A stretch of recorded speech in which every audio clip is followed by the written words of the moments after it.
Chapter 51, Late. After Kul had beaten Uthagard in a brawl, he returned to the table where Loka looked at him a relieved expression before speaking. "Sigh, lucky us you're around or he'd have really messed up majorly," Loka spoke while shaking his head and looking at Jorgen with a displeased look. At this same moment though, a woman with a dark brown complexion walked over to their table and served them food. Loka turned to the woman and nodded before handing her the payment. "Enjoy your meals." She spoke quickly and turned to leave but cast a quick glance at Kul before doing so. He noticed this but chose to ignore it. For now at least, with the food set up on the table, the group soon began to indulge themselves. All except Jorgen, that is, who was still in a sort of strange daze. "Is he going to be okay?" A curious Sylvia turned to Kul and asked, but he simply shrugged and continued to eat. "That depends on his resilience. But even I admit that punch of hers is impressive. Since he took it head on ... Who knows?" Loka snorted before taking a bottle of mead and opening it up. He took a swig and slammed it on the table. "Serves him right, who bets all his money on beating a trained Nord woman." "Can I be honest with you a bit?" Kul looked at Loka and nodded his head and taking a swig from a different bottle. "Go ahead." Loka nodded and proceeded to ask his question. "I know I can at least be of some help with my skill set, but isn't Jorgen just dead weight? At best he's a distraction, right? Or are you really just helping out of goodwill?" "I doubt you're one of those stupid just is this and just is that." Kul chuckled and nodded. "You're right. I have my reasons. You'll understand and benefit from them soon enough, don't worry." Loka smiled and shrugged while drinking more and more of his mead. "As long as I don't have to directly fight beasts I don't mind." Kul chuckled and Loka followed suit. Sylvia just looked at Jorgen with an odd look as he laid on the table unconscious through the conversation. It didn't take long for them to finish with their meals, and as soon as they did so, Uthagard walked over to their table just as they were about to stand. But before she could even speak, another figure appeared on the scene. "Wait, what's happening? Where are you guys going?" Loka was the first to react. "Oh Hadva ... honestly we forgot you're even coming." Hadva looked at the group oddly as if it were a practical joke. "I wasn't gone that long ... How are you already done?" Loka yawned, while Kul walked towards the entrance with Uthagard. "Well, you're late. Get yourself a meal. When you're done wake up Jorgen." And with those words everyone left the table with Jorgen and Hadva. Chapter 52, Night before setting off. After leaving the Bannered Mare, Kul and Uthagard began walking towards her home. "You know ... I've never lost a brawl. The worst I've had are ties. Even seasoned warriors knew I didn't go down without a fight. It's why I earned I'm called Uthagard the Unbroken. But you ... How are you that strong?" Uthagard asked curiously as she walked side by side with Kul. Kul chuckled while looking up at the sky, then went silent in the end before finally speaking with a smile on his face. "Strong, huh? I can't really answer that, to be honest. I don't fully understand myself. I have a target and I do what I must to achieve it." Uthagard seemed a bit confused by his answer but nodded with a smirk on her face. Maybe I should give myself a target." Kul raised one of his eyebrows as she said this, but before he could speak, she interjected. "Well, here we are ... Welcome to my humble home." Uthagard had stopped in front of a two-story house. It was mid-sized and had a lot of flora around it like most homes in that district. Kul gave the house a quick scan before following her inside. "I like th." Before he could finish his sentence he found that Uthagard had began removing her thick armor and tossing it aside. After doing so, she turned to Kul and gave him an odd look. Kul was staring at her as she stood there in her undergarments. "Why the odd look? Who wears armor indoors ... Except the city guards." "Make yourself comfortable. I'll light the candles." Kul gave her body one more quick scan before nodding and walking away towards a nearby seat. After doing so he gave the room a quick scan.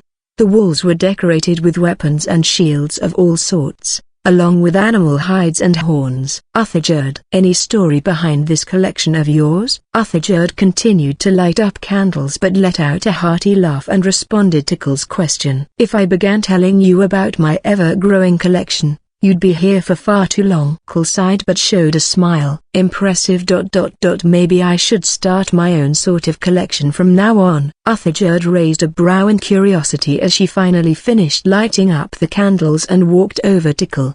Don't all adventurers keep something from their endeavors? Are you really a Nord adventurer? Ha ha. Seems you've forgotten your roots. Cole let out a chuckle and shook his head. Sounds like hoarder players who collect everything in-game. Maybe I have ... I haven't been in Skyrim since I was young. As Cole spoke, he eyed Uthijerd up and down as she would come closer. She noticed this and showed a smirk before speaking. Seems you're a Nord after all. You can appreciate a strong woman. I hope you don't have any strange ideas. Hey, if you truly wish to tame me ... then prove you're the strongest man in Skyrim ...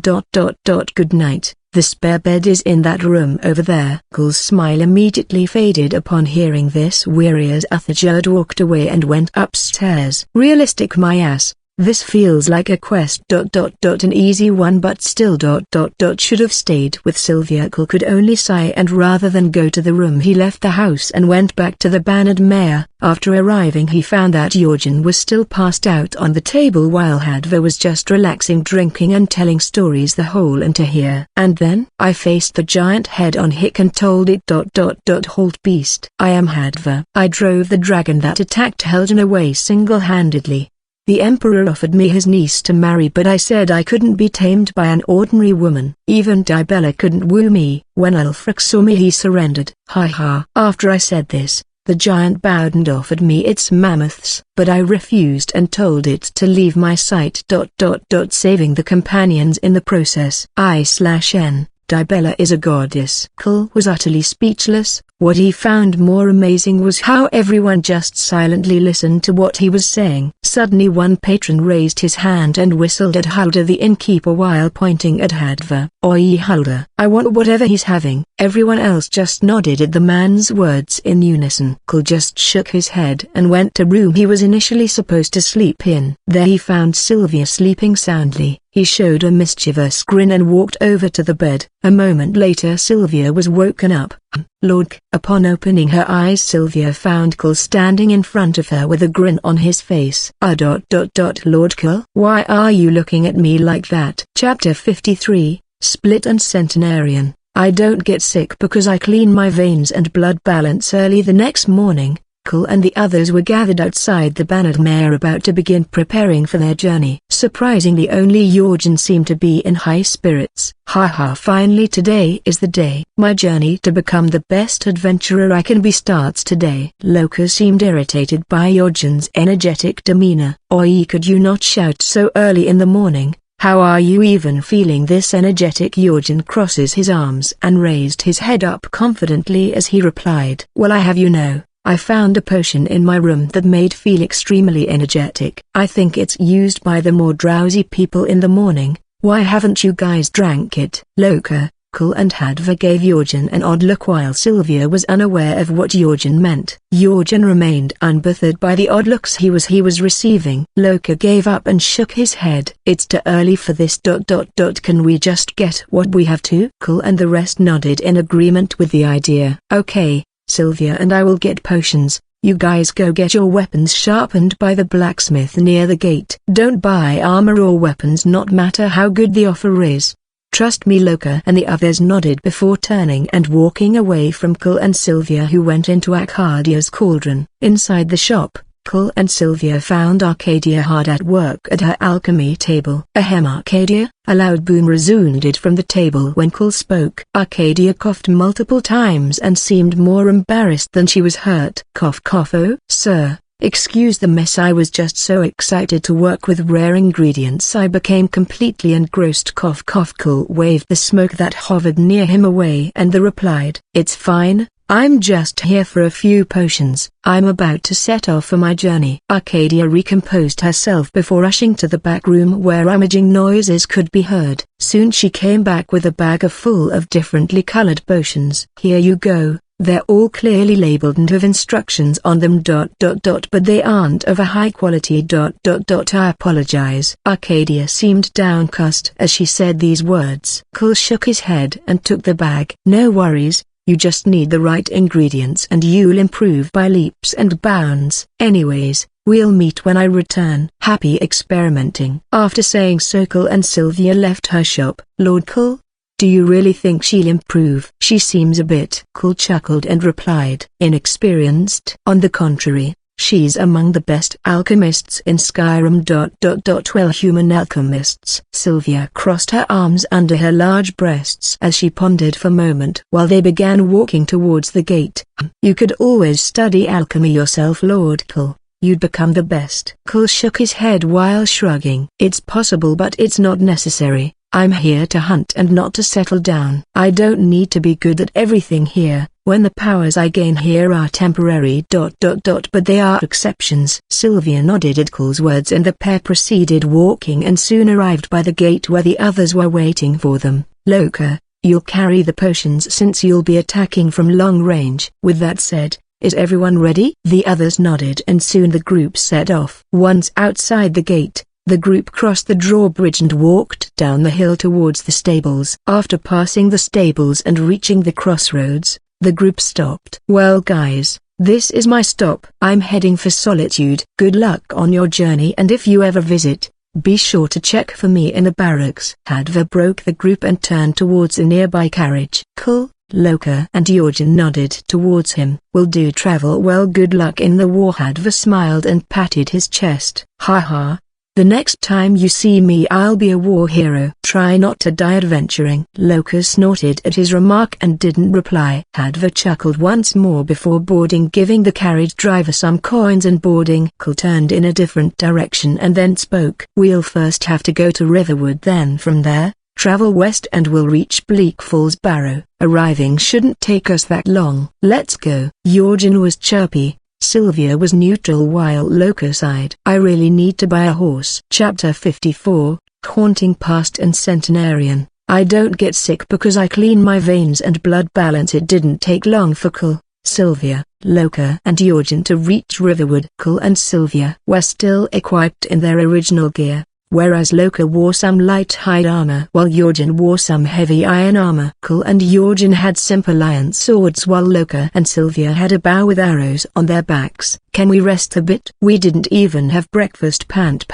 The once excited Jorgen was now complaining as his pace became slower and slower. Loka then smirked before speaking. I told you not to get heavy armor. Even Kull's armor is light, but no. You had to add more weight to your body on a long journey on foot. Kull shook his head, turned to Jorgen. We have to be quick. Just go trade your armor in by Hadva's uncle's shop quickly. Jorgen nodded and rushed towards the shop. Loka stopped by the inn nearby and bought a few sweet rolls with some bottles of Honning brew mead. By the time Jorgen returned he had found nothing but a half-empty bottle. Loka simply wiped his mouth and walked past him as if nothing happened, and the group continued on. They had to face some very steep terrain to get to Bleak Falls Barrow, which was very tiresome for Jorgen, who had zero experience. Loka also had a hard time, but less, as he was nimble and agile. Pant. Damn it, can't I even have a relaxing journey? Sigh, lucky her. As Loka complained, he turned his gaze forward and focused on Sylvia, who wasn't struggling at all because Kull had her climb on his back. Sylvia couldn't even go very far on her own because she seemed too weak to even climb up a few meters. Sorry, Lord Kull. As Sylvia spoke, Kull chuckled and shook his head. Don't be. Maybe I shouldn't have kept you up all night. Sylvia shook her head frantically. It's my duty to serve you, Lord Kull. No matter what. Kull smiled as he continued to climb up. Do you do it only because it's your duty? Caught off guard, Sylvia didn't know how to answer and began to stutter a little bit. My duty. Never mind, Sylvia, we're here. Seems she genuinely isn't sure. I guess that's better than her lying. Although Kull didn't particularly mind and only wanted to know how Sylvia saw him, Sylvia herself had her thoughts go into overdrive. Did I displease him? Will he replace me? What should I say? I don't know which answer to give. No, I'll prove I'm useful. I have to. I don't want to be cast aside. Not again. After Kull got to Snowy Top, he and Sylvia waited for Loka and Jorgen to reach them. As they waited, Sylvia came closer to Kull and began massaging his shoulders. Kull turned his head towards her and spoke. As nice as this feels, now isn't the time to try your massaging techniques. Sylvia pulled away and Kull turned his gaze back towards Loka and Jorgen. Behind him, Sylvia lowered her head and continued to worry. No. A little while later, Loka arrived and Jorgen followed a bit later. Pant, damn it, that was hard. Please tell me we don't have to climb anymore. Cole shook his head towards Loka and answered, no, we're done. Now we just follow this snowy path and we'll arrive at Bleak Falls Barrow. Loka let out a sigh of relief while Jorgen laid in the snow still panting. However, they didn't get to rest much as they had to continue. Almost immediately, after following the path for a moment, a large structure could be seen ahead. But before they could even make a remark, an arrow shot past the group. An attack! Loka quickly shouted before diving for cover and taking out his own bow to fight back. Cole was quickest to react as he had ducked and rolled towards a nearby large rock. Jorgen crawled over to where Loka was while Sylvia tried to rush over to Cole but stumbled and fell. Cole had jumped out of to help her up, taking an arrow in the shoulder in the process before reaching cover. Careful, Sylvia. A shot to head could end things pretty quickly. I've been debating whether or not I should use one of my rewards on giving her immortality or not. I'm still not 100% sure about her, but that was a close call. Sigh, Sylvia. Use one of my rewards to give yourself immortality. You're vulnerable till we get you some spell tomes to learn from. I/N, books that teach spells. If I'm wrong, then I'm wrong. I'll worry about that later on. Sylvia hesitated and wanted to speak up but spoke first. Hurry, Sylvia, we shouldn't waste too much time here. After speaking, Cole used his time control and began running up the stairs. He dodged all arrows shot towards him by slowing time as they came closer. As he ran up the stairs, Loka managed to take out two of their enemies with his arrows while Cole took out the other archer, leaving only unskilled sword wielders which Cole killed easily. As for the ones that rushed down, Jorgen had managed to kill some along with Sylvia. Loka didn't delay in starting his looting spree, which sadly didn't yield the results he expected. Damn it, these bandits are even more poor than me, barely any gold and their armor reeks of sweat, piss and desperation. Cole chuckled as he walked over to Loka. Don't worry, I'm sure we'll get a good prize inside. Chapter 55. Crypt. After checking around the area for anything of value, Cole and others finally entered inside Bleak Falls Barrow. This place is pretty dark. Can someone light up a torch? A worried Jorgen was the first to voice his thoughts on the place. Loka shook his head before replying, well, what did you expect? A lit-up sanctuary with lusty Argonians? I/N. Argonians are a humanoid, reptilian race. After speaking, Loka lit up a torch and handed it to Cole, who then led the way through the corridor. After walking for a bit, Cole suddenly came to halt and put out the torch before crouching. He turned his head then whispered to the group, I hear voices coming from the room ahead. Stay low and move quietly. The others nodded towards Cole before following his instructions. Soon they arrived in a large room that was illuminated because of a campfire on the other side. The room was large and very old-looking, with vegetation growing out of certain parts of the walls and floors. The voices Cole heard came from the area where the campfire was. More bandits. They seem relaxed and I don't see any weapons on them. Should we attack? Loka quickly assessed in a low tone towards Cole. Cole nodded at the statement and gestured Loka to go ahead as he was the most stealthy. Loka began breathing slowly and moved forward slowly, making sure to stay as silent as possible. Once he was close enough, he drew his brow and aimed at one of the two bandits present by the campfire. Oh, come on, Milder, the others won't be back for a while. What do you say? Let me show my gentle side. He arc. Before the male bandit could finish his statement, an arrow pierced through his head, killing him instantly. The woman he was speaking to panicked and jumped from where she stood to avoid being hit next. Who's there? Do you know who you're messing with? What happened to the others outside? Could there be more than one attacker? Another bandit band? Soldiers, I have to get out of here. The female bandit came to a resolve and jumped from where she hid for cover and took out the fire before running away into one of the passages. Without the light from the campfire, Loka couldn't see properly and his aim was off. Loka chose to fire still just in case. When he heard the woman groan, A smile appeared on his face, but it quickly faded when he still heard footsteps rushing away from him. TCH. Loka snorted before Cole relit the torch and came closer and turned to Loka. Loka shook his head while sighing. She's more clever than your average bandit. But I'm sure I landed a hit somewhere. My arrows are tipped with numbing poison so she won't get far. Should we go finish her off? Before Cole could respond to Loka's question, an excited Yojin spoke up first. Oh, let me do it. I can handle some injured bandit, no problem. You guys go ahead without me and I'll catch up. Loka gave Yojin before looking at Cole for confirmation. Cole shrugged and turned in a different before answering. Alright, that will work. But if you ran into someone that's not the injured bandit, then retreat. Loka loot the dead bandit and searched that chest in the corner. The still excited Yojin unsheathed his sword and followed the trail of blood. Meanwhile Loka began searching the bandit. Damn it, 3 septims? Just how poor are these guys? All they have are potions for helping in bed. Sigh onto the chest then. Sylvia, who was still extremely worried about her own matters, began to speak. Lord Cole? Is there anything I can do? Cole shook his head while looking around the room for any hidden items or mechanisms. No, for now just keep an eye out for anything that stands out. Hopefully we can get you some spell tomes here. Sylvia once more lowered her head and agreed in a low tone before walking away. I understand. I don't want to be a burden. I want to do my best to help, but I'm useless as is.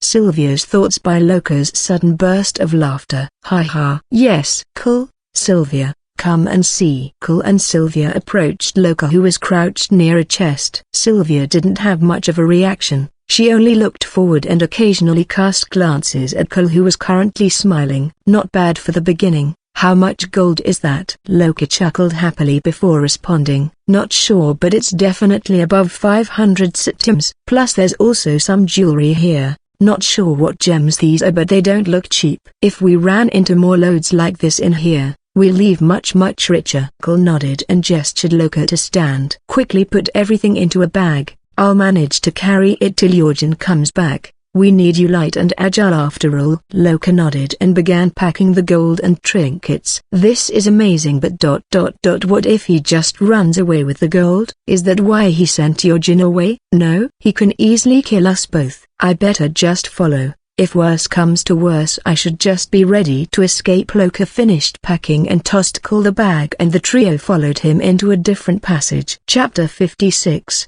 The key. After leaving the room they were from looting, Cole, Loka and Sylvia proceeded into the passage Cole directed. They continued walking through the corridors and they soon reached a small room.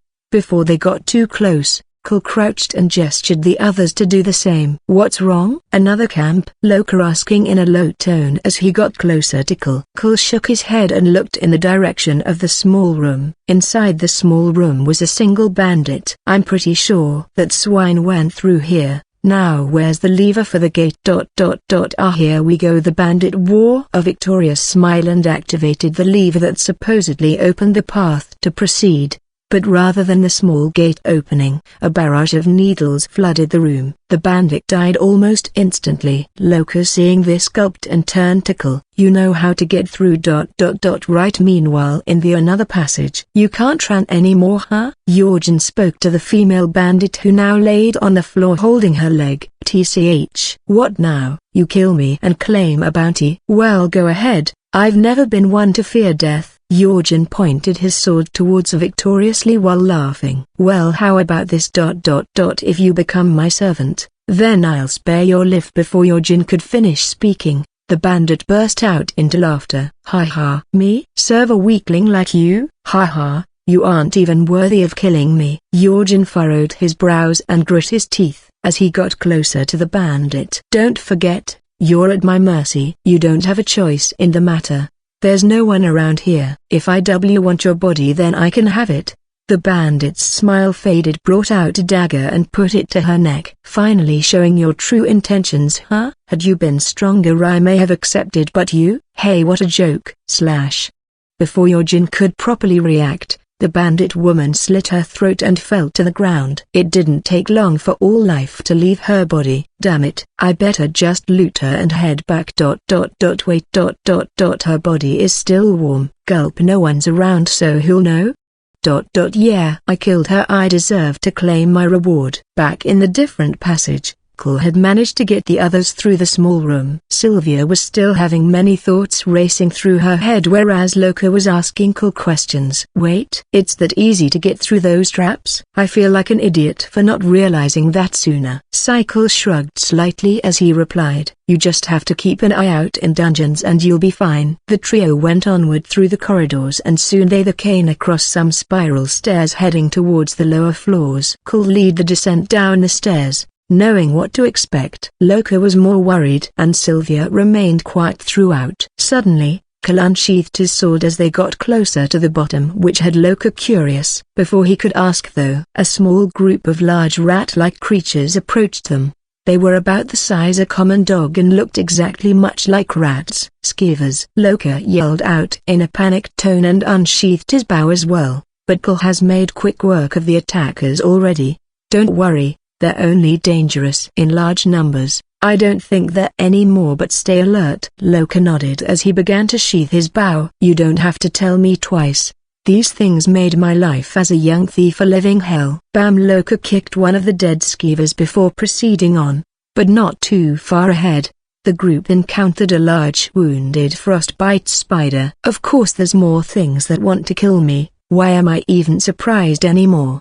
Loka sighed before unsheathing his bow. But before he could strike, two daggers shot through the large frostbite spider's head. Both Cole and Loka turned to the source, which was Sylvia. Nice shot. Loka, prepare another arrow and shoot when I give the signal. Sylvia has a slight smile appear on her face while Loka was confused. Before he could ask however, Cole walked towards the end of the room where the passage was blocked by webs. Help! Over here! As Cole got closer, he spotted a figure trapped inside the webs. He smirked before walking closer to the man. Thank the divines, you managed to slay that thing. My name is Arvel. I escaped from a group bandits after me and sought refuge here, but they follow us. As the man named Arvel was speaking, Cole had already given Loka the signal to shoot. Loka didn't hesitate and had shot an arrow right through Arvel's neck. Cole then unsheathed his sword and cut through the webs before searching Arvel's lifeless body. Loka approached as he did so and spoke in a curious tone. How come you killed this guy right off bat?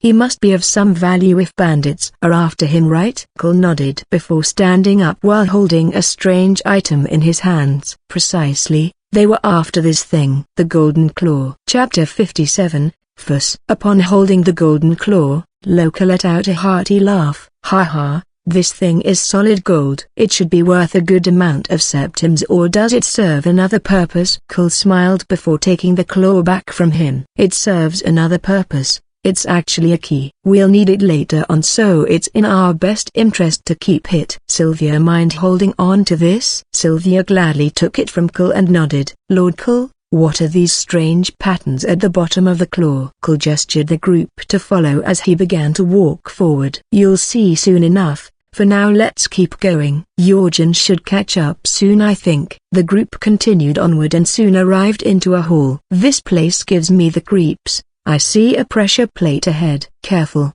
there may be more. Loka quickly warned and was about to continue when a strange growl resounded in the dimly lit eerie hall. G-ah-rah-rah. G-ah-rah-rah. Growls and metallic noises began to herd throughout the hall. Loka was quick to unsheath his bow and began searching for the source of the noise. Shit, I can't see a thing properly. Kill any luck? Cole held his sword over his shoulder and began looking around as well. Sylvia did the same but noticed something strange. Lord Cole, I saw something move over the Loka immediately for the direction Sylvia pointed and shot arrows in that area. As he did this he heard the growling grow louder until a pair of pale eyes coming closer. Perfect. Cole spoke with a smirk before rushing towards the eyes and swinging his sword. It only took a single strike with his strength to defeat the thing. As he got closer to the wall he an object against him. Loka, Sylvia, there are some torches mounted to the walls. Light them up quickly. Loka and Sylvia split into two different directions and began lighting torches while avoiding attacks. Soon the hall was lit and the group could see their enemies better. Loka looked on with wide eyes while Kul prepared his sword. What are those things? A surprised Loka questioned while shooting arrows towards his attackers. They're Draja,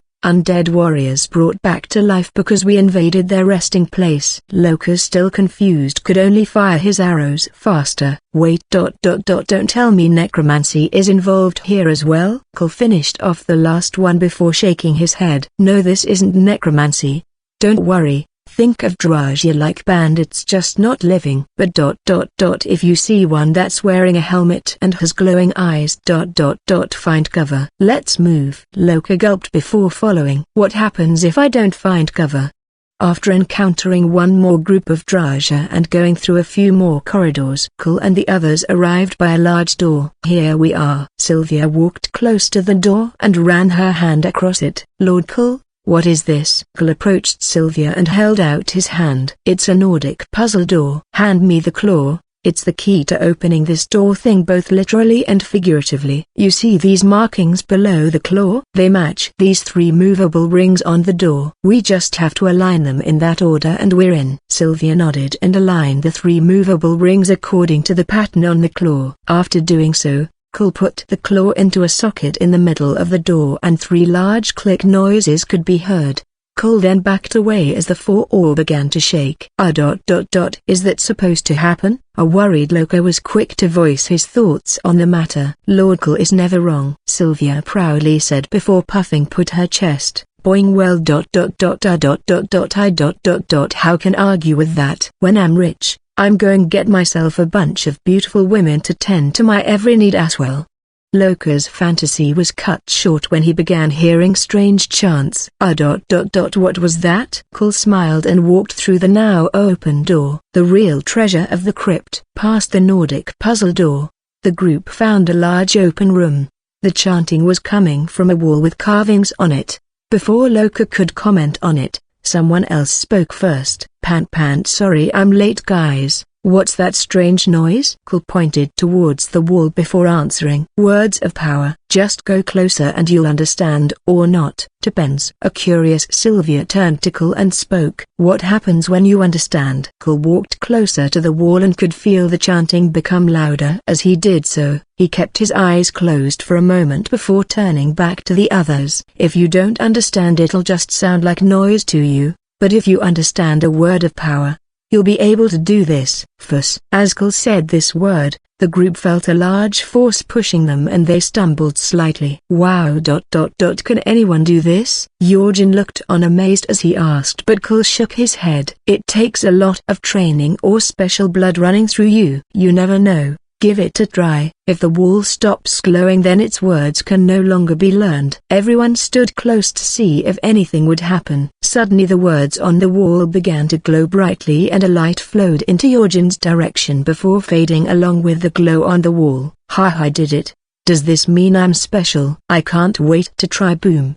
Jorgen's celebration was cut short as the sarcophagus in the center of room had its seal pop open. Loka quickly aimed his arrow towards and saw a Draja large emerge out of it. It wore a large horned helmet and had bluish glowing eyes. When Loka saw this, he slowly lowered his bow. He was about to back away when the Draja suddenly looked in his direction. Damn it. Chapter 58. Draja Death Lord. Get down. Kul quickly advised Loka, who didn't hesitate to do as Kul said. Loka immediately ducked while the newly appeared Draja faced him and opened its mouth. It released a loud shout with an echo towards the group's direction. Everything in the shout's path was blown away. Loka's hair blew wildly from the force but held on firmly to the ground. Immediately the shout ended. Kul threw his sword towards the Draja's legs. Once it immobilized you and Sylvia barraged it with arrows. A trembling Loka nodded slowly before and getting his bow. Sylvia had already moved to the Draja's blind spot and drew her bow. S:*H:*Ko. Once again the Draja released its shout. This time it was towards Kul.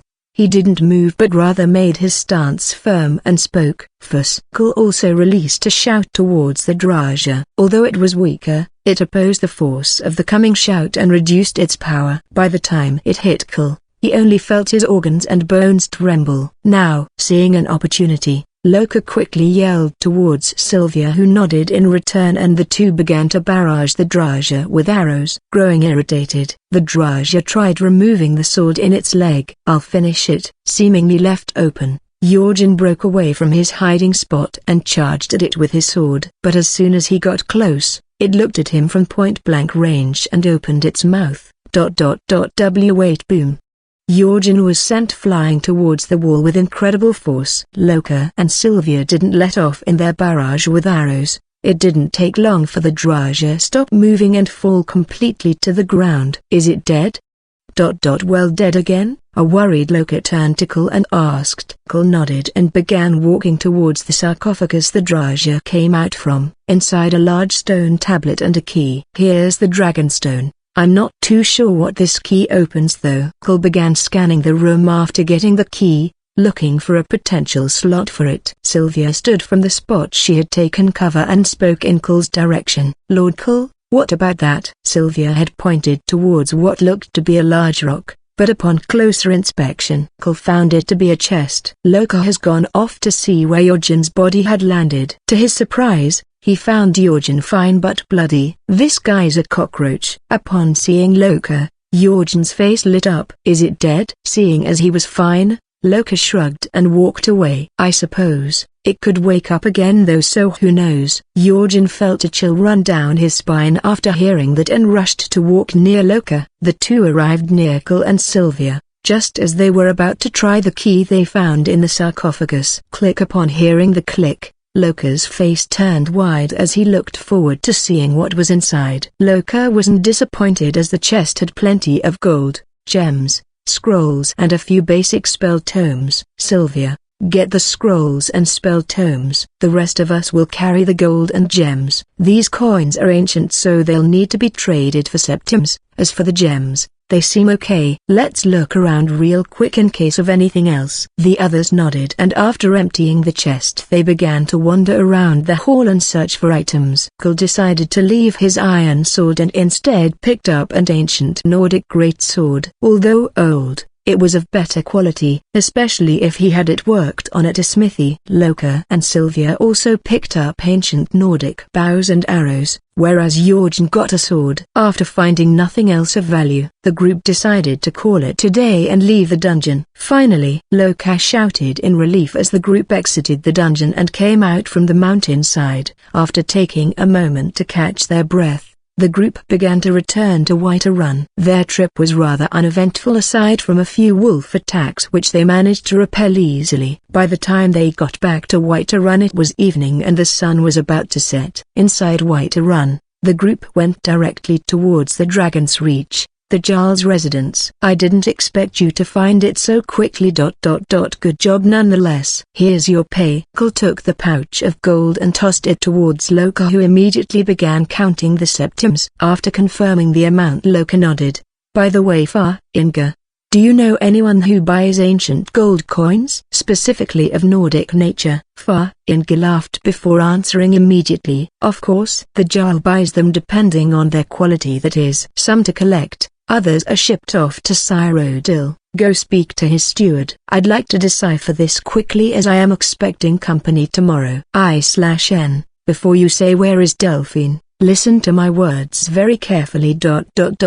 Following plot." Kul nodded and left Inga to decipher the Dragonstone. Just like Inga had said, they managed to exchange their ancient gold for septims before they could turn to leave. However, a guard rushed into Dragon's Reach shouting loudly, "D-Dragon, a dragon has been sighted." Chapter 59, Dragon Rising 1 and drink 1 cup of this before bedtime and lose 14 kg in 2 weeks and active keto gummies. What? The people present couldn't help but exclaim in shock at the news. "Are you sure, boy?" The Jarl, who had been quiet for the most part, was now the first to speak. The trembling guard nodded nervously while holding his trembling hands. The people in the hall exchanged glances and began to whisper and murmur. "Tell us exactly what you saw." Someone call Fa Ingra as well. The guard nodded nervously once more before taking a deep breath and speaking. We saw it coming from the south. It was fast. Faster than anything I've ever seen. It was just circling overhead. When I left, I never ran so fast in my life. I thought it would come after me for sure. The people in the hall continued to murmur and whisper about what the guard had just said. Jarl Balgruyev began stroking his beard while pondering the situation. At that moment Fa Ingra arrived with an excited look on his face. A dragon. How exciting. Can you describe how it looked? Its color? Its shape? The guard wasn't sure how to respond to the excited Fa Ingra. Jarl Balgruyev sighed before interjecting. Now isn't the time for a search, Fa Ingra. There's a dragon looming over my territory. We must act before it attacks settlements. Irileth, gather some guardsmen and get down there. Fa Ingra will remain here and think of ways to defend the city should it attack. Fa Ingra's excited expression faded, but he nodded in agreement. The Jarl then turned to Kul and his group and spoke. I need your help again, my friend. You're clearly an experienced fighter, plus your friends have encountered a dragon firsthand and survived. You and your group have more experience than anyone else. Time is of the essence, but I guarantee you a befitting reward once you return. Loka looked at Kul while shaking his head rapidly. He could still vividly remember the events of Helgen. Jorgen, however, seemed excited as well and spoke up first. Ha. We survived once, so we can do it again. You can count on us, Jarl Balgruyev. I have special blood in my veins after all. Loka and Kul gave Jorgen odd looks, but none spoke. The Jarl looked to Kul for confirmation, to which Kul just nodded before turning to Loka and whispering, "Don't worry. This will work in our favor." Loka still held plenty of doubts over the situation but chose to stay silent and just nod. The Jarl showed a smile and nodded towards the group before speaking once more. All right then. One last thing, Irileth. This isn't a death or glory mission. I need to know what we're dealing with. Irileth smiled before bowing towards the Jarl. Don't worry, my lord. I am the very soul of caution. Irileth then turned to Kul and his group and gestured them to follow her. Let's be quick. There's no time to lose. Make whatever preparations you have to and meet me at the main gates. Take too long and we'll leave without you. Irileth said only this and remained silent. The rest of hurried walk down from Dragon's Reach. Upon reaching the market area, Irileth split from the group and went towards the barracks while Kul and Sylvia went towards Arcadia's cauldron. Loka and Jorgen went to drop off some of their items in their inn rooms. Boom. Upon entering Arcadia's cauldron, Kul and Sylvia could hear a loud explosion come from the back room. Arcadia? After Kul spoke, some shuffling was heard from the back room and soon Arcadia appeared adjusting her disheveled hair. Oh yes? Sorry about that. I just encountered a slight setback. Kul looked at the cloud of black smoke emerging from the back room with a brow raised but made no comment on it. Right. Anyway, I'm just here to drop off these ingredients and items that may come in handy for alchemy. Let me know if you concoct anything special. After speaking, Kul nodded at Sylvia, who then unloaded a large number of items onto the counter, leaving Arcadia wide-eyed. She didn't waste time and immediately began rummaging through everything.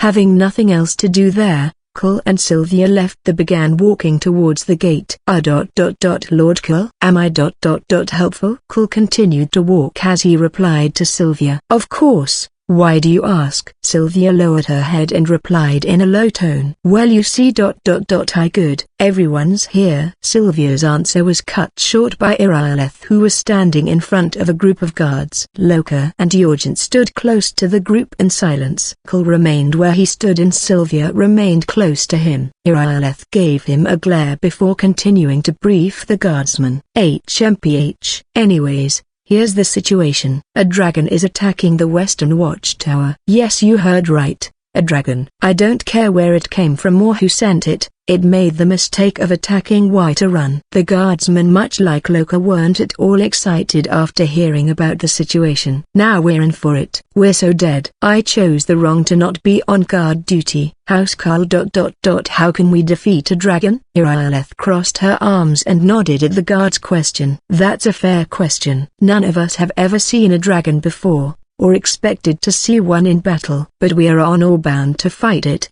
Even if we fail, this dragon is threatening our homes, our families. Could you call yourselves Nords if you ran from this monster? Are you going to let me face this thing alone? After Irileth spoke, some of Guard's morale rose. We're with you, Housecarl.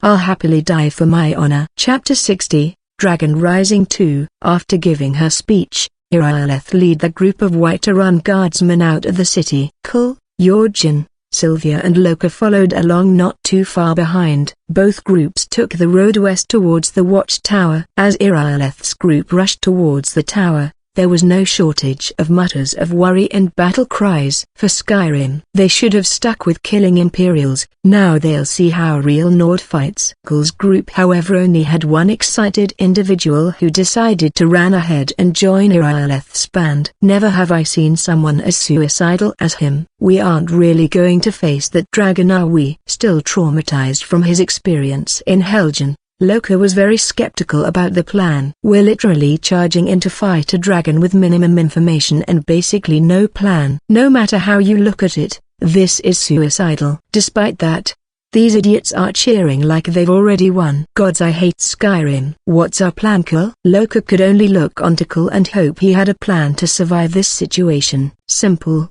You and Sylvia will fire your arrows from a safe distance. Be sure to use your numbing poison and aim for its wings. A grounded dragon is less of a threat. At that point I'm sure whatever survivors are left will attack the dragon full force. Should that not be enough however, then I'll finish it. Loka still had many doubts, but he could sigh and nod his head in agreement. A risky plan is better than none at all. What do you think, Sylvia?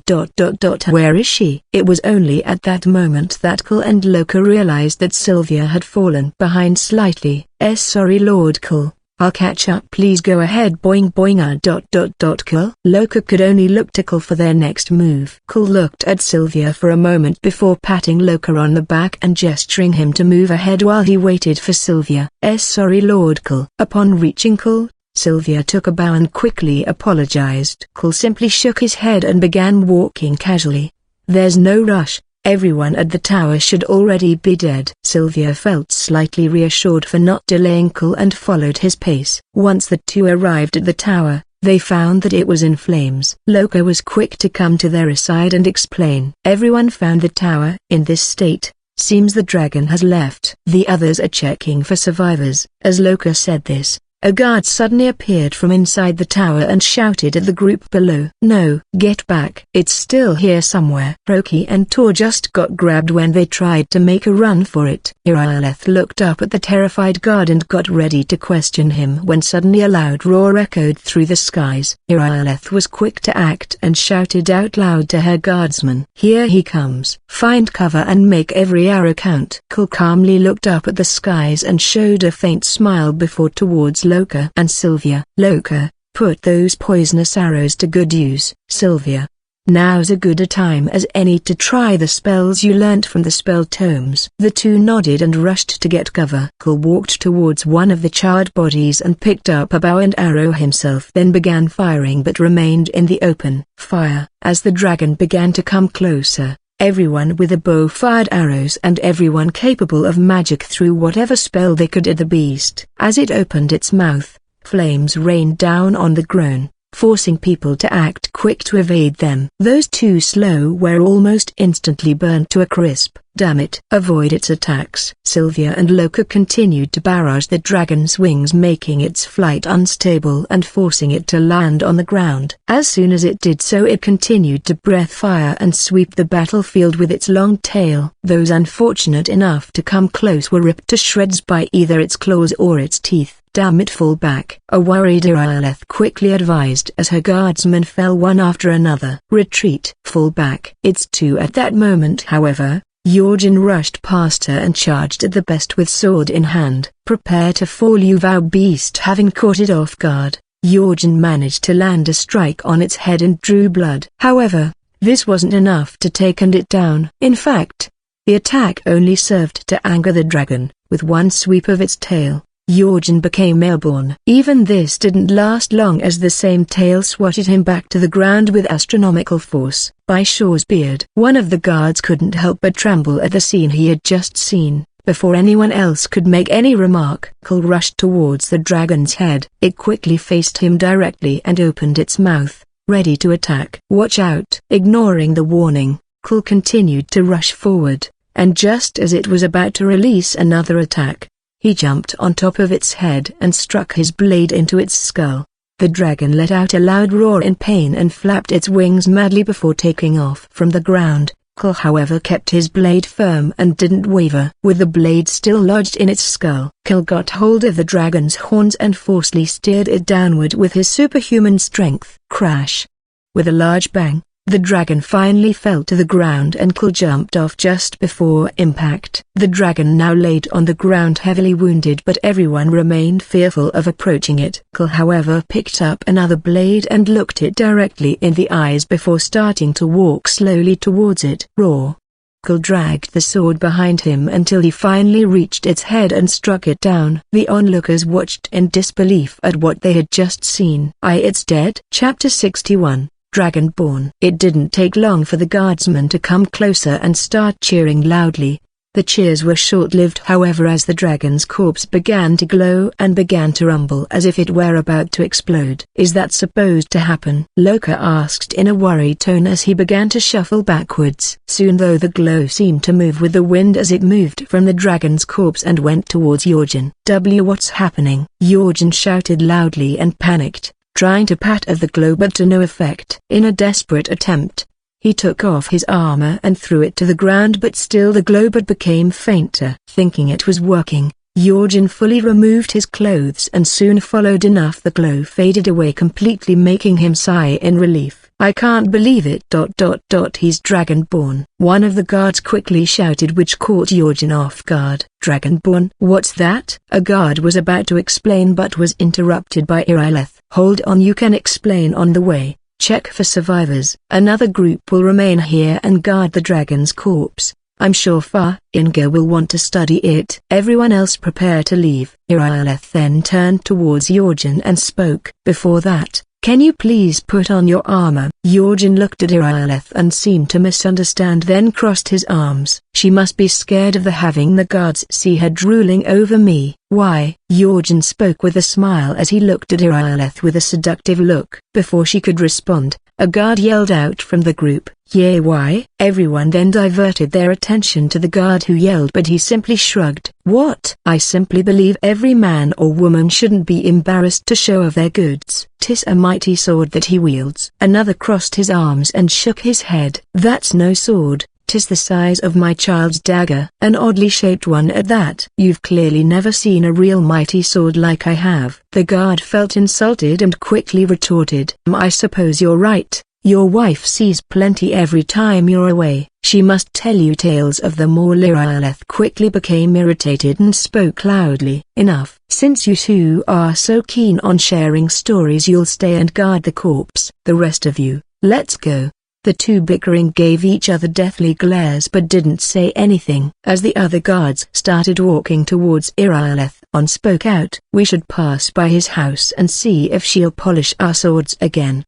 Cole on the other hand had stayed behind for a bit looking at the dragon before joining Irileth with Sylvia and Loka by his sides. "There'll be other dragons to harvest. Better just leave with these guys for today," Cole quickly thought to himself. Meanwhile, not far behind them, Jorgen was receiving answers to what a dragonborn was. In the very oldest tales, back when there still were dragons in Skyrim, the dragonborn would slay dragons and steal their power. "That's what you did, isn't it? Absorb that dragon's power?" Jorgen wore an excited face and nodded vigorously while speaking. "I think so. I have been told I have special blood." The guard speaking to Jorgen smiled and nodded. "There's only one way to find out. Try to shout. That would prove it." According to the old legends, only the Dragonborn can shout without training, the way the dragons do. Jorgen got even more excited and faced an empty spot to the side of the road, then shouted, "Fuss." As he spoke this word, it echoed loudly and caused the direction he faced to experience a gust of wind. The guards looked on wide-eyed. Even Irileth had stopped to see this but didn't show any reaction. Loka furrowed his brows and turned to Arias. "I've heard stories about the Dragonborn before when I was younger. You don't think Jorgen can really be him, right? The Dragonborn is supposed to be legendary hero and Jorgen is Jorgen. Besides, you can shout too, right? Cole shook his head. It's possible for the Dragonborn to be a regular person. And as for me, I was trained to shout, so I'm not Dragonborn. Loka sighed and directed his gaze back to the guardsmen surrounding Jorgen. Dragonborn. That's right. My grandfather used to tell stories about the Dragonborn. Those born with the dragon blood in them. Like old Tiber Septim himself. One guard shouted proudly while another shook his head. I never heard of Tiber Septim killing any dragons. There weren't any dragons then, idiot. They're just coming back now for the first time in forever. But the old tales tell of the Dragonborn who could kill dragons and steal their power, retorted another guard as more and more began adding on. Come on, Irileth, tell us, do you believe in this Dragonborn business? Irileth crossed her arms and huffed. Some of you would be better off keeping quiet than flapping your gums on matters you don't know anything about. Behind is a dead dragon, and that's something I definitely understand. Now we know we can kill them. But I don't need some mythical Dragonborn. Someone who can put down a dragon is more than enough for me. As Irileth spoke, her gaze moved towards Cole. The guards did the same and began nodding. Although I still believe in the Dragonborn, I also agree that adventurer you brought with you is very skilled, fearless and strong, as a Nord should be. What is your name, warrior? Cole showed a slight smile as he answered. Kulha. It sounds a lot like Kill. A fitting name for a Nord warrior. I can't wait to hit the Bannered Mare today. You should join us for a drink if you can. Cole and nodded, and soon the group continued to walk to the city. Along the way, weird shouts were heard by the group, but Irileth said to ignore them. Chapter 62, Thane. Once the group arrived back in Whiterun, the guards went back to their barracks while Loka, Sylvia, Jorgen and Irileth went towards Dragon's Reach. What's wrong, Sylvia? Sylvia has been looking annoyed since arriving in the city, so Cole inquired. HMPH. Those people don't appreciate how you killed that dragon lord, Cole. Just annoys me. Loka nodded along. Yay. If I was you, I'd be pretty annoyed at that. Cole shrugged as he responded. It's honestly nice not being the center of attention in Skyrim. Means less expectations and people trying to send me places. Let Jorgen have the fame, we'll have the glory and fortune. Loka showed a devilish grin and nodded while Sylvia nodded and crossed her arms. Lord Cole should have all three. Loka smiled and shrugged. As long as money,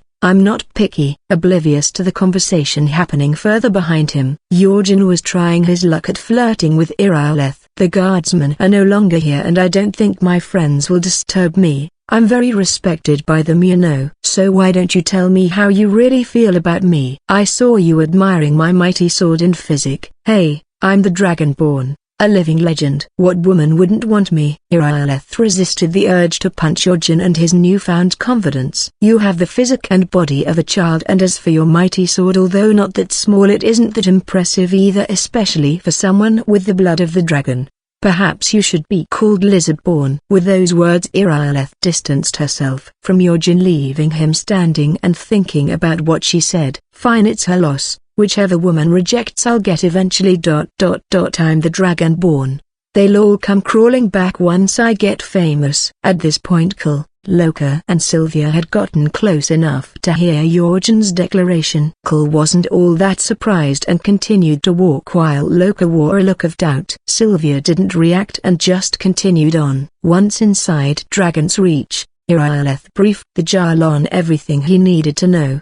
The Jarl nodded and turned to the group. Well, seems I owe you my thanks once again. As Loka heard this, he couldn't help but speak and add on. And rewards. What? Somebody had to say it. Irileth showed Loka a deathly glare while the Jarl chuckled. Ha ha. Do not worry, friend. I'm the Jarl, I wouldn't cheat you. I just about to get to that, but first. Jorgen, was it? I hear you may be Dragonborn. Jorgen stepped forward and puffed out his chest and nodded. The hall was filled with many members of the Jarl's court, some of which were attractive women, so he didn't hold back. There is no maybe about it. I can shout without training. My subordinates can testify to that. Loka's eyes gaped side open at that statement, while Sylvia began reaching for her bow but was stopped by Cole holding her hand. Easy, easy. Too soon. Yorjin raised his hands innocently. You don't have to be upset because you cowered while I saved you all. Be like Irileth. I rejected her advances towards me, but she's mature about I. Before Yorjin could say anything else, Irileth held her sword against his neck and looked ready to kill when Balgruuf spoke up. Enough jokes. As I was saying, it seems you being the Dragonborn may actually be true, as the Greybeards have summoned you to Hrothgar. After the Jarl said this, many people began whispering under their breath, but the Jarl continued. You will have to visit them to learn more. They are the most knowledgeable when it comes to shouts. They live in seclusion on Hrothgar, so you must go there and listen to what they have to say. Now on to your rewards. As a whole, I'd like to grant you all the right to purchase property in my city. You will no longer be considered travelers here, and you'll also receive 500 septims each. But one of you has gone above and beyond my expectations, so it is only natural I give them another award. By my right as Jarl, I name you Thane of Whiterun. It's the greatest honor that's within my power to grant. I assign you Lydia as a personal housecarl, and this weapon from my armory to serve as your badge of office. I'll also notify my guards of your new title. Wouldn't want them to think you're part of the common rabble. Now would we ? Before the Jarl could continue, Yorjin laughed and shook his head. No, we wouldn't. I always knew I'm destined for great things, and here comes the first. I can't wait to see my housecarl. The Jarl cleared his throat before continuing. Right.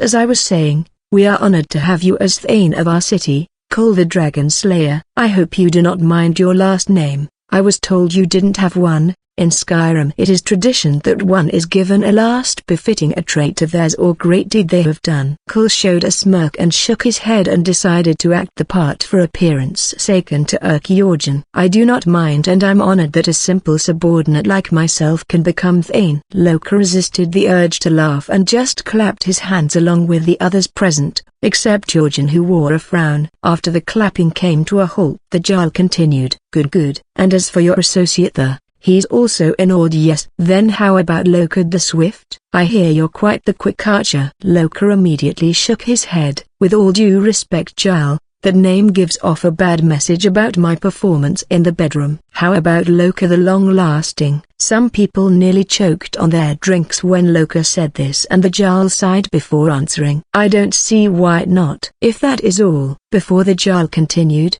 Yorjin interrupted. What about me? My mother was a Nord and I was born in Skyrim. Yorjin received many skeptical looks, but the Jarl could only sigh. I can grant you one now, but wouldn't you prefer it later when you do some great deed as the Dragonborn? Yorjin thought about and nodded quickly without protest. As I was saying again, Lydia, please come forth and greet your Thane. As the Jarl said this, a young woman stood from the table and came towards Cole before bowing. She had long black hair with piercing green eyes. Her face was beautiful and delicate, while her figure looked curvy but firm, as she wore steel armor with a sword and shield as her choice in weaponry. The Jarl has appointed me to be your housecarl. I will guard you and all you own with my life. It is an honor to serve you, my Thane. Chapter 63 by Talos. The group was currently leaving Dragon's Reach as Yorjin walked up to them. Hold on. Where are you guys going? We need to make preparations to go to Hrothgar. Since you helped me in the past, I'm willing to let you guys follow me. As the Dragonborn of legend, my future is sure to be great. Treasure, fame and women. Wink wink.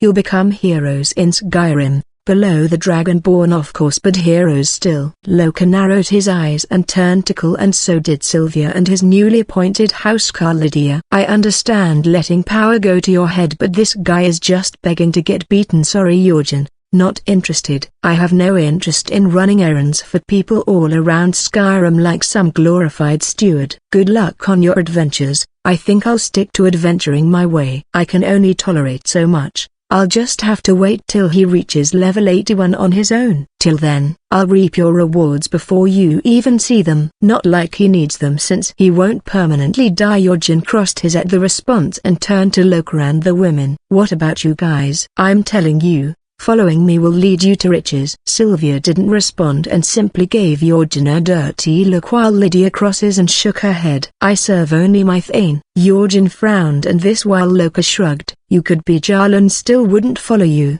In case you haven't noticed, I enjoy living. After everyone gave their answer, Jorgen's face turned sour and he stormed off. Lydia looked at him while shaking his head. He must be blessed by the divines to have survived this long. Loka snorted at her words and shook his head. More like a scourge the Dedra sent to drive us insane. Cole laughed and shook his head as he continued descending. Whatever he is, he'll soon learn being the Dragonborn isn't what he thinks it may be. Don't you agree, Sylvia? Sylvia came out of her daze and stumbled before bumping into Cole's back. Boing, sorry Lord Cole. I'm just a bit tired, said Sylvia as she hastily got off Cole. No worries, why don't you and Lydia go to our new home and we'll join you later? Sylvia nodded with a smile while Lydia nodded and said her parting words. As you wish, my Thane. As the two women left, Loka let out a sigh of relief. She really takes her duties seriously. This is the major downside of Nord women, don't you agree? Cole nodded slightly as the two continued to walk. I'm sure she'll open up in time. For now let's stop by Jarvar's home of the companions. Loka followed before raising his brow in curiosity. We're joining the companions? What about Jorgen? I thought you said he'd be our ticket to getting rich. Cole showed a smirk and nodded. I'm just curious to see their requirements and nothing has changed. Jorgen will still be our ticket to wealth. For now we just have some rewards and treasure before he does. Imagine clearing an entire dungeon only to find an empty chest at the end. Loka burst into laughter at the thought. If it's anything like Bleak Falls Barrow then I'd be beyond mad to get nothing for my efforts. But how do you know which places he'll visit? Cole rubbed his chin before answering. Call it a hunch. Besides, even I'm wrong, we get the rewards and treasure either way. Loka nodded but then thought of something. Sigh, but won't we kill most of the enemies to get to the treasure, or is there another way? Cole chuckled and nodded. There's almost always a shorter, a safer way when it comes to Skyrim. Remember Bleak Falls Barrow? We only had to climb up some stairs and we found an exit, so don't worry. This way, he'll still fight enemies and level up but get nothing to show for it. Meanwhile in the market near the Bannered Mare, the women came to a halt. You can go without me. I have to check on something. I remember the directions to the house, so it's no problem. Sylvia spoke with a smile towards Lydia, who nodded in return. All right, in case you get lost just ask anyone to direct you to Bree's home. It's the name of the house and most guards should know of it. Sylvia nodded, then Lydia did the same before turning and leaving. As Lydia left, Sylvia's smile faded and she proceeded to go into Arcadia's shop. Inside Arcadia's cauldron. Well, yes, I do have something like that. One moment. Arcadia quickly rushed to the back of the room and came out with purple bottle. It looks small because it's still not yet diluted, but give me a day or two and I'll have it. Before she could finish speaking, the bottle was swiped from Arcadia. No need, it's perfect as is. Oh, and let's keep this visit silent.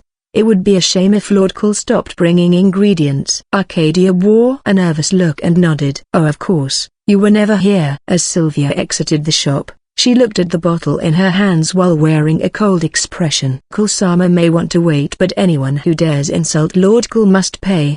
As time flew by and evening fell upon the city, Cole and Loka Richard from Jarvarsgrund arrived at Bree's home, which they had just purchased the very day. Welcome back, my Thane. Is everything well? Lydia asked curiously as Loka looked quite upset. No, it's nothing, just some Nords being Nords. I mean, I can understand me being asked to go on a fetching quest to prove myself, but how to ask someone who killed a dragon to prove their might? Absolutely ridiculous. What's worse is after you do manage, you'll be low ranked within the companions despite your skill. A whelp that anyone can boss around. TCH. I'm glad you gave them a piece of your mind, Cole. Lydia nodded at Loka's words and responded. Yes, their methods have grown to become outdated. Most Nords like to stick to tradition, so I'm not even all that surprised. What did you say to them, my Thane? Cole showed a smile while looking around his home and then answered. Oh, nothing much. Just that actions speak louder than words. Loka began chuckle while shaking his head, and by that he means beating more than half of their senior members in combat without even drawing his weapon. Ha ha, It was definitely a sight to behold. Lydia showed a smile as she looked at Cole. I now regret not insisting on accompanying you. Cole showed a smile in return and reassured her. You're free to insist next time. By the way, where's Sylvia? As Cole asked this, Sylvia emerged from a room with a large plate in her hands. I'm here, Lord Cole. I went out and bought some ingredients and made you some sweet rolls. Please enjoy. Cole walked up to Sylvia and took one, then ate it immediately. After taking a bite, he looked at Sylvia and spoke. This tastes amazing, Sylvia. You're full of pleasant surprises. Sylvia showed a bright smile from being praised, then proceeded to hand one roll to Lydia and Loka. Lydia too nodded in agreement to Cole's words. You're not kidding. This could be the best sweet roll I've ever tasted. Everyone then turned to Loka, who had a tear running down his face as he ate. So this is what a sweet roll that isn't stolen tastes like. Amazing. As Loka said this, a loud commotion began to heard outside. What's with all that noise? Cole asked while wanting to check by the window. Lydia however spoke first. Some people from the Dawn Guard have stopped in the city. I think it's just their battle trolls catching attention. It's not something you see every day, but with the growing number of vampire attacks I sure hope it is. As Lydia said this, the commotion got even louder and guards could be seen running towards the market. Loka quickly gulped his sweet roll and spoke. Doesn't sound like the good kind of commotion. Lydia stood and nodded in agreement. You're right. Maybe the trolls are acting up. Do you wish for me to check my thing? Cole shook his head. No need. I'm also curious to see what's going on. As Cole walked out, Sylvia immediately followed, and so did Lydia and a hesitant Loka. As they got closer to the source of the commotion, they began hearing murmurs and seeing shocked expressions. By the gods, what is happening? Guards, quick,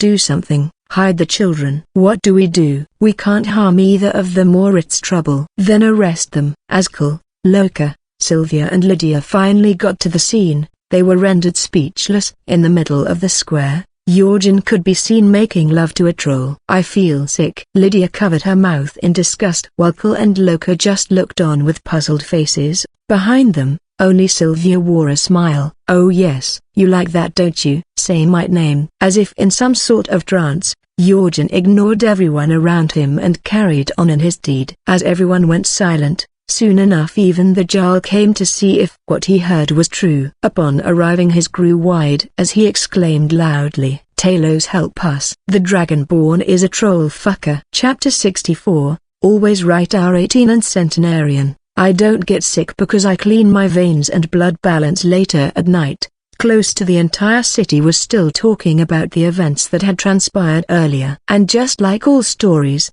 people had their own version of how the event transpired. But no matter the version, the story continued to spread. I'm still at a loss for words. He really did it. Is he cursed? Inside the bannered mayor, a guard spoke while shaking his head. The guards beside him on the table nodded along. I hear he may have been bewitched. Could have been a vampire walking right among us. I shudder to think I could be next. As he said this, some other people inside the inn grew worried. Don't worry, the Dawn Guard are still in the city. They're out there patrolling as we speak. If it is vampire, then rest easy. No trolls for us. On another table, a woman turned to the group of guards and spoke in an annoyed tone. Would you please change the topic? Some of us are trying to eat. The guards faced the woman and laughed nervously before apologizing. Sorry Lydia, these guys were just overly curious. Back where Lydia had sat, her, Cole, Sylvia and Loka were enjoying a meal and drinks. Lord Cole, where will we be going next? A curious Sylvia inquired while pouring Cole a drink. We'll properly plan in a day or two. There are a few things I'll need to sort out first. Sylvia couldn't help but smile brightly at this as she nodded. Loka then nodded along before asking his own question. So when do we start? Cole casually took a sip from his tankard before answering. Tonight. Lydia seemed to have an excited look at the idea while Loka sighed and continued to ask. Please don't tell me it's a dungeon. Cole showed a smile before nodding and speaking. Here's what we'll do. Some hours later, Cole and Sylvia arrived at a place called Dustengraff, a dark tomb similar to Bleak Falls Barrow. Sylvia quickly lit a torch and turned to Cole before speaking. Lord Cole, how come we have to come so late at night? Cole began looking around as they slowly began moving forward. There's a certain item important to the Dragonborn here called the Horn of Jurgen Windcaller. In the original Skyrim it was taken by someone called Delphine by the time the Dragonborn came by. But since Delphine is still in Whiterun, I can only assume she'll come get it as soon as she learns the Dragonborn has been called by the Greybeards. But by the time she comes bang, we'd have already taken it. As Cole said this, he kicked a barred door not too far into the tomb. Sylvia seemed to quickly understand and nodded along. So this is one of those shortcuts you mentioned? We'll get the treasure while leaving the enemies alive for whoever comes here next. Good thinking, Lord Cole. Cole nodded before the two went through the now broken door. It didn't take long for them to arrive in a dimly lit room with a sarcophagus within it. Upon opening it, he found the remains of Jurgen Windcaller, and in his dead lifeless hands was the horn. Not sure about Lydia's moral compass, but I doubt she'd approve of her Thane grave robbing. So till I can make her more open-minded, it's best to leave her behind on tasks like this. After getting the horn, Cole handed it over to Sylvia, who quickly tossed it in a bag before proceeding to get any gold around in the room. That's everything I could find, Lord Cole. Sylvia, while holding a mid-sized bag of gold coins and amulets. That's fine, I wasn't expecting much here. Let's leave. After exiting the shortcut, Cole used his superhuman strength to move a large boulder and block the entrance. They're all set. Sylvia showed a bright smile and nodded her head while her large chest bounced in unison. Where will we go next, Lord Cole? Cole paused and shook his head. Nowhere in particular. The next quests given to the Dragonborn largely involve Delphine and the Blades. Although some rewards are okay, it's nothing special, and besides his newfound arrogance and troll incident, I have no real reason to just kill him. Now comes the most important part of hunting, patience. I'll wait for him to finish the main quest, perhaps maybe steal a reward here and there, but our main focus while he does this will of course be the side and DLC quests that offer the truly unique rewards. What do you think, Sylvia? Sylvia didn't hesitate to respond to Cole's question. I think Lord Cole is always right. Nearing the exit of the tomb, Cole suddenly gripped Sylvia by the waist and showed a smirk. So would you say I'm right in wanting to do this? Cole's hand gripped Sylvia's ass and began to grope it softly while his other hand began playing with her large bosom. Lord Cole, this isn't the place to do that. Sylvia began to blush as she spoke in soft tone. However, Cole continued and now decided to lift her top and reveal her large bountiful breasts. I thought you said I'm always right. Sylvia lowered her head and failed to retort as her big breasts began to bounce around at Cole's touch. Sylvia put no effort in masking her moans, which only grew louder. I sometimes forgot how loud you can be, Sylvia. Cole teases, making Sylvia instantly cover her mouth. He didn't hesitate in lowering her bottoms and sliding her undergarments to the side before rubbing his cock against her wet pussy lips. In that case I'd better hurry before we get company. Sylvia only nodded while covering her mouth as Cole slowly began to penetrate her wet pussy. He held her by her ass cheeks and pinned her up against the wall as he began to pound into the depths of her pussy. Lord Cole. It feels so good. Sylvia was quick to wrap her legs around Cole, enjoying second of having his cock ravish her insides. Cole leaned in and began sucking on her nipple. Sylvia quickly grit her teeth and tilted her head back as she felt her whole body growing hotter. Very sensitive, Lord Cole. As Sylvia said this, Cole began sucking on her nipple more vigorously, causing her pussy to tighten around his cock while more juices coated it. Lord Cole. Sylvia's body began to tremble as she reached her orgasm. Cole, however, continued to pound her as he got close to his. He gripped her ass cheeks tight and slammed his cock deep into her before she felt his warm thick cum filling her insides. As he did so, Sylvia looked at him with a satisfied look on her face before she spoke while breathing heavily. Pant. Lord Cole is always right. Chapter 65, Visit and the Sexiest Game of 2023, Not for Kids. And Raid, Shadow Legends. After leaving Ustengraff, Cole and Sylvia returned to Whiterun and arrived by morning. But just as they were about to enter the city, "How was your travels, Cole? Slay any more dragons?" Cole found one of the guardsmen that had fought beside him at the watchtower on guard duty today. He showed a small smile and shook his head. "Not this time." I was before Cole could finish speaking. A man clad in unique armor overheard the guard and approached Cole and Sylvia. "Did I hear right? You slayed a dragon?" "So far I'm hearing those beasts are wreaking havoc all across Skyrim. They are notoriously difficult to battle. I haven't heard of anyone killing one yet." The figure who spoke to Cole was a tall brutish orc. Orcs weren't natives of Skyrim, but those that did live here were mostly found in remote settlements with their own kind. Like most races, the orcs has their own beliefs and traditions, although it wasn't strange to encounter one outside their settlements. Some did odd jobs, others were warriors or mercenaries for hire, smiths or even bandits. You orcs think you're the mightiest fighters around. Don't forget you're in the land of Nords, the most hardy warriors in all of Tamriel. If you doubt what I just said, ask around for yourself or go see the dragon corpse. It's a sight to behold. N. Tamriel is a continent. Skyrim is a province in Tamriel. The guard spoke proudly while crossing his arms. Sylvia of course defended Cole as well. "Lord Cole defeated the dragon easily and he can easily do it again." The orc shook his head while raising his hands. "I see then, my mistake. If what I hear is true, you're a more than capable fighter." The Dawn Guard is recruiting people to help fight the growing vampire menace. "If interested, you should visit our post in Riffin and you'll be brought to our fort." "Can't go around spreading our base's location anyhow.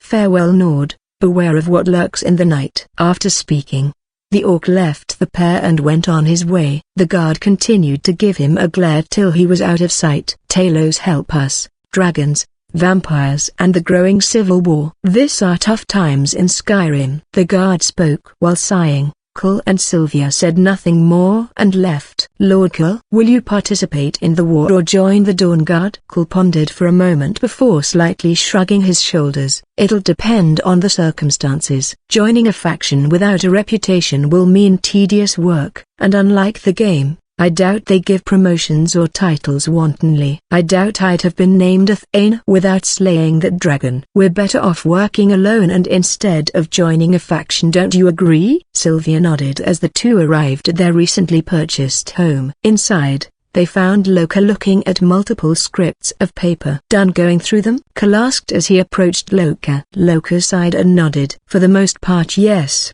I still don't understand why you need me to master all these seemingly random sentences." Cole gave Loka a pat on the back before speaking. "They'll help you out greatly." "Is Lydia back yet?" Loka sighed and shook his head in an exhausted manner. "No, she just left not too long ago." Cole yawned and nodded before heading upstairs. "Well then, I'll see you later. We need some sleep after traveling all night." Sylvia nodded and followed Cole upstairs into the largest bedroom. Cole immediately disrobed and laid down comfortably. "Those hints I've written down should help Loka rise through the ranks of the Thieves Guild in Riffin. Planting him there now should help in the long run." Sylvia disrobed as well before laying down as well. "What if he betrays you?" Cole closed his eyes and answered in a casual tone. "Then he'll get his due as well." Sylvia smiled before resting comfortably next to Cole. It was only until noon that he got and went back downstairs, leaving Sylvia still asleep. Upon reaching downstairs, he found Loka still buried in the scripts he had written, while Lydia was seated in a corner wiping the blood off her great sword. "Honor to you, my Thane." Upon noticing Cole,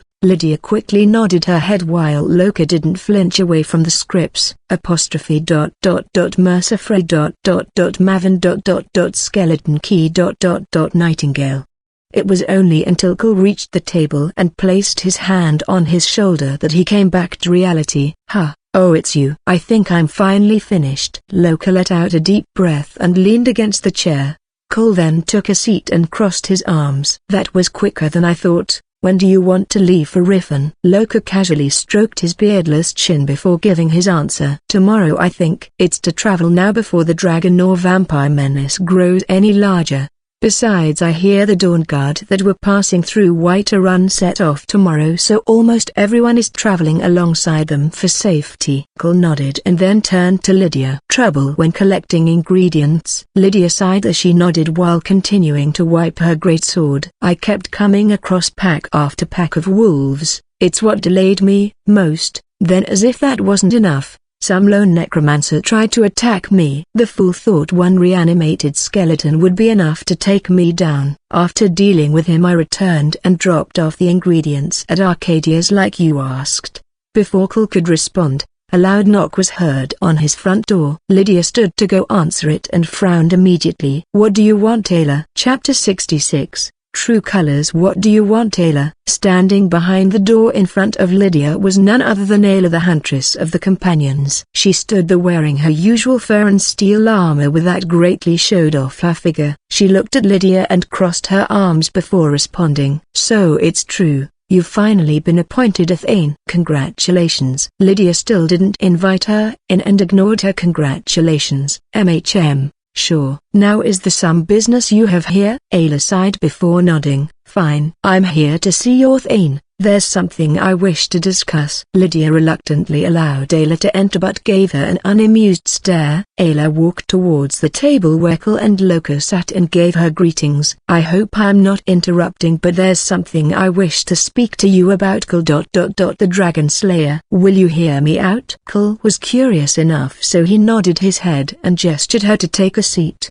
Take a seat. I'm all ears. Lydia walked over to Cole's side and crossed her arms as if guarding him. Loka simply lowered his head and returned to reading his scripts. About the incident that occurred when you came to Jarvarsk. Understand that Nords are a prideful bunch and they tend to put traditions above all else. So I hope you don't hold it against them. That said, enough people vouched for your strength and skill, so despite a few still against it, we're willing to let you join at a rank befitting your skill. What say you? Lydia looked to her Thane with a look of absolute disagreement. Cole didn't need to waste time pondering as he gave his answer immediately. Not interested. I'm confident in accomplishing more on my own, but most importantly, I prefer being free to do as I please. Be it trading dungeons or hunting my prey, such is best enjoyed when you don't have shackles limiting you. In my long journey to achieve my goal, Skyrim isn't even a stepping stone. That is the simple fact. Ayla couldn't help but feel insulted and slammed the table,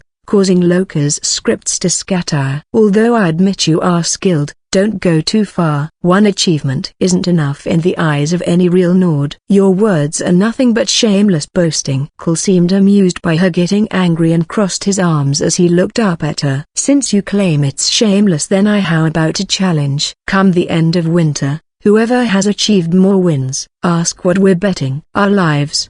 The loser will lose their freedom. If I really am boasting, then you shouldn't have a problem proving me wrong. But if deep down you know I'm right, then sit on the sidelines with the rest of Skyrim and watch as I rise to the very top effortlessly. No matter your choice, it'll all end the same way, with you naked on my lap feeding me grapes with a smile on your face. Stunned. Ayla along with the others grew stunned. So far, they had known Cole to be quiet and somewhat humble in how he carried himself, so him basically calling the entirety of Skyrim less than a stepping stone for him came as a bit of a shock. Ayla stood up enraged as she stared at Cole. Lydia however unsheathed her sword and pointed it towards her. Loka just shifted his gaze from either side while slowly eating his sweet roll. Ayla kicked the chair and stormed off towards the exit but stopped right at the door. I had considered you a man of honor. You've shown I was greatly mistaken. I accept your challenge, and when I win, your title shall change to something even worse than your Jintroll fucker himself. Mark my words. Bam. And with those parting words,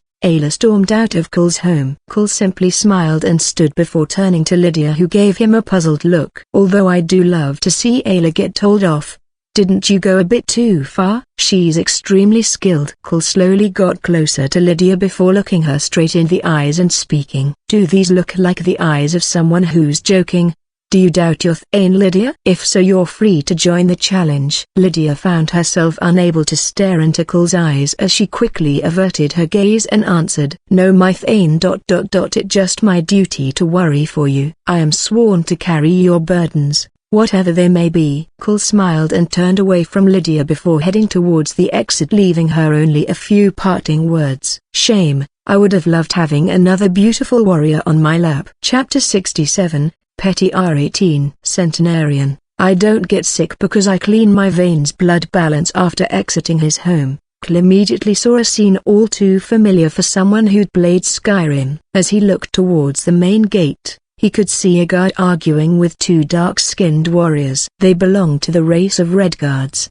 Although Skyrim did have a good number of Red Guards, very few warriors. Quickly leave White to run. Your reason isn't solid enough for me to grant you entry. With all that is happening, our city has adopted stricter entry requirements which I'm afraid you don't meet. The guard spoke with his hands crossed as he denied the Red Guard's entry. Cole showed a slight smile and walked away towards the market area. There he saw a familiar face. If it isn't Cole the Dragon Slayer, I admit when I said prove your worth, I didn't think you'd go and kill a dragon. Impressed would be understand. Cole turned to the source of the voice and found a smiling youth guard. Does she seriously believe someone would kill a dragon for her?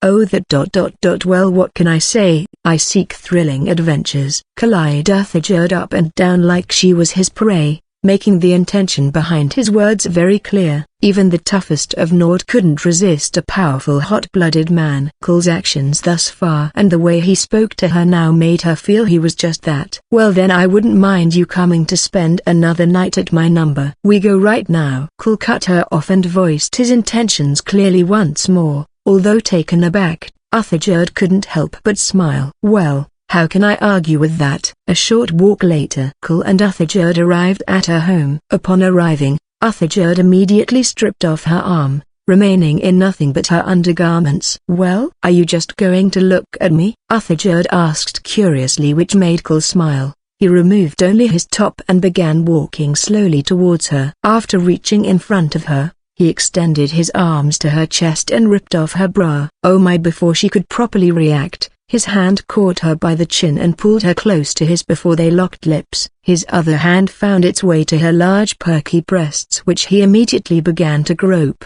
After breaking the kiss, Cole turned her around and made her bend over. She didn't protest and went along with his gestures. She held the wall for support as she bit her lip in anticipation. The wait was short as Cole almost instantly began groping her ass cheeks while rubbing a finger between her slit. Cole then soon took out his now erect cock and sandwiched it between her fat ass cheeks and began to thrust roughly. That ...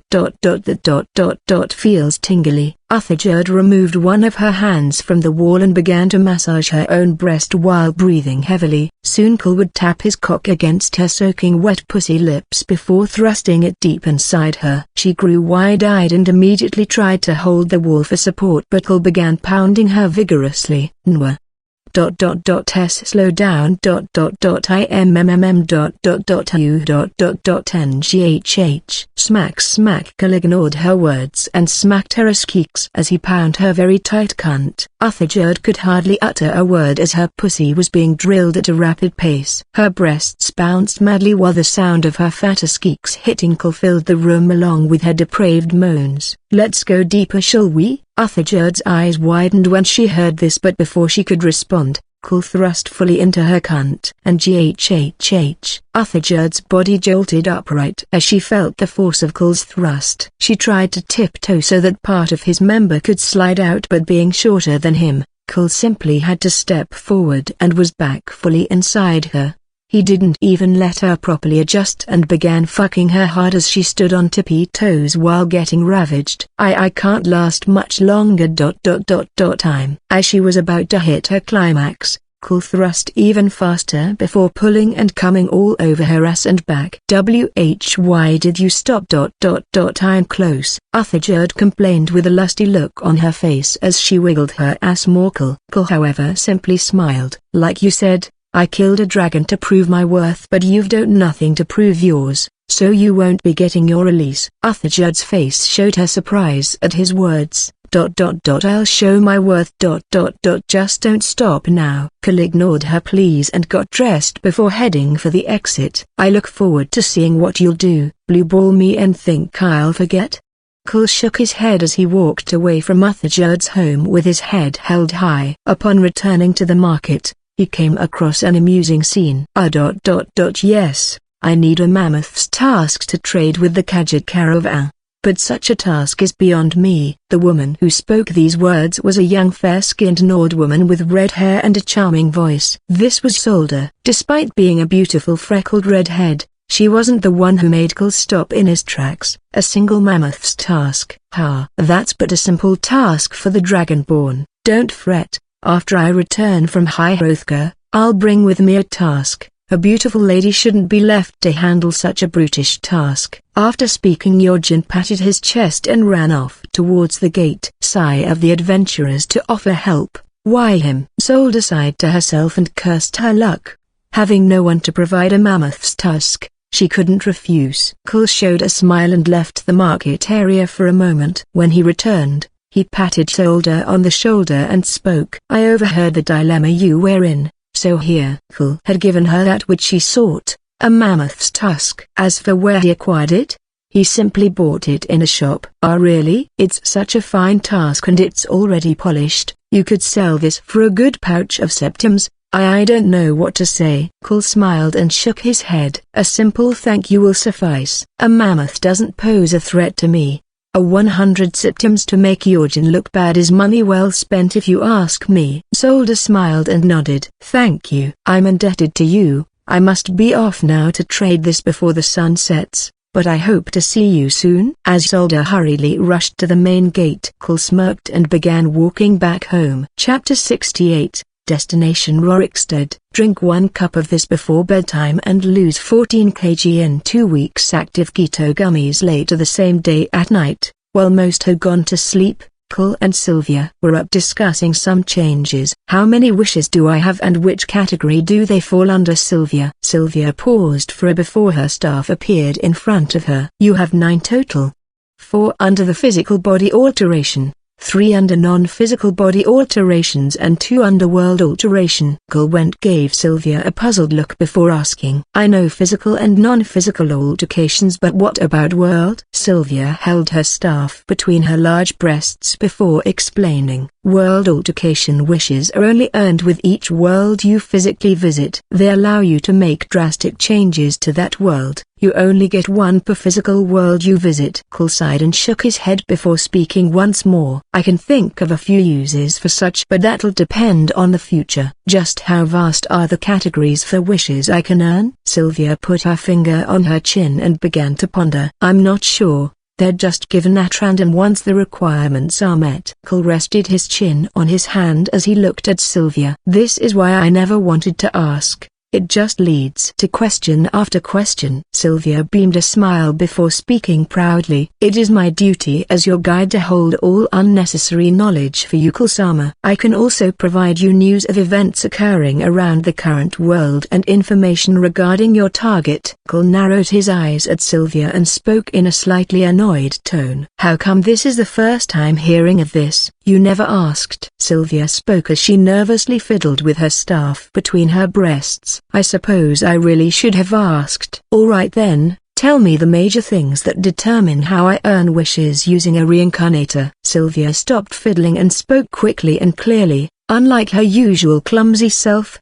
whenever performing her duty she'd be completely serious. Each reincarnator has different statistics that make up who they are. Lowering or increasing those statistics determines how close you are to receiving a wish as a reward. Understanding what she meant, Kul continued on. Alright, now we're getting somewhere. What are your gens? Sylvia closed her eyes for a moment before answering. He cares about the public view. Making sure he has a negative one will contribute to earning a wish. As you already know, humiliation, suffering, torture, pain and the like contribute majorly. He has currently reached level 10 and has a negative public view due to his name currently Jorgen Trollfucker. In percentage you're 18% closer to getting a wish. Kul shook his head before finally speaking. Just inform me of events and let me know when I've earned a wish. Alright Kul-sama. Sylvia tapped her staff and it vanished. She then remained standing awkwardly in front of Kul. Take a seat, Sylvia. I know just where to begin in ruining your gen's reputation. Well, even further. Sylvia nodded at Kul's words and suddenly sat on his lap.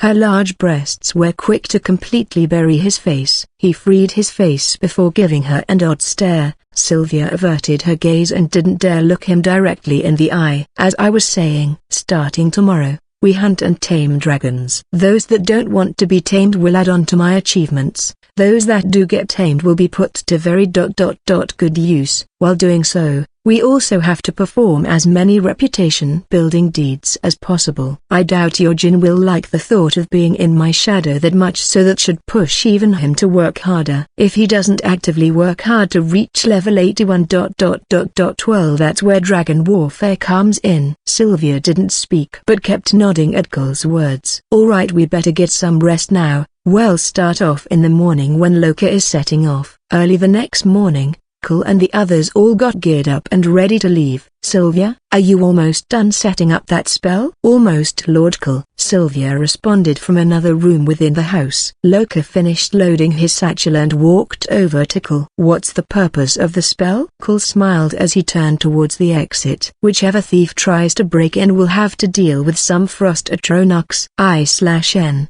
Basically an ice elemental creature with a humanoid shape. Loka shuddered upon hearing that name. Back when I was in a small group of thieves, we came across a wizard who summoned one of the damn things. Only reason I survived is because his summoning vanished.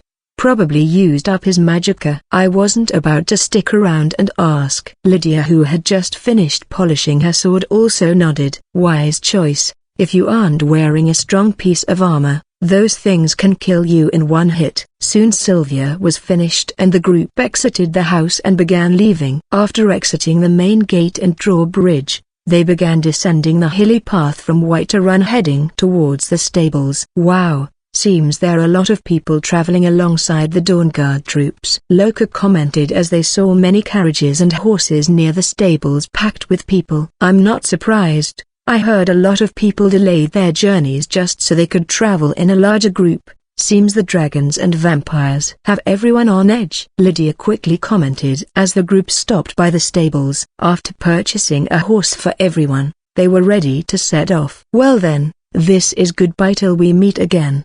Divines guide you. Loka quickly said his goodbyes with a smile. The others waved back and also prepared to leave as they were going in different locations. Right. I leave Riffin in your hands. Loka nodded and prepared to join the group of carriages but remembered something and quickly shouted. By the way, once you reach Rorikstead, tell my cousin Elmer I'll visit when I get the chance. Chapter 69. Fort Greymore 1. Drink 1 cup of this before bedtime and lose 14 kg in 2 weeks. Active keto gummies. Little time had passed since Kull, Sylvia and Lydia has set off from White Run. They had just passed the western watchtower where Kull had slain the dragon. While passing they could see a different array of people examining the creature's remains. Some looked to be mages while others warriors. Seems your trophy is rather popular, Mythane. Most Nord warriors would have dragged that thing's corpse back to their home for bragging rights. Lydia spoke as she looked back at the tower. Kull also looked back but shook his head. It's better left there. Firstly,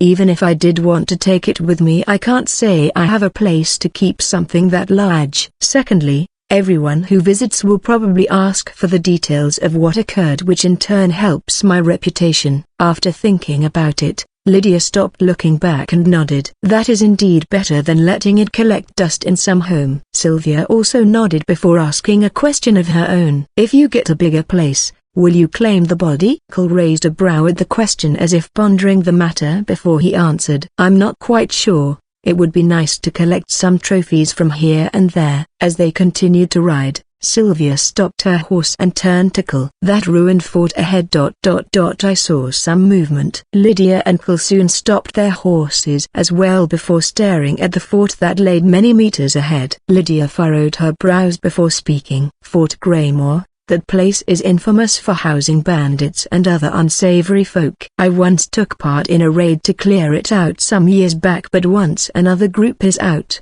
another moves in.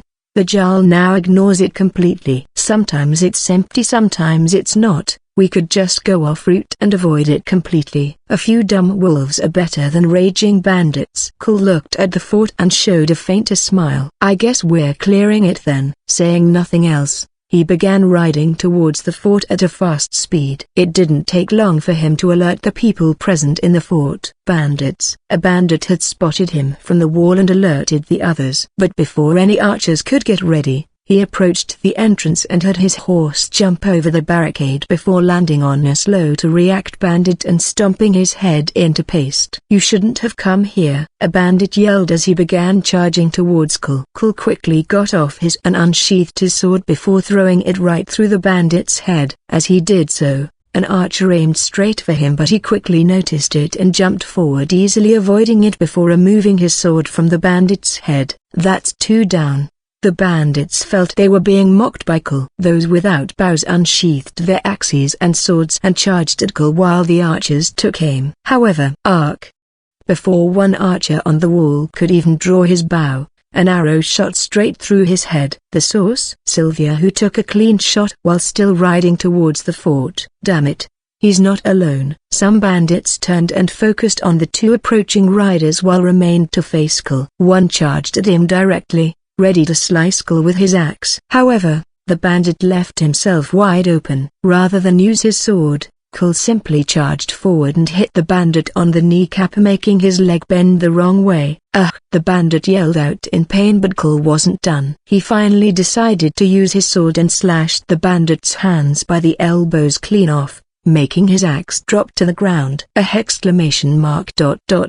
The bandit continued to yell helplessly, but at that same moment, one his own came to his aid and attacked Cole with a sword. Cole dodged the swing and held the bandit's arm and quickly disarmed him before kicking him forward. The bandit ended up hitting the one he came to aid and they fell to the ground, making the armless bandit land on his own axe on the ground, which split his head in half. The bandit responsible for making him fall narrowly avoided landing on the axe himself. But before he could stand, Cole shoved the man's own sword into his back, piercing both bodies in the process. "Gah!" The bandit roared out in pain. He tried to stand, but the sword was plunged firmly, piercing both bodies before burying itself into the ground, leaving the man to suffer. On Sylvia's end, she faced no trouble either, casually sniping any bandits that came within her range. Lydia's battle prowess also came into exhibition, as she roared a battle cry and charged at her two attackers. She slid under one's legs before standing quickly and slicing his head clean off. While the other was shocked from the spectacle, Lydia kicked her sword away before tackling her to the ground and slitting her throat. "That's the last of them outside," Sylvia spoke while dismounting the horse and running towards Cole and Lydia. Even the bandit who was skewered stopped screaming and looked on as Sylvia's chest bounced madly with every step she took. Pant, what's wrong?" a puzzled Sylvia asked to silent Lydia. "Big ones just get in the way,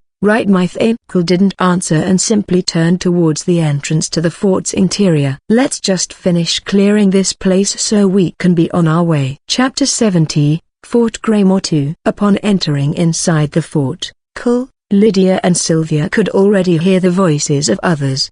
The interior was dimly lit but still visible enough. Cole gestured Lydia and Sylvia to head in different directions. Cole took the upper levels, where the bandit leader could usually be found, while Sylvia and Lydia took care of the ground and dungeon floors where prisoners were kept. I/N. It's not the same interior setup as in-game. Upon climbing the stairs, Cole could already hear a shout come from the lower floors. Intruders! Intruders! Ark!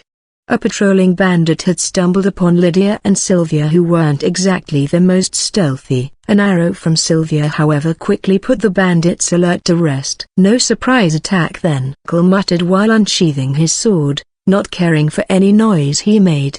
The bandits who had heard the earlier warning quickly rushed out of the rooms they were in. "Do you have a death wish?" a bandit yelled as he ran towards Cole with a large warhammer.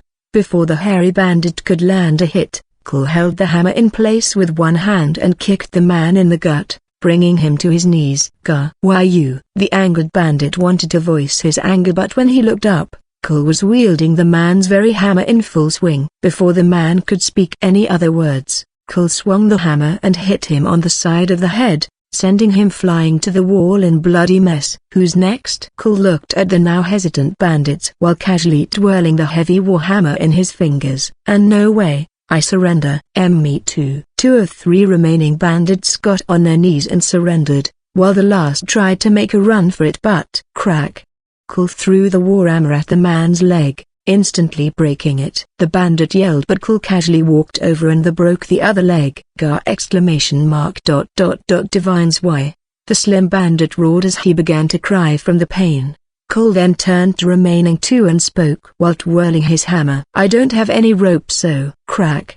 For the synchronized cries of grown men filled the halls of the fort, as Cole left the three bandits who surrendered and continued onward. On his way met two more bandits which he easily disposed of before facing the bandit leader. Who sent you here? Whatever they're paying you, I'll double it. If it's the prisoners you're after, get them. We haven't touched them, I swear. We just wanted ransom money. Cole looked at the bandit leader with an odd look before speaking. You have until I count to 5 to leave. The bandit's eyes grew wide as he bolted past Cole. Cole sighed and picked up a bow and arrow before starting the count. 5. Cole muttered before firing an arrow right into the bandit leader's leg. The bandit leader screamed and tried to keep crawling, but Cole stabbed a great sword he picked off the ground into the man's back, pinning him to the floor before leaving. As he left, he stumbled across a kitchen with an old lady without weapons. Despite the clear screams and sounds of fighting that filled the halls of the fort, the old lady continued to clean casually. HMPH. Another group has come to take over, hopefully they aren't as sloppy. The old woman then turned to Cole and spoke in an irritated tone. Don't go thinking you can kick me out. I come with the fort. If you're here to take it over, then hurry up. I'll start preparing lunch soon. You can call me Agnes. I'm this fort's maid. Just like Endgame, Agnes was an old lady who served as the fort's maid, never leaving despite who or what came to take over the fort. Be it orcs, vampires, bandits or the like, she'd still remain acting as the maid. I'm just passing through. Cole already knew of her and carried on walking. Back near the entrance, he found Lydia and Sylvia with some people in rags. These are people we found locked down in the dungeon. Lydia spoke, looking Cole while crossing her arms. Cole nodded and turned towards the prisoners before speaking. We've cleared the bandits here, so you're free to leave.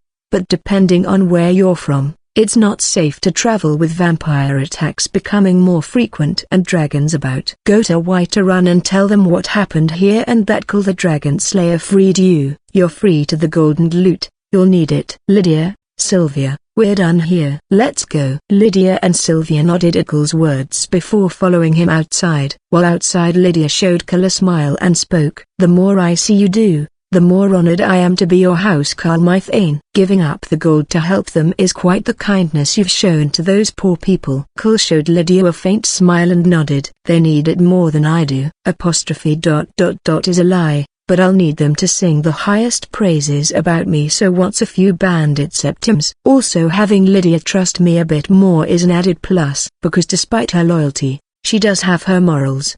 The group soon got onto their horses and continued heading towards Rorikstead. Chapter 71, Nahagliaf and Centenarian. I don't get sick because I clean my veins. Blood balance. Cole, Sylvia and Lydia had continued to travel even after the sun had set. The reason simply being Cole did not want to waste any more time than necessary. In addition, no one was particularly tired and the horses were still energetic. It wasn't until later the night that Rorikstead was within sight. As the group rode into the small oak settlement, they found that many of its residents could not be seen. After having their horses tied, they proceeded into a nearby inn. I know it's night time, but this place seems pretty deserted, Lydia commented as they walked into the inn. The reason is why we're here, Cole quickly replied. Inside the inn they found a good number of people. Most were dressed in a mining attire and even had their tools by their sides. All gazes were soon focused on Cole, Lydia and Sylvia. Travelers, hey, I'm surprised they made it here in one piece. That beast must be feeding, one of the miners assessed while shaking his head. Cole, Lydia and Sylvia walked over to the miner's table to inquire more. By beast I take it you mean a dragon? Lydia spoke first and asked. It's no simple dragon. This beast is smart. It settled near our little town and hunts us whenever it pleases. We're unable to go about our daily activities because of this. If people try to leave. It catches them, but if they want to enter it lets them ...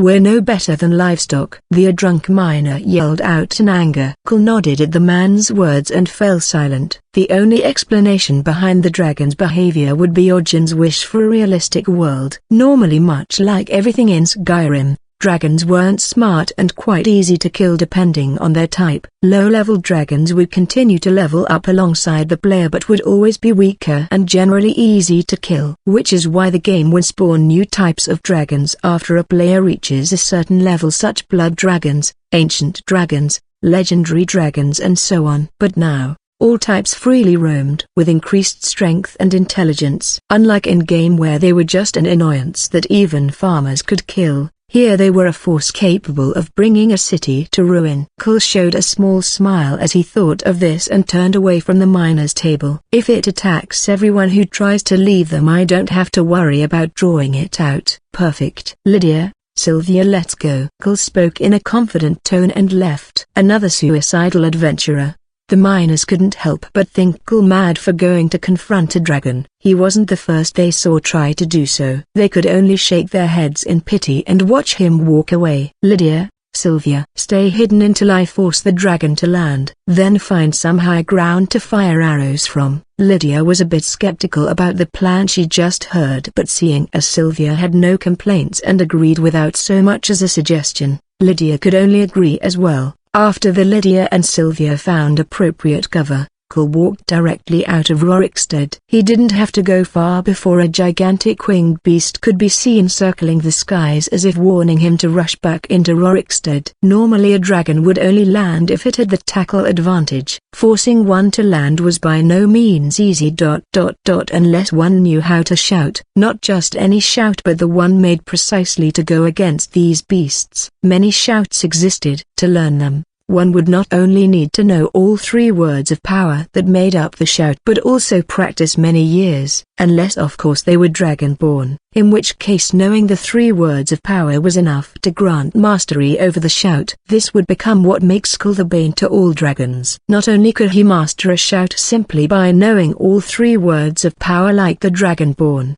but also already knew many shouts that would have normally required the Dragonborn to travel tirelessly across Skyrim and beyond. Dragonrend was one such shout, capable of forcing a dragon to land until its effects wore off. Cole looked up at the circling dragon before using this very shout. His voice echoed through the skies like a clap of thunder. His shout had hit the circling dragon, which seemed beyond surprised that it could no longer stay in flight. A blue misty aura covered its entire body as it slowly descended to the ground. The dragon would soon crash on the far outskirts of Rorikstead, causing a small tremor in the process. It flapped its wings and roared aloud, clearing the cloud of dust that surrounded it. It then looked in Cole's direction with a gaze that could kill. Before it could make a move, however, Cole spoke in the tongue of dragons and called its name. Nahagliath, you cannot win against me. Save yourself the embarrassment and yield to me, Cole announced loudly in the dragon's tongue. Hearing this,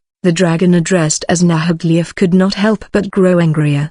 Dragons saw themselves as the most superior and considered humans no more than livestock. To put it into perspective, imagine if a chicken made you fall before telling you submit to it, before it embarrassed you further. This was the dragon's perspective, and it was beyond insulting. How could face others of its kind if it did so? I will show you your place, you insolent human. Nahagliath roared in the language of dragons before charging towards Cole. Even if it couldn't fly, Nahagliath was confident he could end the life of one human. Too angered to consider his ability to shout, Nahagliath charged forward carelessly. But just as he got close, Cole showed a smile. For Sradar, Cole released the shout unrelenting force towards Nahagliath. The shout sent the large dragon a few meters back and left it in a slight daze. Cole took this opportunity and gave the signal to fire. Out of nowhere, arrows began hitting Nahagliath's body. However, very few managed to penetrate its thick scaly skin. Cole didn't seem all that surprised by this and simply sighed. Seems I just have to go fight him head on. Chapter 72. submit. Take this to clean blood vessels and make blood pressure 120/80 blood balance. Kul had come to the decision of attacking Nahaglief head-on after seeing arrows have little to no effect on the large dragon. If arrows couldn't do much, then neither will this ancient Nordic sword. But it should be enough to weaken him. Kul expressed his thoughts aloud. He unsheathed his sword and faced the direction of Nahaglief, who had begun to come towards him. Kul showed a small smile and began running towards the dragon. Watching from afar, Lydia grew worried and left her position. Sylvia on the other hand continued to fire arrows. As the dragon came within close proximity of Kul, it let out a stream of fire towards him, collected quickly and dodged to the side before unleashing the unrelenting force shout. Gra-ra-ra-ra. Nahaglief grunted as he was pushed back by Kul, infuriating him all the more. As Nahaglief stumbled back, Kul came closer and swung his sword with force, unleashing a deadly slash on the dragon's mid-body. Rark! The dragon roared out in pain. The slash itself had not gone very deep but still carried enough force that the dragon felt significant pain. However, the attack didn't stop there. "You're thick-skinned, that's for sure," commented Kul as he readied another swing. Once he swung full force and slashed towards Nahaglief. Another painful roar echoed through the fields. This drew the curiosity of the residents within Rorikstead. Most however were shocked to find it was the dragon that they so feared, struggling against a single man. "How?" roared out Nahaglief in the dragon tongue. It wasn't strange that he was shocked a human could carry such strength. Whenever Nahaglief would try to strike back, the shout unrelenting force would come his way and leave him dazed. What followed next was of course a strike from Kul. "Slay the beast." Yay! The once fearful residents now began to cheer from afar as they watched a dragon getting beaten around. Even Lydia had stopped not too far from the scene and just watched in amazement. Nahaglief had lost all will to fight and now simply wanted to escape. But the second he showed signs of being able to fly, Kul would use the dragon and shout, forcing him back into the fight. "Stop! I'll leave this settlement," pleaded Nahaglief in the dragon's tongue. Kul, however, ignored the beast and carried on in his assault. It wouldn't be long till Nahaglief was completely on the defensive, trying to get away from Kul any way he could. Seeing his way completely shattered, Kul took the opportunity to use the shout he'd been waiting to use. "Bend will." In the game, this shout could temporarily make people yield to you. However, its principles here were greatly different. Provided your will was stronger, one could force an opponent to submit to them indefinitely. As simple as it sounds, it was in fact very hard. The sheer will one had to have needed to be enormous. Lowering someone's will before attempting this shout would also increase its chances of succeeding. By completely dominating the fight, Kul had done just this. He now unleashed the bend will shout upon Nahaglief at close proximity. As the shout began to take effect, Nahaglief roared loudly and flapped his wings in an enraged manner. Kul simply smiled and backed away a few steps before watching the scene unfold. It was at this moment that Lydia rushed to him, worried something was about to happen. As bouncy as always, Sylvia too began running towards Kul. The sight of her chest was enough to make him turn his head from Nahaglief and show smirk. "Is it done, Lord Kul?"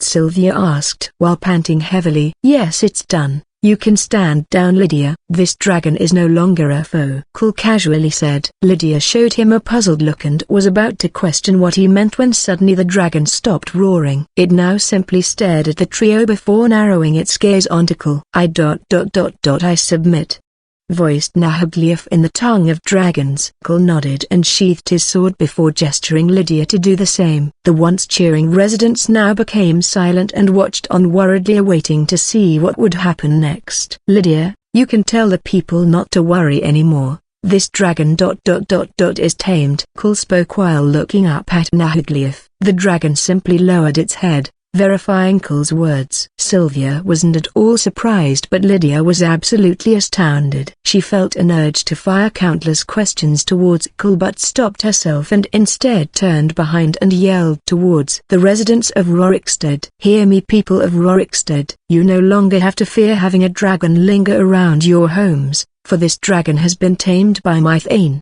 Kul the Dragon Slayer." Lydia yelled proudly. The residents were taken aback by Lydia's words, unable to believe the beast that terrorized them could be tamed so easily. However, Seeing it lower its head in front of Kul, they could confirm the words to true. By the divines ...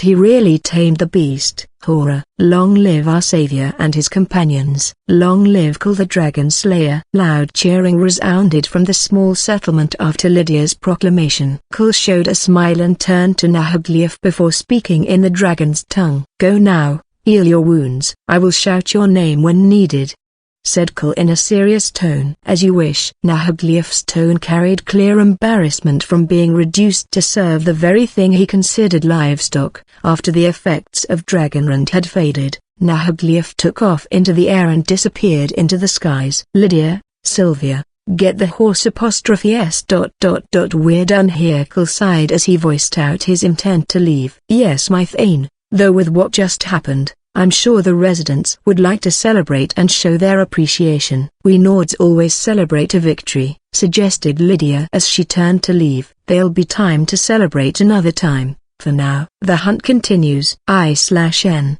Some old chapters have been and will be re-edited. So far no major changes planned, so you don't need to reread. However, going forward a few things will change. 1. ARC's arcs will vary in length now depending on the Reincarnator. Arcs are a tricky but important part of multiverse fics, mine being one where he has to hunt Reincarnators in each world. It can either be too short and boring in each arc or too long and dragged on, which is what will happen if I spend too much time in worlds. So here's what I'll be doing. Arcs will vary in chapter number, some long some short. My goal is to keep things interesting and not too centered on one world, which brings the next point. Harem. It's not every time he visits a world that he'll get intimate with the main cast. He'll visit multiple versions of the same world, so it'll vary. Sometimes we see some little romance, other times a pure lemon arc, other times pure killing and torture. Hitlist. I'm still open to hitlist recommendations, as so far I have 2.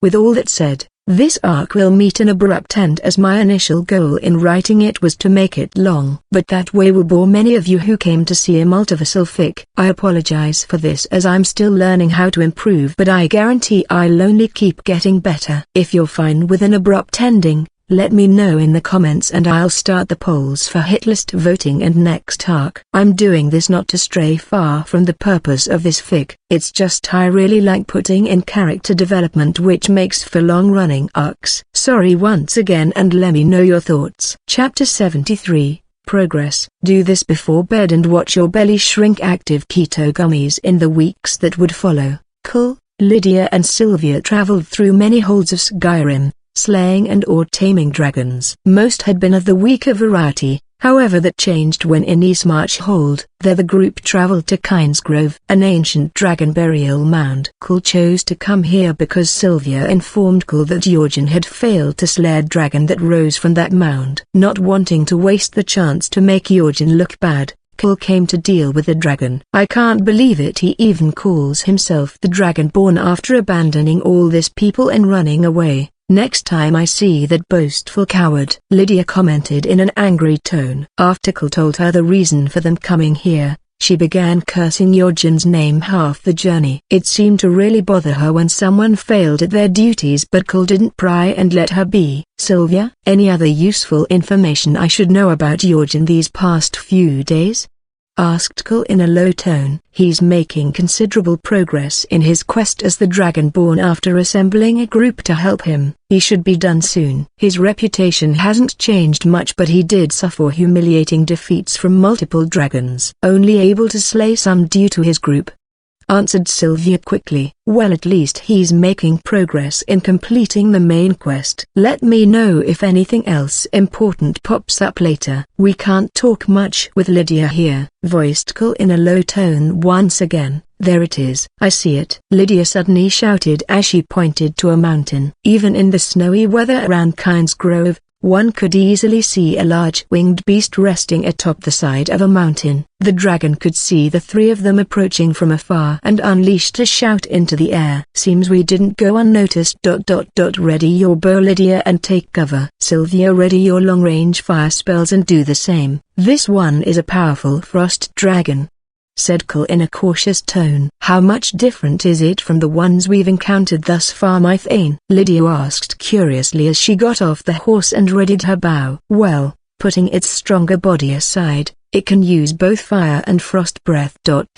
as well as some other shouts that will cause you to tire out quicker. It's very powerful, but at the same time it's not to be underestimated," Cole advised before slowly unsheathing his sword. Cole looked towards the dragon and narrowed his gaze before rushing over. The dragon opted to stay on high ground and began shouting towards Cole from there. "I've heard tell about your dreadful Thursday forcing us down from the sky ... I will not fall prey to such," announced the dragon in a loud roar. "If you're going to stay there, then it just makes things all the more easy for me," mocked Cole with grin. His raised an open palm towards the dragon. A reddish-orange aura covered his palm before large flames emerged. The flames didn't take long to completely engulf the confident dragon. It roared out in pain and flapped its wings, dispersing the flames ...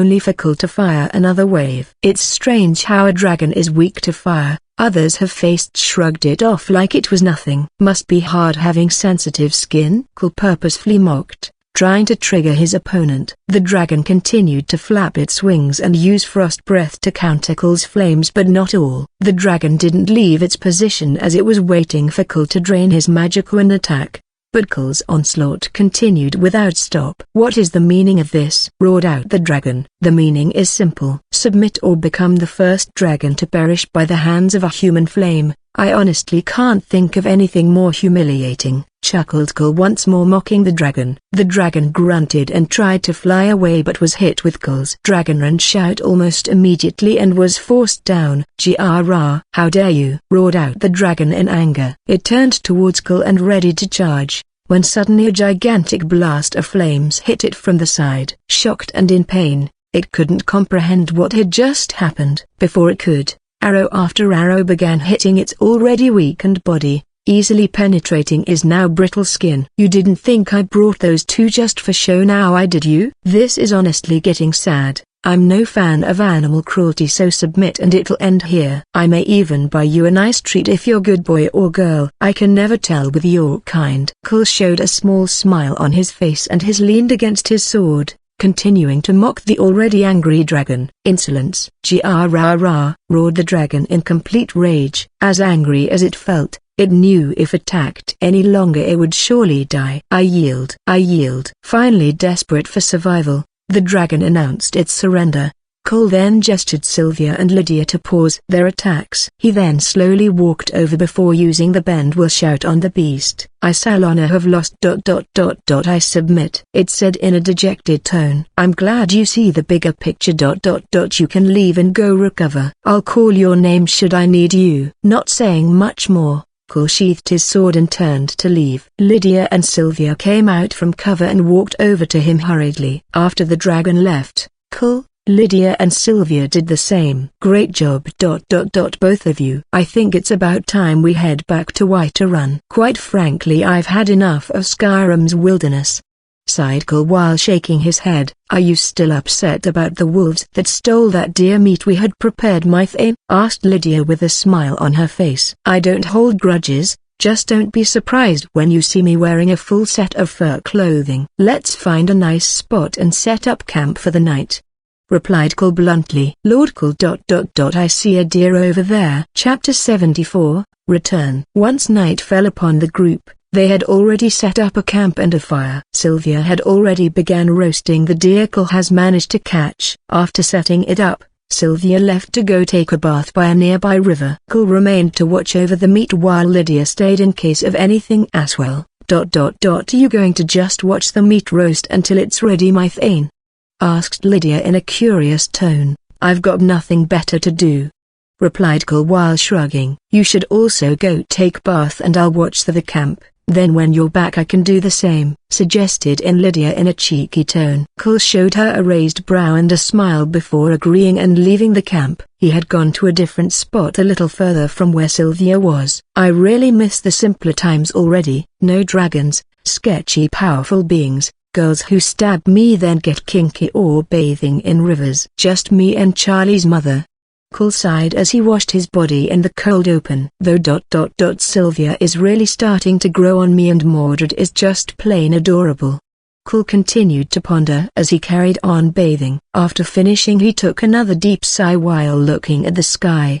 Goodbye to the simpler times. On his way back to the camp, Cole found Sylvia crouching alone near a tree, petting a little rabbit. He chose to stay hidden and just looked at her curiously. Hey the little friend, are you lost? I know the feeling, I was lost too, but I was found by a really kind woman. I was still alone like you. But now I have Lord Cole. He doesn't treat me badly for being clumsy or slow. I just hope I don't disappoint him. A smiling Sylvia confessed. Sound like she's had it rough, thought Cole while looking at silently. Sylvia, what are you doing over there? Cole feigned just arriving as he called out to Sylvia who was slightly startled. I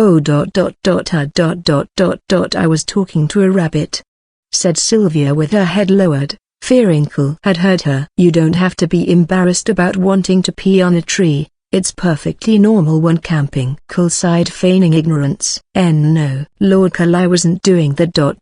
There was really a rabbit. It just hopped away, said Sylvia in a low tone with her head still lowered. Hopping? I'm not sure what that means. Can you show me? Asked Cole while tapping his chin in thought. Hopping is when the rabbit goes hop, boing, hop, boing. Hop, boing, Sylvia demonstrated while holding her hands out like a rabbit. I think see it now, Cole answered while showing a small smirk on his face. Sylvia hopped a few more times before realizing what Cole was focusing on was completely something else. Lord Cole. You knew what hopping meant from the start, said an even more embarrassed Sylvia. Yes, but I couldn't resist. You looked adorable doing it. Come on, let's head back to camp and eat. A short while later, Cole and Sylvia arrived back at the camp. They found Lydia had dozed off leaning against her sword. Cole walked over to her and shook her shoulder, ending her little nap. Huh? Welcome back. Are you both feeling better? Asked a slightly drowsy Lydia. I'm feeling hungry. Mind telling me where the meat went? Asked Cole with narrowed brows. Lydia looked at fire and saw nothing on it. Looking closer one could see the tracks of a wild animal. That's it. I'm going wolf hunting, Cole announced, grabbing a sword and walking. Just there like that their night came to an end. The next day the group set off back to White Run. After arriving around sunset, they left their horses at the White Run stables and continued on foot up the hilly road to the city. Back again from a dragon-slaying adventure, Cole? Asked a guard at the main gate in a happy tone. What makes you ask? Replied Cole in a friendly tone.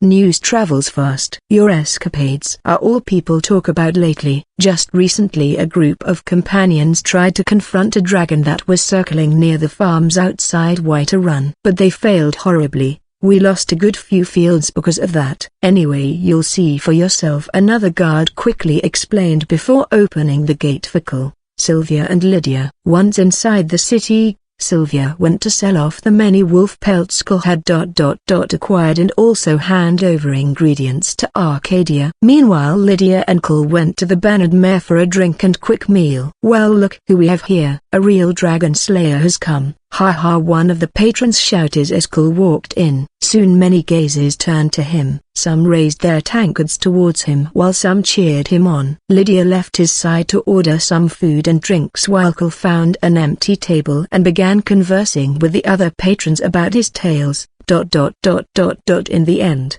one dragon died while the other gave up.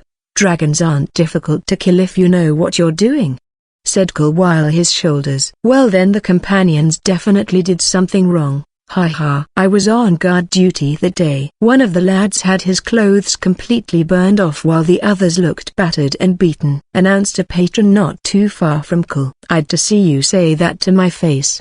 Voices and angry feminine voice. The once smiling patron had his smile completely disappear as Ada appeared in the inn. Not the least bit amused by what she heard. You can sit there and laugh all you want, but we companions feel no shame in losing a battle to fierce opponent. We take out losers with our heads up high. You think you can laugh at companions when you're just a guard who does nothing but stand all day. Whenever there's danger, We do the real defending while you all fall like flies. It's why I've worked so hard in life. My ma always did say that if I didn't I would end up being a useless ant that could be stepped on like a mat by anyone who felt like it. In other words, I'd become a white-run guard. Ayla quickly spoke before turning. The once laughing patron held his head down and didn't dare reply, while another in a guard's uniform shook his head. I'd like to just be clear and say I only chose to be a guard because I took an arrow to the knee. Ayla ignored the comment and walked towards Cole's table. She stopped near a few inches away and looked at him with her arms crossed. I can't win our bet. Chapter 75. Why? Drink 1 cup of this before bedtime and lose 14 kg in 2 weeks. Active Keto Gummies. Editor, Magnus and Chaos. Cole was caught slightly off guard by Ayla's sudden statement. Lydia was even more surprised as she looked towards Ayla with a look of disbelief. You do realize what's at stake, right? Why suddenly give up? Asked Cole in a straight tone. You're slaying dragons like they are chickens, whereas I failed to slay a single one. I'm just being realistic. I'm honorable enough to know when I've been beat. I'm well aware of what's at stake and I still admit I've lost. So do as you please, stated Ayla with her arms crossed and brows furrowed. Cole wasn't sure how to take the situation as he had pictured it going vastly different in his head. He had no real interest in taking away Ayla's freedom. His original plan simply involved making the companion's pride go down a peg. Her admitting defeat wasn't in his calculations. Alright then, so I'm the winner of our little challenge. You're free to go do what you usually do. I'll let you know if I need your help with something. Cole casually spoke before turning away from her. Cole's statement came as a surprise to both Lydia and Ayla. Ayla was expecting him to ask her to do degrading actions and use her like some slave, whereas Lydia thought he'd at least humiliate her slightly. What do you mean help? Asked Ayla in a cautious tone. Fetching ingredients, hunting, retrieving some things for me and so on, replied Cole casually. Is that all? And the lap you mentioned before? I don't believe you, said Ayla in an angry manner. I said you'd do it. With a smile on your face. I'm not going to force you. It's not in my nature, unless of course you're my enemy. Cole cast her a quick smile as he replied. If this is you showing pity towards me, then save it. Just do your worst already. I have my own pride, said the stubborn Ayla. Cole sighed and went silent, pondering the situation. Lydia would occasionally cast glances at Ayla, who stood waiting for him to speak. If you insist, then you can sit on my lap and feed those berries Lydia brought, said Cole while looking at Ayla. Just that? Asked Ayla in an unsure tone. Cole didn't answer but gave her a light nod. Ayla was a bit surprised he hadn't asked for more after what she had threatened she'd do if he had lost. She still expected him to ask for more once they were probably alone. For now she stopped pondering the matter and sat on his lap. She reached out to the bowl of berries and began feeding him some slowly. Cole only ate the berries and didn't pay much attention to her, like she wasn't even present. Not even giving her the slightest grope. So do you think you'll be ready to leave tomorrow morning? Asked Cole whilst facing Lydia. The two had been conversing for a good while Ayla only listened and didn't add on. The berries had long finished and she now just sat on Cole's lap awkwardly. Yes, I'll manage. I'm not really tired. If you want we can leave for Solitude tonight, answered Lydia whilst also facing Cole, completely ignoring Ayla. Soon Sylvia returned and took a seat beside Cole before joining the conversation as well. The trio were planning on how they should proceed towards Solitude, Skyrim's most high-class city. May I speak? Suddenly asked Ayla. Why are you asking permission? You're free to do as you please, asked Cole in a blunt tone. Is this really all you want me to do? You're not going to ask for more? Asked Ayla, seeking confirmation once more. Cole didn't answer but only nodded instead. Him not asking for something was making her somewhat anxious that he might be planning something bigger, but Cole simply had no interest in playing slave owner to someone who hadn't really wronged him. He wasn't on friendly terms with her, but not the point of risking his reputation just to have temporary fun. The patrons present in the inn couldn't help but stare at Ayla sitting on Cole's lap and talk about it in hushed tones. Lydia, Sylvia, if you're done eating we should go, We'll need to set off early tomorrow, said Kul as he finished his drink. I'm done, Lord Kul. Same here, my Thane. We can leave. Kul cast a look towards Ayla, which he immediately understood. She got off his lap and he left after with Lydia and Sylvia in tow. Ayla hesitated for a moment before deciding to follow behind them. What's solitude like, Lydia? The people I mean? Kul asked as they began walking away from the inn. I honestly didn't enjoy my time there. I went there when I was a child. I honestly prefer Riffin to it. Solitude is full of stuck-up and annoying people. You'll see what I mean when we get there, answered Lydia in an annoyed tone. I agree with Riffin being more tolerable, but we have business in Solitude, so it can't be helped. Besides, last time I checked, we're far from lacking in terms of systems, said Kul with a smile on his face. I'm sure no one will disrespect Lord Kul, commented Sylvia in a proud tone. You've clearly haven't been to Solitude then. It's all wealth, status and lies, no honor whatsoever. Damn merchants. I'm happy the dragons have made trade difficult for those leeches, said Lydia with her arms crossed. The three continued to share their thoughts on Solitude until they soon arrived at their home. Did you really need to follow me all the way home? Kul sighed and asked as he turned around and faced Ayla. Well, you have my freedom, so of course I'll follow you, answered Ayla in a firm tone with her arms crossed. Sigh, you know what? Just forget the challenge. You've already fed me berries and I've shown my skill. Everyone's happy. No need to follow each other anymore. Agreed? Agreed. Good night. Kul spoke quickly and in a blunt tone before entering his home and closing the door. You went easy on her, my Thane. I honestly expected you to at least humiliate somewhat or something more intimate like most men, said Lydia as she began heading up the stairs. I just wanted to teach her a lesson. If she were my enemy then sure, but she's just a prideful woman with anger issues, so no need to go that far, answered Kul honestly. You really are strange, my Thane. Well, good night. Lydia spoke quickly and turned to leave with a smile on her face. Ayla still stood outside silently for a moment with a complicated expression on her face. I don't have anger issues, she thought to herself before frowning and leaving Kul's property. Give stones and leave a review for faster releases. Chapter 76, To Solitude. Do this before bed and watch your belly shrink. Active Keto Gummies. Editor, Magnus and Chaos. The following day, Lydia, Sylvia and Kul had all woken up early and began preparing for their journey to Solitude, which would take roughly 3 days. Lord Kul, is there anything else I should bring? Asked Sylvia as she was packing things into a bag. Not necessary, it'll just slow the horses down. Just carry the essentials as usual. We can buy things in the settlements along the way should we need to, replied Kul while sorting his clothes. Sylvia nodded and continued to pack while Kul went downstairs where he found Lydia already set to go. You don't waste time, huh? He asked casually. I'm not the type to overpack. I just carry what's necessary. Leaves me more room to carry things for you should you need me to, she answered proudly. You really take your duties seriously, stated Kul as he gave her an odd look. Why wouldn't I? I'm not like those unruly housecarls some Thanes have. Besides, I all set, Lord Kul. Lydia was cut off by Sylvia, who announced loudly that she had finished. She soon rushed to join Kul and Lydia, but not before stumbling on the last of the stairs. Boing! Luckily for Sylvia, her fall was cushioned by her chest. Both Lydia and Kul could only look at her oddly as if in disbelief at what they had just seen. Did they get bigger? They both thought to themselves. Sorry, Lord Kul. I'm all set and ready to go, she stated after standing back up. Right. Let's go, answered Kul, but not before stealing one last glance at her chest. They really did get bigger.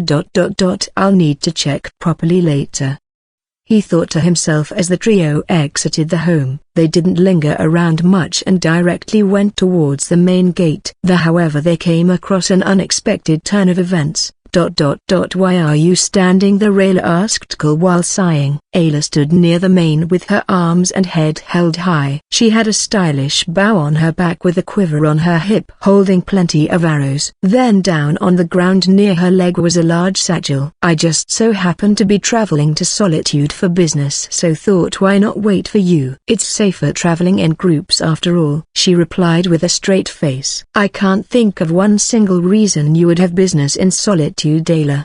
Before Kul could answer, Lydia came forward and spoke. not mincing her words one bit. "And since when do you know everything happening in my life, Lydia?" "If I say I have business then that's none of your business," retorted Lydia while making signs. "We gain nothing by standing around here debating about it. Let's just go. If she wants to tag along then so be it," announced Cole before walking out the gate. Sylvia quickly followed while Lydia and Ayla gave each other dirty stares before following.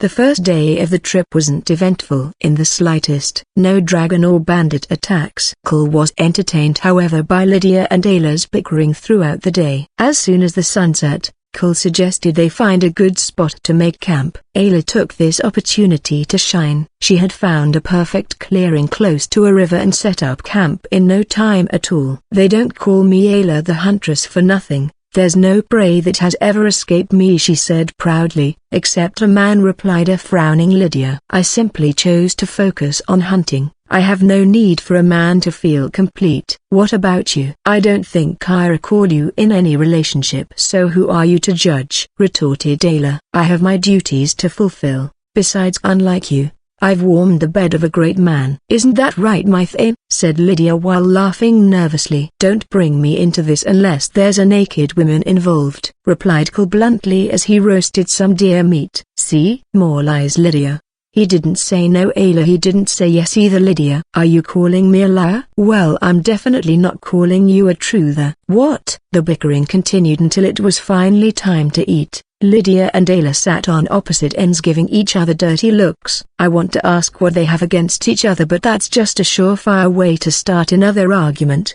"Well, that was a good meal." "I'm going to take a bath by the river," announced Cole while standing up. "Wait for me, Lord Cole," stated Sylvia as she hurriedly stood up and followed him, leaving Ayla confused. "Are they together?" she asked Lydia in a soft tone. "No, just think of her like his servant. A very skilled one at that," replied Lydia as she looked at Cole and Sylvia walking away. Ayla didn't ask any more after that and continued to eat along with Lydia. Meanwhile by the river, "Lord Cole, do you think those two may like you?" asked Sylvia in a low tone as she began to disrobe. After getting fully naked, she joined Cole in the river. He sat near some large and small rocks in the water. Sylvia came behind him and immediately began washing his body. "I don't think so." "I hope it stays that way," replied Cole in a blunt tone. "How come, if you don't mind me asking?"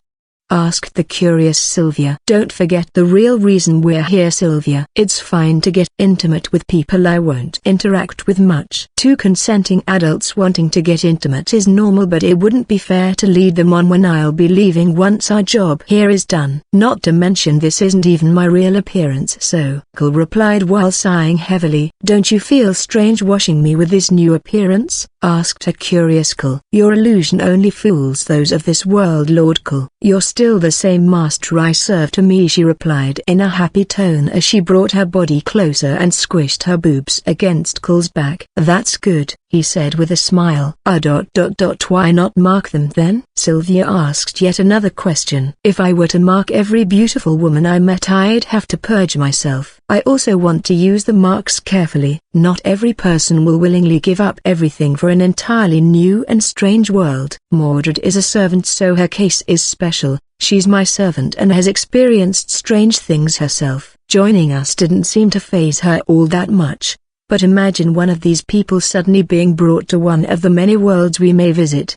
Besides, if I am to use my marks, I'd prefer we recruit strong people. If not strong, then at least proficient in their like no other. I purposely choose the least intelligent or least powerful reincarnators to deal with to gain experience, and with marks strong allies. I can't afford to get sloppy, Sylvia. Not all reincarnators will be easy to deal with. That's something I can't and won't forget." Sylvia looked at Cole in silence for a moment and hugged him suddenly from behind. "I'll do my best as your guide every step of the way, Lord Cole," she said in a gentle tone. "Thank you, Sylvia." Chapter 77, Prey. Edited by Moats the Lilican and Magnus the Gay. After Sylvia finished bathing herself, she decided to head back towards the camp. "Lord Cole, are you not coming?" she asked in a curious tone. "I think I'll just relax here for a little longer. I'll meet you back at camp." he replied as he laid in the shallow end of the water and leaned against some rocks. Sylvia nodded at his words and left him to relax. It didn't take her long to return to camp, where she found Lydia and Ayla debating about weapons and armor. "Come on, Ayla, who even wears hide armor anymore except bandits and poor hunters," voiced Lydia while shaking her head. "It's not about the material, sometimes it's about the quality. Not everyone wants to wear some heavy steel armor which restricts a lot of movement," retorted Ayla. Lydia wanted to make another point but instead turned to Sylvia after realizing she was back. "Oh, you're done bathing? Where's Thankul?" she asked casually. "He wants to relax a little longer in the water.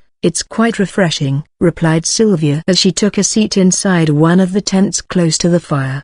The conversation soon changes to Lydia asking some questions about Thane. It was only natural to be somewhat curious. Sylvia, however, stated she hadn't known him long to avoid many questions and was vague with the ones she answered. Ayla couldn't contribute to the conversation and decided to leave. "I'm going to hunt to clear my head. Sitting around doing nothing isn't like me," said Ayla all of a sudden before grabbing her bow and arrow and walking away. It didn't take her long to find a large deer roaming the forest. She crouched quietly and showed a smile as she slowly got closer.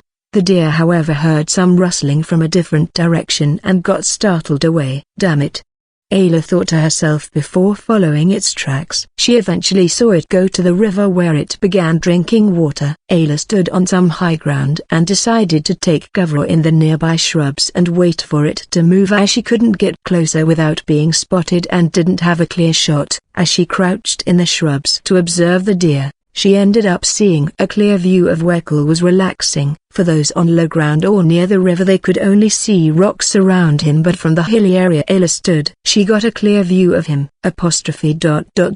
His body isn't bad, I suppose I'll give him that," she thought to herself. "What are you doing?" The sudden question reached Ayla's ear and jolted her back to reality. She turned quickly and found Lydia looking at her with her arms crossed. "What does it look like?" "I'm stalking my prey," answered Ayla in a confident tone.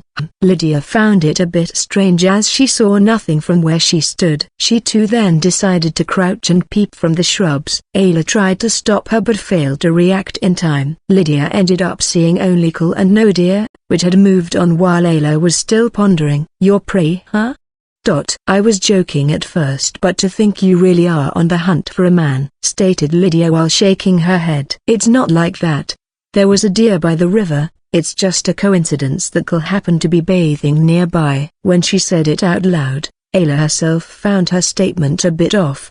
The two ended up arguing over the misunderstanding for a little longer before Lydia lost interest in the matter. "Fine, if you say so. I'm going to take a bath now as well," Lydia said in a casual tone as she prepared to leave. "Wait, Cole is still there." "Are you going to bathe while he's still there?" Ayla asked in a surprised manner. "Why not? He's seen me naked before." "It's not the first time, Lydia. Him and I had to bath in a river close to one another. I'm comfortable with him seeing me, so it's not an issue," replied Lydia as she walked away. Ayla hesitated for a moment but soon followed Lydia behind and the two walked to the river together. Once there they quickly stripped and went into the water, not too far from Cole. "I hope we're not interrupting you, my Thane," said Lydia looking towards the rocks that separated her and Lydia from Cole. "Not at all. I'm just enjoying the cool water." "It's a hot night today," replied Cole in a relaxed tone. "This part of Skyrim always tends to be very hot this time of year.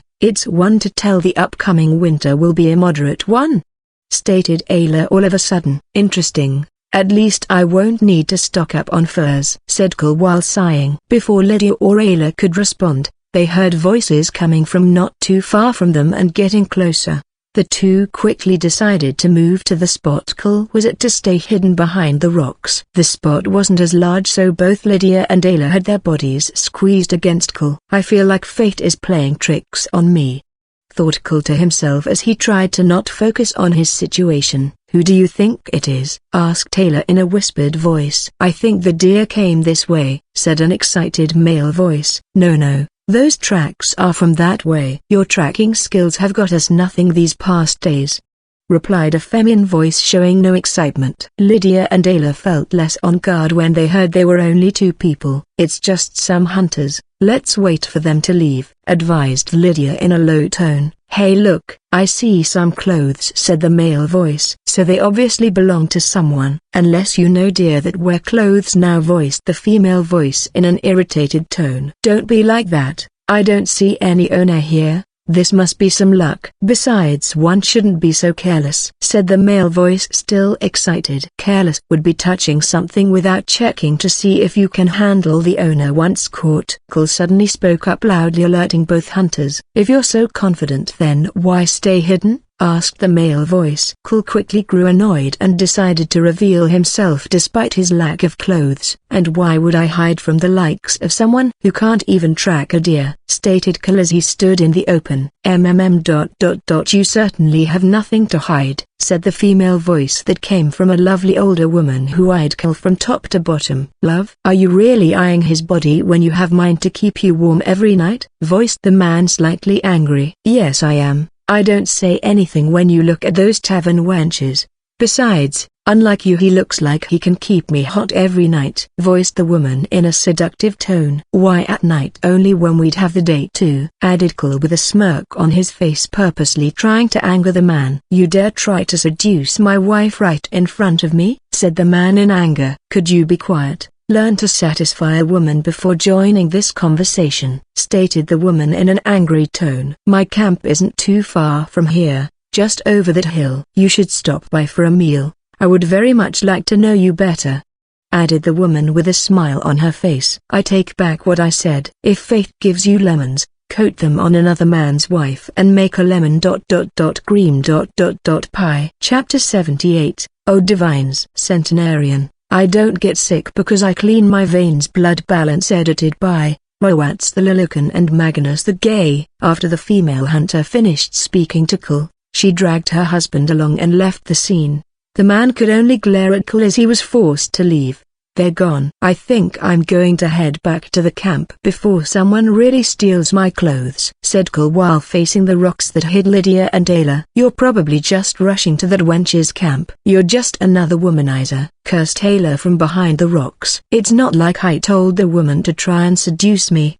Besides, I was only trying to be friendly, replied Cole with a smile on his face. After Cole said this, he quickly dressed up and decided to leave and head back towards the camp. They both have such tempting bodies. I better go now before I experience some cliché misunderstanding. As Cole left, Ayla remained with Lydia, still cursing his actions. You say he's seen your naked body but had never tried to make a move on you, or even try to order you to serve him? I've heard some thanes abuse their power in that manner when they think a housecarl will do anything they asked Ayla as she and Lydia began to bath in the river. No, like I told you before, he respects me as I respect him. He treats me like a respected companion and not some servant. I can understand why Sylvia willingly enjoys being his servant if she is that in the first place, replied Lydia while sighing. So he's not the worst out there, doesn't make him any less of an honorless womanizer. I've seen adventurers like him many times. They try to woo women by acting like gentlemen, but in reality they are just wench-loving womanizers, voiced Ayla while shaking her head. Well, you're free to think what you want about him. I doubt he really cares about anything negative you have to say. But remember, you lost your freedom to him fair and square, but he shrugged it off like it was nothing. The least you could do is stop cursing him every time you hear his name like some unhappy wife, Lydia said in a serious tone, making Ayla go quiet. I don't believe he doesn't have ulterior motives, Ayla thought to herself, but didn't respond to Lydia's advice. Meanwhile, Cole soon arrived at their camp and found Sylvia polishing his weapon. Aren't you going to get some rest, Sylvia? Asked Cole as he arrived onto the scene. I will after Lydia and Ayla come back. I'm not tired yet, replied Sylvia with a smile on her face. Well, all right. I'm going to check on a camp not too far from here. We encountered some pretty interesting hunters from there, stated Cole before leaving the camp. It didn't take him long to spot another campfire after he walked for a few minutes. Cole wandered into the camp and looked around himself for any signs of the two hunters he had encountered. You must have a death wish, lad, yelled out a male voice all of the sudden. Cole quickly turned to find the male hunter rushing towards him with an axe. Cole didn't panic and allowed the man ever closer before dodging his strike and countering with a punch aimed at his face. Cole's fist came in clean contact with the man's face and sent him flying backwards. The man only stopped when he forcefully hit a tree before falling to the ground unconscious. "Che, I knew I shouldn't have left you alone, Igor." The female hunter soon arrived at the scene and found her husband knocked down. After checking to see if he was alive, she turned to Cole and shook her head. "Sorry about that. If it weren't for the sake of our children, I'd kill this cheating bastard myself." "Give me a moment," she said before turning away from Cole. She went into a nearby tent and came back inside out with some rope. She then skillfully tied her own husband down before dusting off her hands in satisfaction and turning back to Cole. "There. That should stop him from acting up. While you're still here, let's not beat around the bush. I'm tired of always being the one cheated. I too crave to be touched. If you're interested, we can skip the formalities and get right to it," spoke the woman in a confident voice. "Nord women really don't beat around the bush," thought Cole before deciding to answer. Rather than answer with words, Cole simply dropped his pants and revealed his throbbing hard cock. The woman showed a sly smile before taking off her clothes as well. The two soon embraced each other and began fucking wildly in the open for what seemed like hours. It didn't take long for the unconscious man to wake up to a disturbing sight. Yes, I want your seed all over my body," yelled the man's wife as she got pounded by Cole from behind. The man had woken up just in time for the climax. Cole gripped the woman's askik and pulled out in the last second before coming all over her back and ass. "You bastard. How dare you? I'll kill you this day or my name isn't Igor Reinhardt." "Melda, how could you?" yelled the man in pure anger. Cole ignored his threats and soon dressed up after the man's wife slowly cleaned off Cole's cock, making sure her cheating husband witnessed it clearly. "You think I don't know about all your little whores? The only reason I haven't left your sorry excuse for a Nord is our children. As far as I'm concerned, you're only my husband in name," stated the woman as she stood up, not bothering to clean the cum off her body. "Well, I think I should be going, Melda." "Thank you for the our meal," said Cole as he prepared to leave. "No, thank you for making me feel like a woman again." "You're always welcome inside me," replied Melda with a smile. "Don't you dare leave, lad. I'll kill you. I'll find you." The man continued to yell in Cole's direction as he left the camp, ignoring the man's threats. "Oh shush, Igor. I'm not done with you yet," the woman said suddenly in an angry tone. She left the man's side and went into the tent nearby for a moment before coming out with a mammoth's tusk. She coated its tip in honey before turning towards her helpless husband with a sly smile on her face. "Wait, Melda. What do you plan to do with that?" "Melda, please. Think about this. I love you. I'll change." "Please, Melda, I'll change.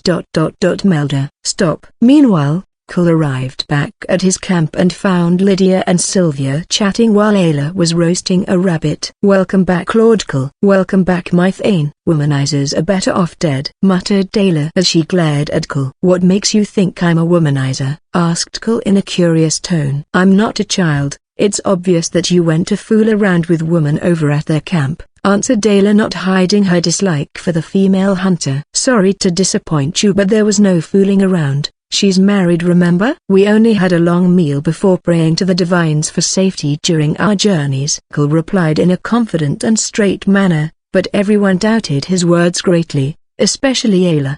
But then all of a sudden they heard a loud cry of a man. "Oh divines, help me. I'll change." Talos, Mara, Akatosh, anyone. Then followed the shouts of a woman. "Divines, I thank you for the hunt that gifted me this fine ivory tusk." Lydia, Sylvia and Ayla all had confused looks on their faces as they looked at Cole, who simply shrugged. "I'm surprised to find you all think so little of me. I suppose I'll just go to sleep." "You wouldn't want a womanizer near you after all." Cole spoke, feigning a disappointed look as he went to his tent, leaving them instead feeling guilty for thinking wrongly. Chapter 79, White-Run Dilemma and Centenarian. I don't get sick because I clean my veins and blood balance. Edited by Chaos the Moody Addict. Magnus the bisexual and Rawats the Lilican. The next morning the entire group woke up early. Kull was the last to wake up and found Lydia and Sylvia already preparing a meal.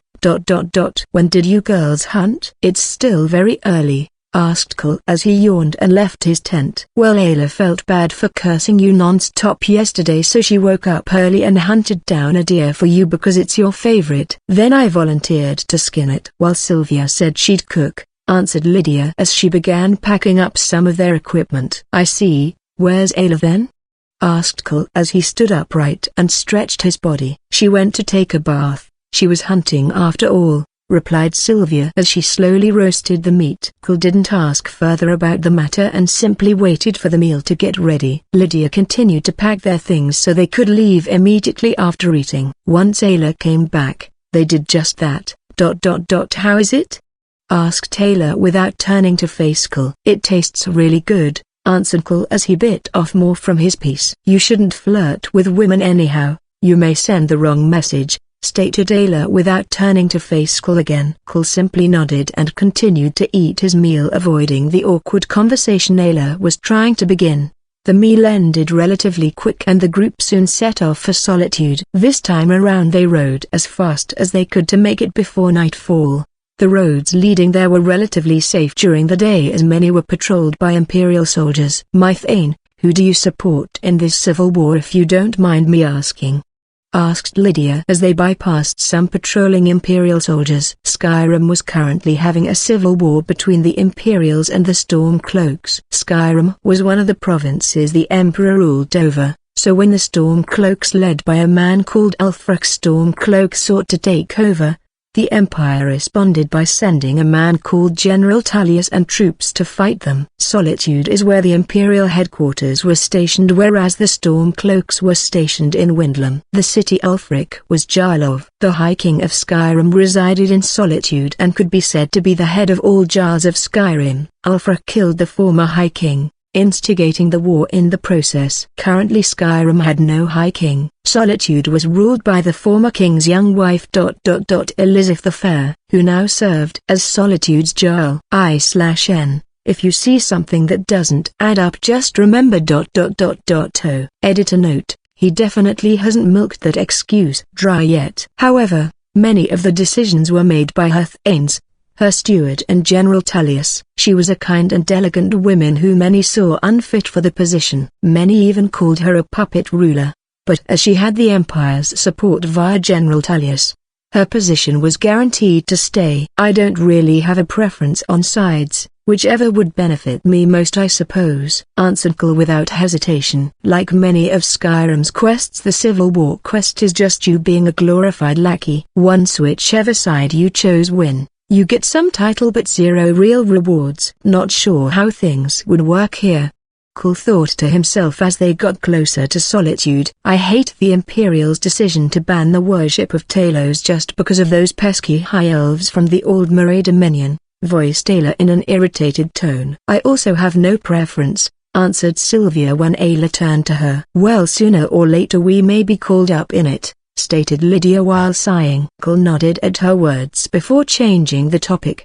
The group ended up arriving not too late in the evening. After they left their horses at the stables, they finally entered the city of Solitude. No one in the group had any immediate things they wanted to do, so they decided to rent rooms at an inn called the Winking Skeever. It was much larger than the Bannered Mare and far more well decorated. This meant a larger fee to pay for rooms, but that was no issue for Kull's group. Not surprisingly, the place was low on rooms, so they could only book 2. Kull would share with Sylvia, which didn't change anything really, while Lydia and Ayla would share their room. This put both in a bit of a sour mood, but that soon changed as they settled down for drinks and a hot freshly cooked meal. Finally, we've been traveling almost non-stop. Feels wonderful to finally sit down and have some ale, said Ayla in a satisfied manner. On that we can agree. Despite all the strange people in Solitude, its food is beyond top class, added Lydia as she enjoyed the many assorted meals on their table. Do you think Adva is in the city? Asked Kull as Sylvia poured him some ale. After doing so, Sylvia hurriedly walked to the counter to get some more drinks. her bouncing chest bringing many to utter silence. Even the inn's very own bard. "Oi bard, I paid for a song," yelled one of patrons. "Oh right, sorry, where was I?" "Ahem, believe the Dragonborn comes, with a breast-wielding power." "Ahem, I mean chest." "Wait, no, with a voice-wielding power." Editor note: for some reason I always listened to that song during long trips. The bard got tongue-tied and began from scratch while Sylvia returned to her group's table. "Here you go, Lord Kull," she said politely before taking a seat near Kull. "Are those real or did you enlarge them with magic?" asked a perplexed Ayla. Sylvia shook her head while Kull put his bottle down and began to ponder seriously. "There's magic for that?" He thought to himself as his mind began to ponder just how extensive magic was in this world. "Something on your mind, my thane?" asked Lydia in a curious tone. "No. Just making some future plans is all." "I think it's time I retire for the night. The journey has me craving sleep," replied Kull before standing from his seat. Sylvia of course chose to follow while Lydia and Ayla decided to enjoy the quality food to the fullest. Inside Kull and Sylvia's room, Kull sat on the bed while Sylvia summoned her staff. "Anything of interest happening or progress made?" asked Kull while looking at Sylvia. "You've made progress and are up to 28% before you gain another alteration. But more importantly, Jorgen joined the Stormcloaks and attacked Whiterun yesterday. He is its current acting Jarl. Level 24, said Sylvia before waiting to hear Kull's input. "Does it say how they managed to take over Whiterun?" he asked in a serious tone. "A dragon. Jorgen controlled one dragon that helped in the attack. Jarl Balgruuf surrendered so he couldn't lose any more soldiers and fighters.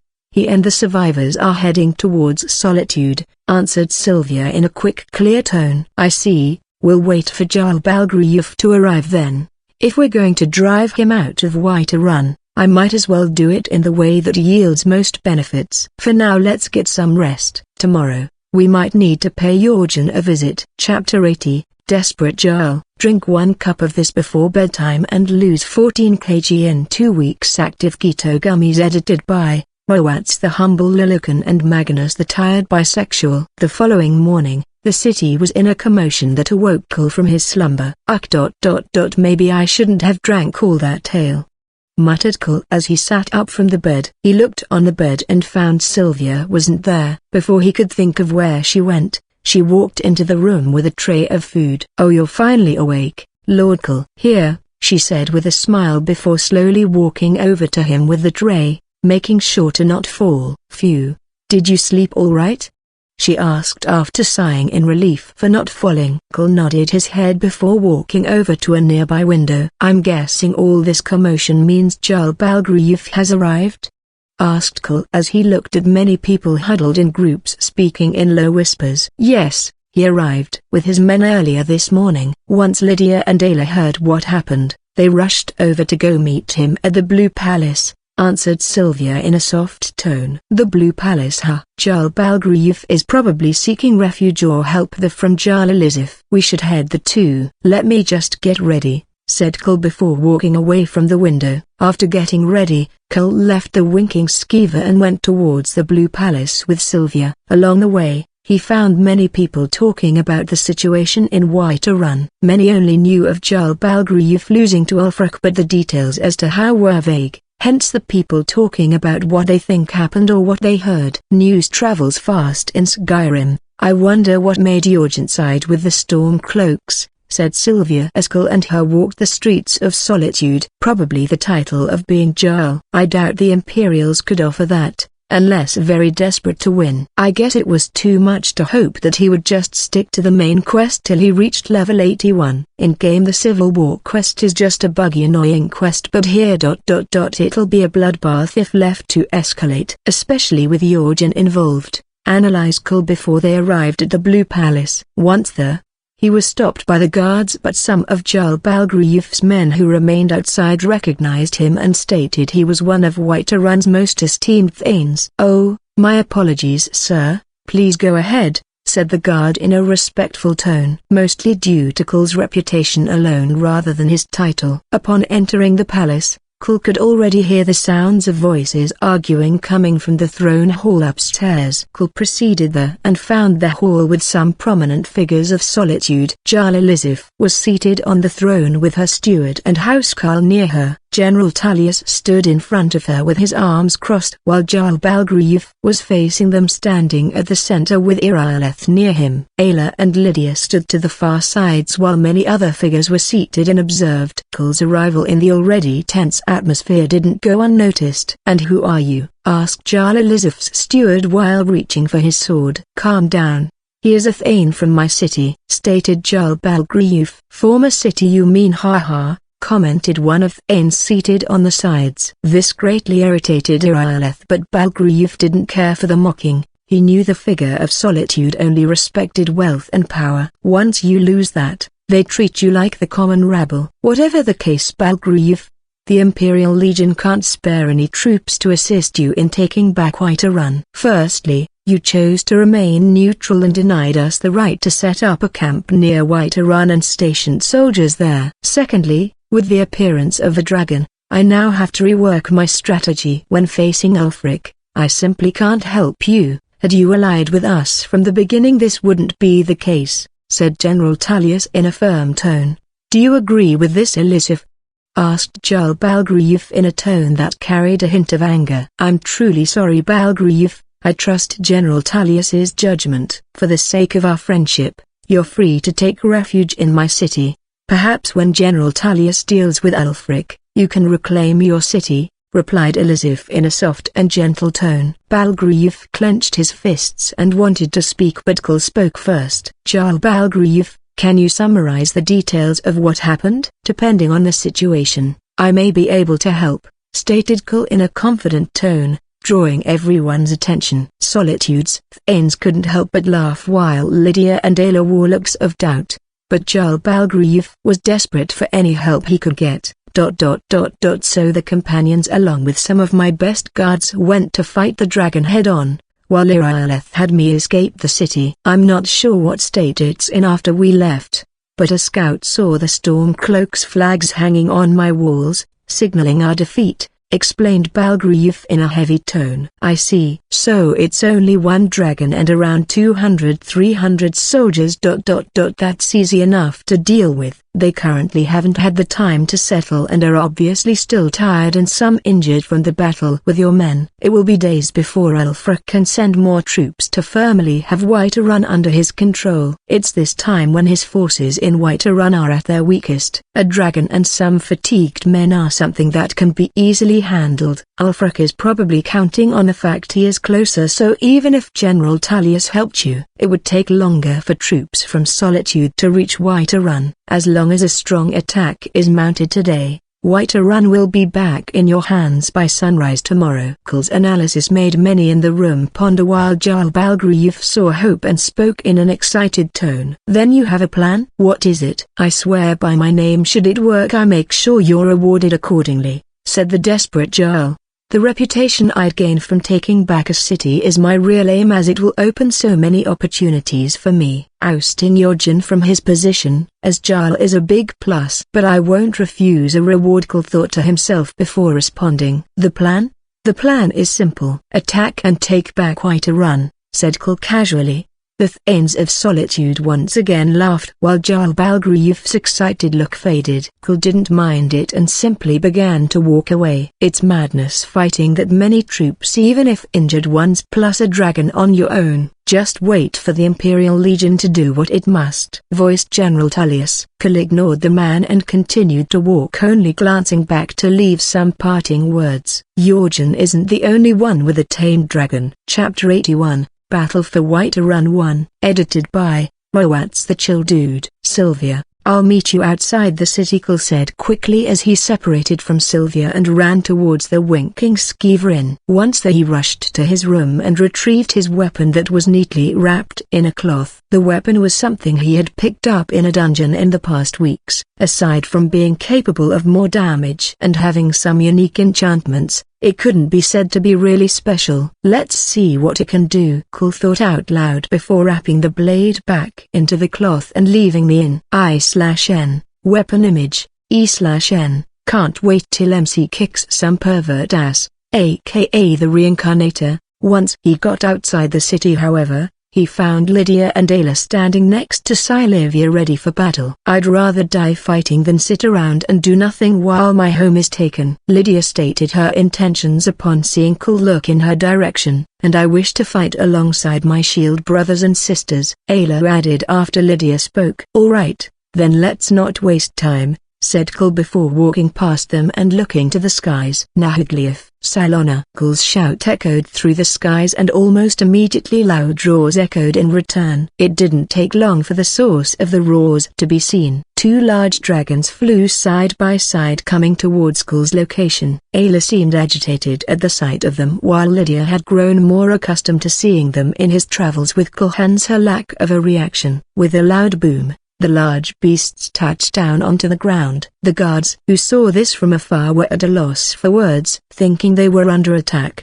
Get on. We'll ride in pairs, Cole quickly stated as he walked over to the dragon with bluish-colored scales. Lydia and Ayla both hesitated after hearing his words, but Sylvia was quick to act and went over to join him. She sat behind him and hugged him tightly whilst he held onto the horns of the large dragon. To Whiterun, Silona. Cole said the location they were heading, and the dragon immediately began to flap its wings and take off from the ground. Wait, how do we ride a drag? Ayla tried shouting towards Cole, but the dragon continued to take off before finally flying away in the direction of Whiterun. Come on Ayla, let's go, yelled Lydia as she rushed towards the dragon named Nahaglief. Ayla was of course hesitant, as would anyone in her case. Even Lydia was nervous, but she trusted Cole enough to follow along. She mounted the dragon and soon Ayla joined her. Not needing to give it instructions, it began to take off on its own and followed the direction Cole had gone. I thought you'd have more to say about riding a dragon, Ayla asked Lydia in a curious tone as Ayla hadn't spoken since they took off. I'm worried about my shield brothers and sisters. I doubt they would have surrendered. I fear the worst, expressed Ayla with a worried look on her face. Lydia didn't know how to comment to her statement as it held a lot of truth. We can only hope for the best, Ayla. Unnecessary thoughts in battle will get you killed, said Lydia in a firm tone. You're right. Thank you, Lydia, she replied in a genuine appreciative tone while Lydia shrugged it off as nothing. It took only a few minutes for Whiterun to be in their field of vision. There were many Stormcloak camps outside the city on guard for enemy troops. They couldn't relax until reinforcements from Windhelm came so they could properly solidify their position in Whiterun. The sight of two dragons flying towards Whiterun would normally have people frightened or nervous, but the Stormcloaks thought they belonged to the Dragonborn, and even if they didn't, they believed he could slay them. Silona and Nahaglief flew closer to each other as they approached Whiterun. Silona, is the dragon helping Jorgen a threat? Asked Cole in the dragon's tongue. His name is Voljipnuk. He is formidable but nothing I cannot handle alone, responded Silona in a confident tone. Good. I'll need you to keep him busy then. If possible, keep him away from the city. Nahaglief, you'll land on the city gate and burn any and all Stormcloak soldiers who approach it, voiced Cole in the dragon's tongue once more. Meanwhile, at the Jarl's home Dragon Reach, Jorgen was casually sitting on a throne sipping from a bottle of mead like a king. In front of him was a woman with a blade on her hip and a frown on her face. Why are we wasting time with this petty struggle? We should be exterminating the dragon menace. Don't forget your duty as the Dragonborn, Jorgen, she voiced in a tone of disapproval. Will you relax, Delphine? I've already agreed to slaying every single dragon in Skyrim. This one is just useful to us for now, then I'll kill it as well. You should relax a bit, we've been adventuring for too long. I/N, Delphine image E/N. I hope Cole kills that bitch. General Tullius didn't even respond to the letter I sent. TSK. Whatever the case, it's his loss, as I'll conquer Skyrim with Ulfric's help and make him and everyone who looked down upon me regret it, he voiced confidently. Help? It's clear Ulfric is just using you to achieve his goal of becoming the true High King of Skyrim. Why would he relinquish that title to you? Jorgen laughed at Delphine's question. His laugh echoed in the empty hall he sat in, while Delphine simply crossed her arms and watched. Simple. For now I'll pretend to be fine with being a Jarl, but once I gain more dragons to control, I'll have him eliminated and rise to power. he declared proudly. More dragons. Control. Are you mad? We need to kill every single one of those beasts, argued Delphine loudly. Yes, I agree. After we cheat the Imperials and oust Ulfric. Think about it. With us ruling, you could truly make Skyrim a better dragon-free place. Delphine pondered for a moment and was about to respond when suddenly a guard rushed into the hall. Jarl Jorgen, we're under attack. The guard yelled in panic, but Jorgen remained relaxed. So, let my dragon handle it. Plus, aren't the troops we have enough? Jorgen replied casually. The situation isn't that simple, Jarl. 2 dragons have attacked. One is preventing our troops from entering the city, while another is directly fighting your own dragon. Our men inside the city are too few, not to mention some people are attacking from within and the displeased people of Whiterun are joining. We can't win like this, the panicked guard explained in a heavy tone. What? Jorgen stood from the throne after hearing the explanation. He grabbed his sword and began walking out of the hall with the guard and Delphine in tow. Back in Whiterun streets, the bodies of Stormcloak's soldiers began to pile up one after another. Sylvia fought near the entrance of the city, making sure no Stormcloaks could try to escape as Nahaglief was focused on preventing troops from entering. By order of Lord Kull, you shall not pass, she muttered before casting a wide-range frost spell. All within its radius felt a bone-chilling breeze enter their body. Their bodies began to tremble and they could barely hold their weapons. Most Nords were used to the cold weather, so frost wouldn't hurt them as much, but even they felt the might of Sylvia's attack. It didn't end there though. Sylvia soon took a different stance and began casting large icicles in their direction. The initial spell was only meant to slow them down and reduce their reaction speed. After the first wave of icicles passed, a good number of Stormcloak soldiers met their end, whilst others became heavily wounded. Sylvia hadn't moved an inch from her position as she prepared to launch another wave. Ayla also separated from the group and had gone to Jorvarsk to check on the companions, or at least know if they were okay. What she found, however, was what she feared most. No. Chapter 82, Battle for Whiterun 2. Drink 1 cup of this before bedtime and lose 14 kg in 2 weeks. Active Keto Gummies, edited by Moatzther. PLS, don't put bad nicknames here, Gob. Upon arriving at Jorvarsk, Ayla found it to be in a poor state. The building itself looked to have taken heavy damage. While no one seemed to be around, Ayla clenched her fists before going inside. Is anyone here? She yelled out in hope. Lady Ayla, a voice responded to her call in a tone carrying sadness. Ayla recognized the voice and got closer. The voice belonged to a young woman who was kneeling on the floor cleaning up the messy hall. She was Jorvarsk's maid. Sire, what happened? Where is everyone?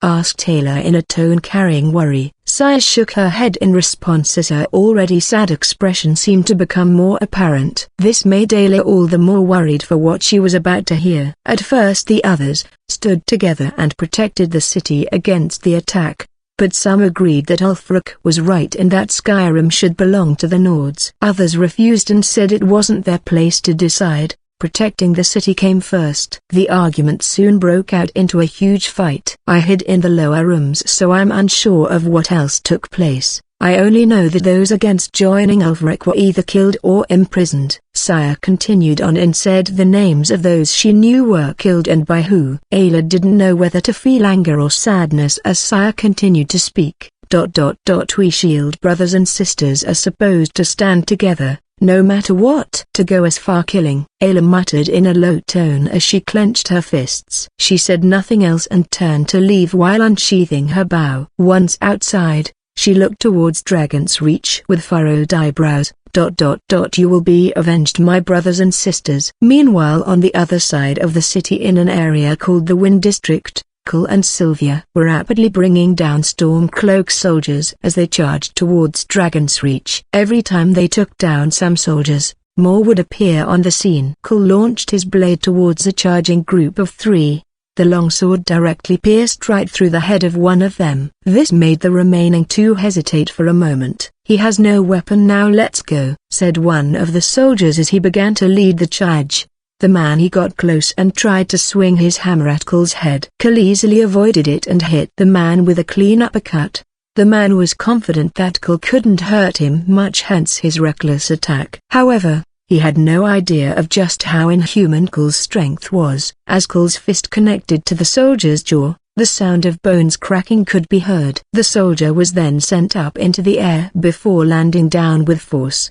His body trembled as he squirmed and moved his hands to his face. His jaw was completely shattered along with many of his teeth, leaving his face a bloody mess. Kul looked at the soldier and was ready to deliver a final blow. However, the remaining soldier gained the courage to attack and charged towards Kul with an axe. Kul stopped the soldier's attack by simply holding his hand.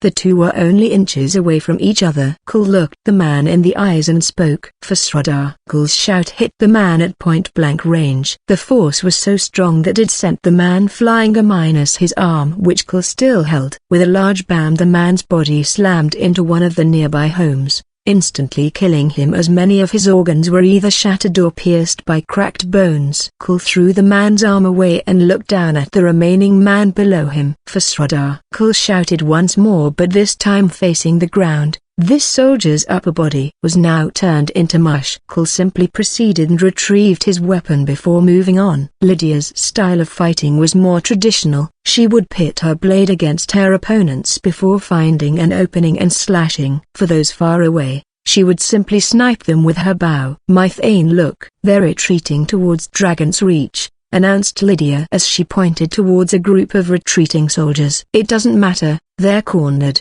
said Kul before showing a smirk. Panic grew at Dragon's Reach as all the remaining soldiers rushed there. What is the meaning of this? Are you telling me you've all failed to dispose of a few rebelling citizens and some adventurers? Yelled Yorjin loudly as he saw more and more soldiers return in a pitiful state. The one we encountered is no ordinary adventurer. It was Ayla the Huntress. She took out many of us without needing to even get close. Her archery skills are nothing to scoff at, explained one of the soldiers as he panted heavily. That's nothing, there's an elven mage at the gate that has made it impossible to go out. It's like she never runs out of magicka. Attack after attack to no end. She's no normal adventurer either, yelled another soldier who was shivering madly. If you think that's bad, then you haven't faced the one called Kul the Dragon Slayer. He tore us apart like defenseless children. Whether far or close, he easily took us out. That woman with him only made things harder, expressed another soldier who shook his head. Upon hearing Kul's name, Yorjin frowned and no longer looked to be relaxed. Kul? That's not possible. I was told he is away in solitude. How could he get here so quick? You're delusional. It's just some other adventurer. Don't make excuses for your failure by making up lies. Yorjin loudly scolded the soldiers, refusing to believe their words. They're right, you know. Yorjin's eyes widened as he heard a familiar voice. He looked to his front and saw Kul had just come up the stairs to Dragon's Reach with Lydia by his side. Do you think of yourself as some hero? Skyrim belongs to the Nords. You're only making the people suffer by standing against him. Ulfric, muttered Yorjin as he drew a cold sweat. I'm not here to get into a debate about which side is right. I'm just here to free Whiterun from your stupidity. Nothing you say will change that, replied Kul in a casual manner. Have it your way then. Men attack, Yorjin ordered hurriedly, but the soldiers showed hesitation and fear when standing before Kul. I'll only say this once, throw your weapons away and surrender or die for that sorry excuse of a Jarl behind you. I have made it this far without so much as a scratch on me. What makes you injured and tired soldiers think you can possibly change that? You have until I unsheathe my sword to throw away your weapons and lay on the ground, before I make you. Kul voiced in a domineering tone. Chapter 83, Victory. The soldiers facing Kul all drew a cold sweat. Many considered surrendering, but many feared that it would only lead to death. Fighting Kul also held this possibility, but they had more numbers, hence the hesitation. What are you waiting for? Yorjin tried to order but was cut off by an unforeseen event. A large dragon suddenly came towards Dragon's Reach's entrance. The soldier's eyes widened as it showed no signs of stopping, collected quickly and jumped towards Lydia, making her duck for cover. He did this just in time as the dragon flew above him at a terrifying speed and was now heading directly towards the soldiers. Run! One yelled as the entire group fell into a panic. Yorjin's eyes grew wide and he immediately decided to turn back and rush inside Dragon's Reach. The soldiers tried to do the same, but there were too many of them to enter at once. So with a large bam, The dragon crashed into Dragon's Reach's entrance. The soldiers unfortunate enough to have not jumped away died upon being hit with the force of the dragon's body. Thank you Mythane. That was far too close a call, said Lydia as she and Cole got back to their feet. No worries, let's go after your Jin before as Cole was instructing Lydia on what they should do. The dragon that crashed into Dragon's Reach's entrance began to rise from the rubble and let out a thunderous roar in anger. Its roar was responded to be another thunderous roar. This one however came from Salona, the one responsible for sending the dragon crashing to Dragon's Reach. Upon seeing Salona, the other dragon took flight once again and the pair continued their battle of shouts. Quickly Lydia, let's go, reminded Cole as he began running towards the ruined door to Dragon's Reach. Right, I'm with you Mythane, replied Lydia as she turned her gaze away from the dragons in battle and followed Cole. Cole ran quickly and jumped over the rubble that laid around the entrance easily. Lydia was slightly slower in her approach but she didn't fall behind. Expressed Cole as he saw the soldiers that had made it inside were still determined to fight. Without giving them another chance to give up, Cole charged towards them with his blade drawn. The first soldier in his way tried to fire an arrow at Cole, but Cole would shift side to side as he ran, making it impossible to pinpoint an attack on him.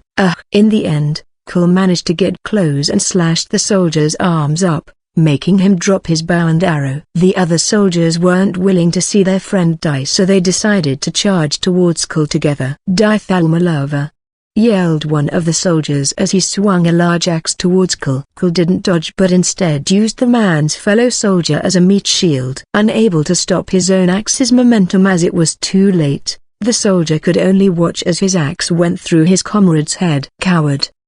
He yelled out in anger and charged barehanded towards Cole. Cole ran to the man and stepped on his knee, using it as a boost before jumping into the air and performing a wide kick, aimed at the angry soldier's face. The sound of that soldier's skull cracking was as clear as day. He soon fell to the ground without uttering another word as blood began to flow out of him like a stream, making the other three soldiers back away. What's this? Come one, where's your Nord spirit? Come at me, I'm in a hurry, said Cole in a casual tone as he faced the soldiers. Come on brothers, let's attack together, yelled one of the remaining soldiers as he gripped his axe tighter. Cole showed a smirk but didn't react and waited for them to begin their charge. As soon as they came close however, Fasrada, he shouted, aiming for their legs. All three fell flat on their faces from the force of his shout. They tried to scramble for their disarmed weapons but all received an arrow to the head. Nice aim Lydia, said Cole without turning back. Not like you needed it Mythane. Where did Jorgen and that woman by his side go?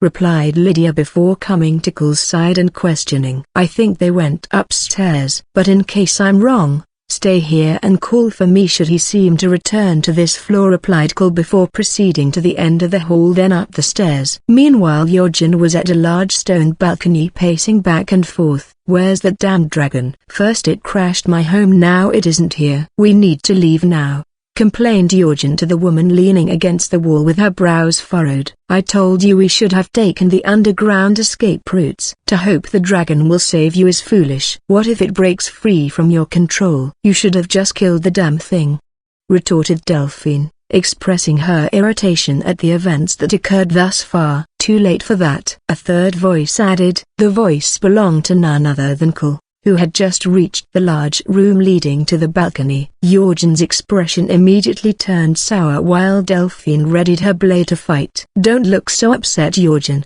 if not me then someone else would have removed you from your newly attained title. You're not the most popular dragonborn in case you haven't noticed, said Cole casually with a smile on his face. Jorgen grit his teeth and charged in front of Delphine before shouting in Cole's direction. Fasrada. Cole smiled at Jorgen's attempt to shout as he knew his own shouting efficiency went unmatched. This was only made more deadly with his ability to control time. To him, Jorgen had tried to shout in slow motion, which he countered easily. Cole's complete shout met Jorgen's incomplete one. The result was obvious as Jorgen was sent over the balcony while Delphine hit the wall with force before falling to the ground and passing out. Jorgen's body landed outside the white run walls all battered, bruised and bloodied. Anyone would think he's dead, but being the cockroach he was due to his level, He slowly stood up and began fleeing. Cole purposely did this as Jorgen hadn't reached level 81 yet. As he turned to Delphine, Lydia came running into the room with her sword drawn. "My Thane, I heard you shout, is everything ... Oh, she sheathed her sword and heaved a sigh of relief as she saw Cole standing there just fine. She walked over to his side and crossed her arms while looking around. "I take it Jorgen got away? What about her?" asked Lydia curiously. "Well, and so the Battle of Whiterun ended as quickly as it began. News of Cole and his group's triumph in taking back Whiterun spread like wildfire. After 2 days, the news reached Solitude and caused a lot of disbelief.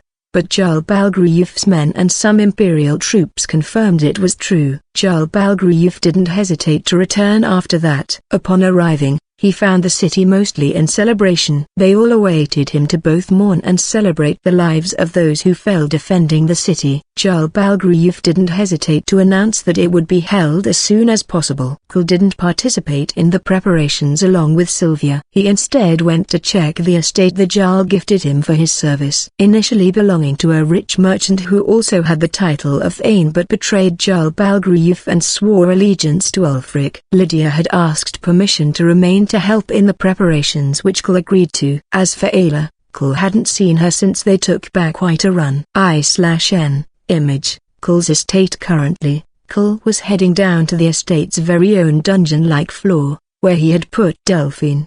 Having sorted everything he had on his plan for the time being, he decided it was time he interrogated her. Cole opened the door to her cell and walked over to her. But what happened next was beyond expectations of how an interrogation would be like. Pant, I can see it in your eyes. You want to beat me. Punish me. For attacking your city. Well, do your worst. I can take it. Come on. Beat me. Let me see if you can leave mark. Pant. So many marks. Then you'll beat me more and turn me into your breeding slave. Pant. You're sick. Do your worst. I won't say anything, said Delphine while panting heavily and rubbing her legs against each other. Chapter 84, Interrogation R18. Warning, BDSM type of scene ahead. If not for you, ignore the chapter as it is purely smut. Nothing hardcore. This warning is just for the vanilla boys. Well, what are you waiting for? Don't you want information? Asked a panting Delphine. Cole stood in front of her and looked at her oddly for a moment. Didn't think Delphine is an M, or is she maybe not scared of pain? Cole thought to himself as he just looked at her. To find out which was which, Cole walked towards Delphine, who was bound in the center of the room with her hands above her head. She continued to breath heavily as Cole approached, as if excited. Cole didn't linger in front of her and soon walked behind her. Even without touching her, Delphine began to squirm and rub her legs against each other more. What do you plan on doing to me? Pant. I won't talk, she said while moving her ass side to side. I'm just testing a theory. Yay. This is strictly for research and getting answers. After lying to himself, Cole placed one hand on her waist and gripped it tightly. E/N, for research. Sure. After making sure she was firmly held in place, he used his other hand to smack one of her ass cheeks hard. MMH. Is that the best you can do? She moaned in a pain-satisfied voice. Getting the answer to his question, Cole was at a loss for words. He backed away from her for a moment while she continued to pant and wiggle her behind as if expecting another hit. It was then that Cole formed a plan and showed a smirk. He rolled up his sleeves slowly and approached her again. Without saying anything, Cole ripped off a piece of her clothing, revealing her bare cheeks. Delphine felt a shiver run down her spine as her body trembled from the sudden action. The trickle of juice running down her leg was more than enough for Cole to fully accept his earlier conclusion. Cole arched her back slightly and began smacking her plump cheeks over and over again. I won't say anything. Punish me. I still won't talk. Nghhhhh moaned out Delphine as she reached a climax from spanking alone. Cole was again not expecting this being his first time meeting a masochist of her caliber. "You came from getting tortured?" "What a masochistic bitch you are," said Cole while shaking his head. It was common for most Skyrim players to hate Delphine, and Cole was no different. Skyrim quests mostly involved you being sent around or based around despite having countless titles. Among those annoying NPCs, Delphine was definitely top tier. "No I'm just in pain but I won't tell you anything," said Delphine, trying to keep up the already dead facade. "Fine then, I'll just hand you over to the Whiterun guards so they can throw you into a cell," said Cole as he began walking towards the door. "Why you won't continue? I might talk after more torture. What kind of nord just gives up?"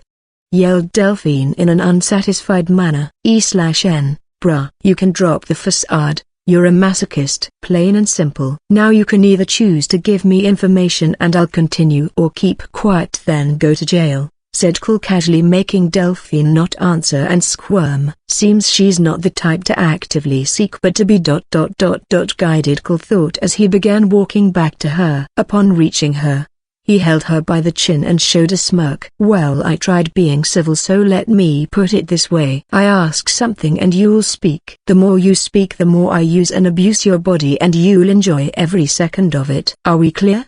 You'll get to be treated like the bitch you are." As Cole said these words, Delphine's pussy was practically dripping down her juices onto the floor. She didn't answer Cole but nodded her head with a crazy lustful look in her eyes. "First off, what's your Jin's purpose in joining the civil war?" Cole asked as he walked behind her and dropped his pants.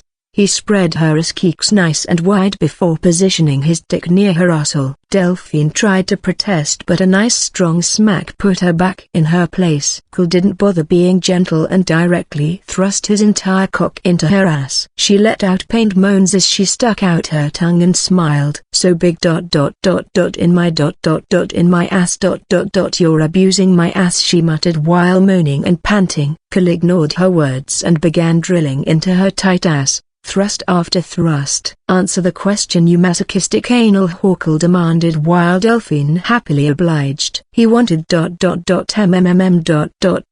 deep. He wanted to become a Jarl so he could make tribute. He gives some dragons people in exchange for their service.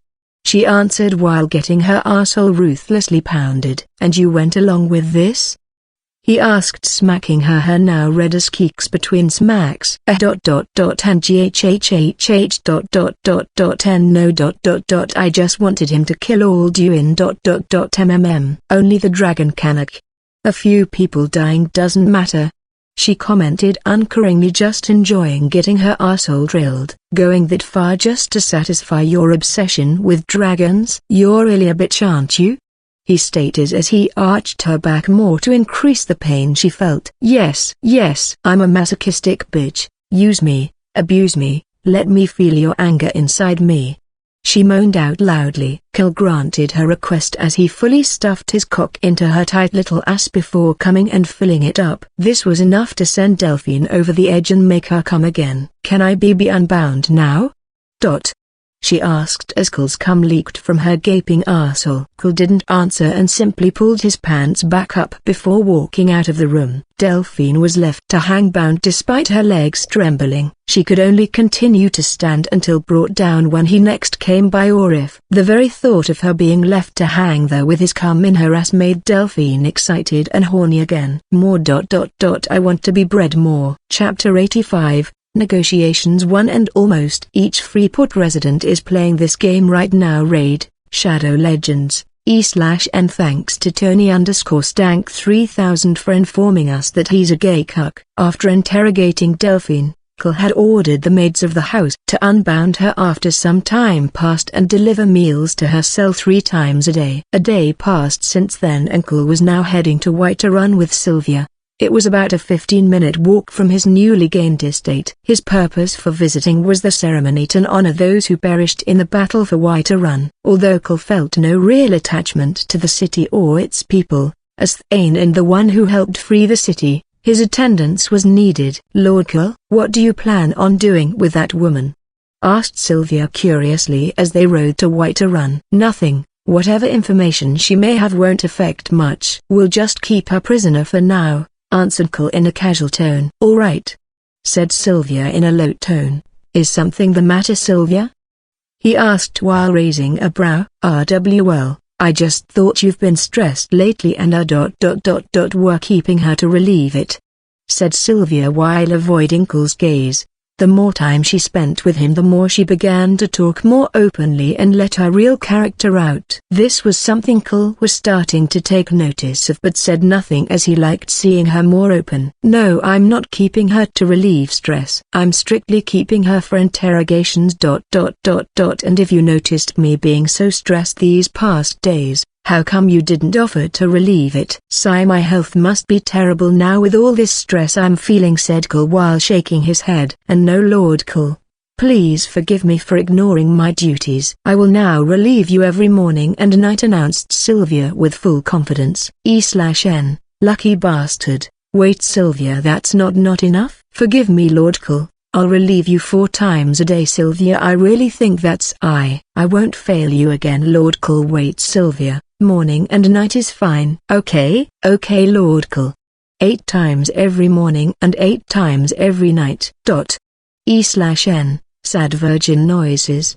The conversation carried on until the pair arrived in White Run. Once there, they were led to the square where many people were gathered. They joined the Jarl, Lydia, Ayla and other important figures atop the stairs and faced the crowd below. Once they arrived, the ceremony officially began. It of course started when the Jarl saying a few words before letting the priests carry out the ceremony. As the ceremony was coming to a close, the Jarl gave a speech to his people and thanked Cole, Sylvia, Lydia, Ayla and everyone else who played a part in freeing White Run. Ayla herself also gave a speech vowing that the companions would continue to protect White Run and that those who betrayed it will answer to her. Cole was also given the chance to speak but turned it down, saying what needed to be said has already been said. And with that, the ceremony ended and the celebrations began. The people gathered in the square danced whilst others were enjoying meals in the market area. Cole, however, was about to leave with Sylvia, not planning to stay for the celebrations. Mythain, are you not joining the festivities? Asked Lydia as she walked over to him with Ayla by her side. I could ask you two the same thing, replied Cole while looking at them both. I'll celebrate when I have those traitors' heads on a pike, voiced Ayla in a tone of anger. Although I'm happy White Run is free, I also can't celebrate till the one responsible for causing all this meets his end, said Lydia in a determined tone. I see. Well then you could say I have a similar reason. I'll see you both another day. I still have some business to take care of and solitude, replied Cole as he prepared to leave. Then I'll come with you, Mythain, Lydia stated almost immediately. That won't be necessary. I'm sure Ayla could use help getting the companions back in order and Arcadia as well. I'll meet you back at the estate when I return. Lydia didn't refute Cole's words and nodded as he walked away. Ayla simply remained silent as she avoided eye contact. Upon exiting the city, Cole called for Nahaklief. He and Sylvia then flew to Solitude without wasting any time and arrived some minutes later. As soon as they entered the city, some guards already began to talk in whispers about them. It's not every day you hear of what Cole achieved. Many of course only knew him by name and not appearance, so only the few guards that knew both looked and talked in whispers as he walked past them. His destination? The Blue Palace. Upon reaching, he was told the Jarl and General were having a council meeting, but he insisted that they talk now or he would leave for good. After the guard delivered these words to his superiors, the Jarl's personal steward came outside to welcome Cole and Sylvia in before bringing them to the hall. Cole and Sylvia found many important figures of Solitude. Most didn't look too happy about him interrupting but didn't speak up, except for one. I highly find this improper, Lady Elizabeth. This meeting is important. Him just barging in here shows his lack of respect for you and General Tullius. I suggest he wait till our meeting concludes before he be allowed here. I'm sure the other Thanes feel the same way, voiced one of the Jarls in an irritated tone. Cole, however, wasn't about to let himself get looked down upon. Respect them? Of course I don't respect them or any of you present. You sit on your thrones and high chairs all day while others fight your battles for you. Some of you were once great, but upon receiving a title, You became pompous idiots who only know how to look down upon others. No need to conclude your meeting because I'll keep this short. Yorjin lives and he can control dragons. If a city as powerful as Whiterun could easily be taken over the way it was, then you don't stand a chance once he amasses more dragons and Ulfric organizes his army. I'm sure you already know this, General, but once you lose, these very people seated here won't hesitate to betray you or the Jarl if it means keeping their properties and lives. You can carry on with your meeting. I don't like Yorjin, but I can always kill him and his dragons after he conquers Solitude. It took me a date to take back Whiterun. You think Solitude would be any different? Remember that when Yorjin starts burning your city and killing your soldiers. Sylvia, let's go, Cole declared before getting ready to set off. Wait, General Tullius yelled out before even the Jarl could. Yes, please wait. Forgive Thanerika's words, voiced Jarl Elizabeth in a gentle tone. On behalf of the Imperial Legion, I'd like us to negotiate, stated General Tullius. If we're going to negotiate, then I'll only do so with you, General, and the Jarl. Everyone else can leave and wait till our meeting has concluded before returning, said Cole, purposely using what Thanerika had said. May everyone please leave, said the Jarl in a slightly hesitant tone. Lady Elizabeth, you cannot be serious. We'll leave Erika, along with everyone else, said General Tullius in a firm tone that left no room for argument. The best way to put arrogant nobles in their place was to be even more arrogant than them. Cole showed a smirk as all the figures present began leaving the hall. E/N, someone has been reading cultivation novels. If they're annoyed by this, then they'll have their blood boil when they return after my conditions have been negotiated, thought Cole as he crossed his arms and waited for everyone to leave. Now, let's negotiate. Chapter 86. Negotiations 2. Almost each Freeport resident is playing this game right now. Raid Shadow Legends only. Cole, Jarl Elizabeth and General Tullius remained in the hall. After a brief moment of silence, General Tullius decided to speak. Let's not fumble about and get right to it then. What will it take to gain your assistance in the fight against Ulfric? General Tullius got straight to the point and asked Cole. I agree, but the real question is, what do you think my assistance is worth, General Tullius? Answered Cole with his own question. General Tullius fell into thought for a moment before looking towards Jarl Elizabeth. Before he could speak though, she already nodded her head, agreeing to whatever he thought would be best. All right then, how about we offer to you the title of Jarl once the Legion takes back Skyrim? Offered General Tullius. On the surface, this deal would seem attractive, but it also largely benefited the general. By making him a Jarl, they'd have him sided with the Legion even well beyond the Civil War. With him on their side, they needn't worry about rebellions anymore. After weighing the pros and cons, he saw this offer was something they could benefit from largely. The offer is tempting, but which city?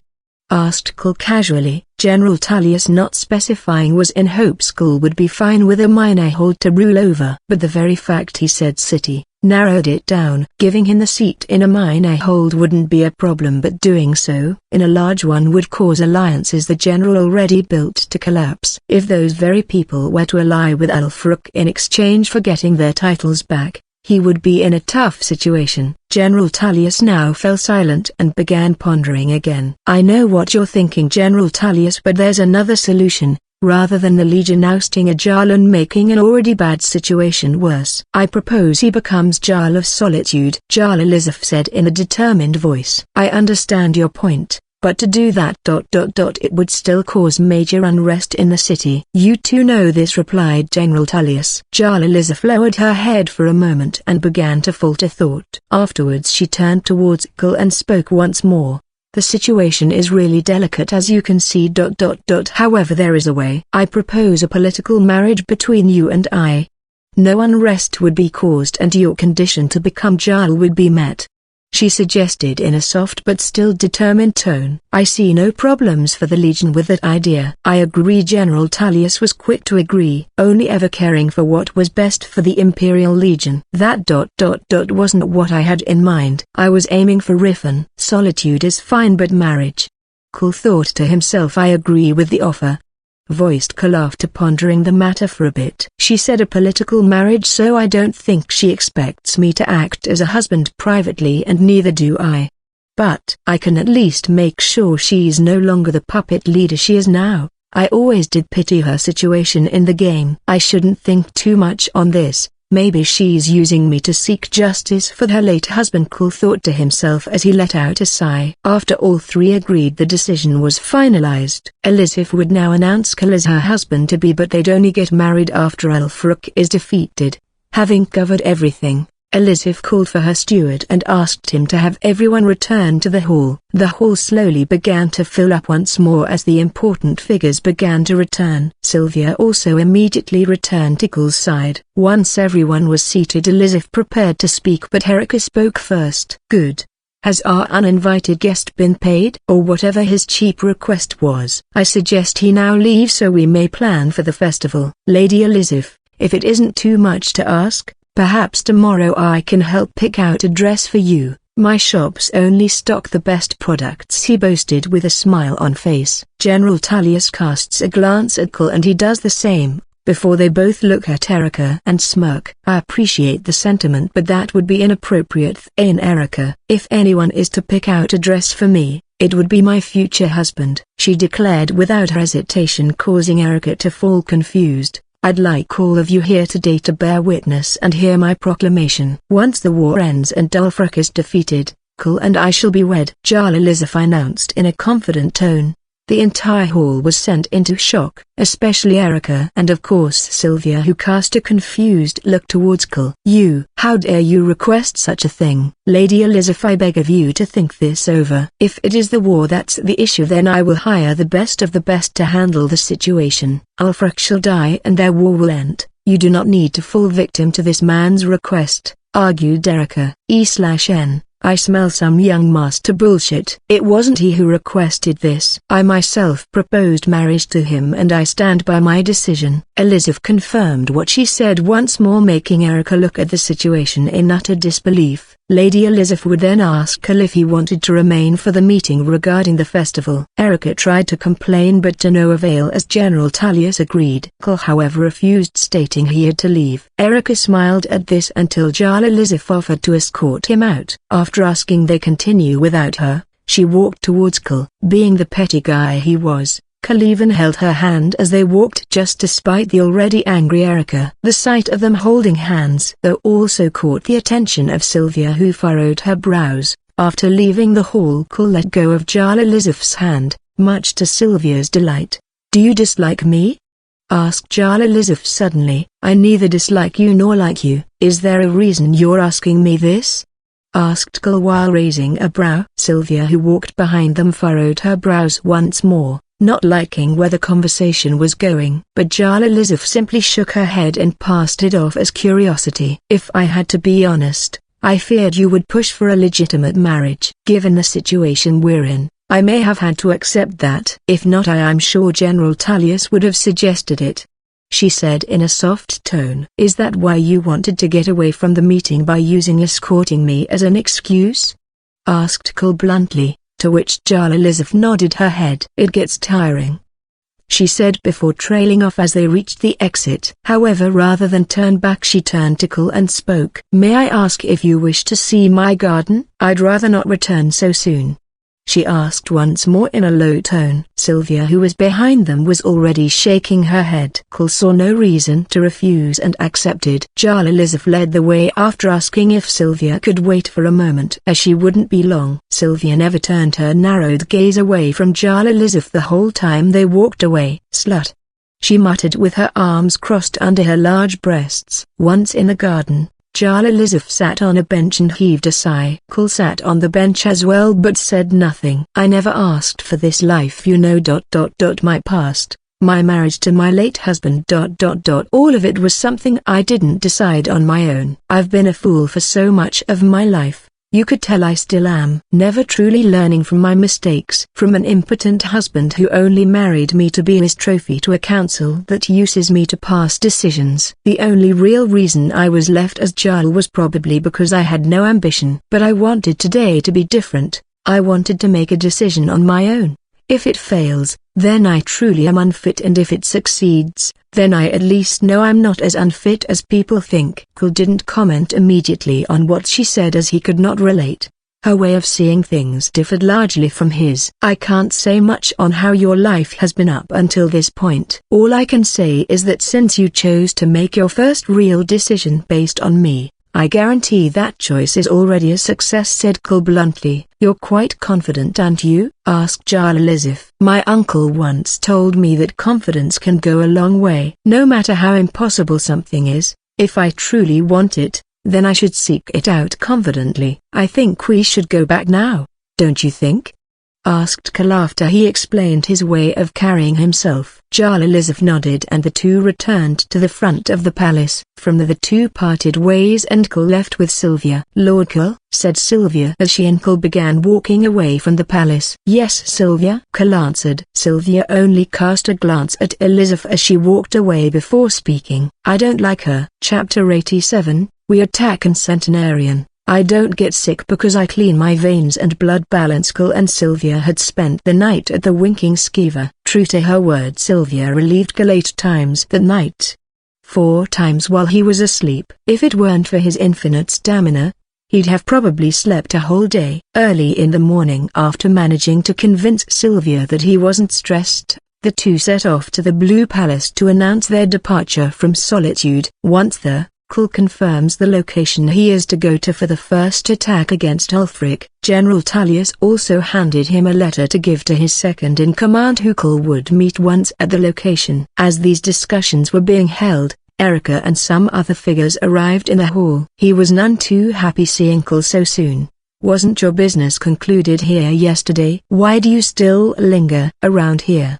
Asked Erica in an irritated tone. I could ask you the same thing, Erica. General Tullius told me he and Jalalizif had nothing on their agenda for today. So why are you here? Don't you have a loving wife waiting for you at home? Oh, what am I saying? Of course you don't, replied Cole in a polite manner which only seemed to make Erica more angry. Ahem, ha ha ha. Quite the joker you are, Cole. We got off on the wrong foot and my remark earlier was simply my curiosity, answered Erica, showing a fake smile. Cole however ignored his fake display of friendliness and turned to Elizabeth. Will you be needing anything? Weapons, mounts, money? You need only ask, she offered in her usual soft demeanor. No, it won't take long, so I won't be needing anything, Cole replied in a casual manner. Your plan is ambitious, but if it really does work, then the rebellion will end in less than a month, stated General Tullius while crossing his arms and nodding his head. That's good to hear. The sooner it ends the better. I can then focus my attention to planning our wedding, voiced Elizabeth. Erica looked like his heart sunk hearing that,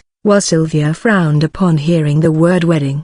Having discussed everything they needed to concerning the attacks, Cole and Sylvia soon left Solitude and returned to Whiterun. Once they arrived, they went to Jorvask's in search for Lydia and Ayla. They found the two in Jorvask's hall, discussing some plans for the companions along with its leader, Kodlak Whitemane. Kodlak, you're still not fully well. You can leave the rebuilding of the companions to me, said Ayla in a determined tone, but the old man refused. It is my duty, Ayla. I'm a warrior. If I let a few injuries keep me down, how could I call myself the companions' leader?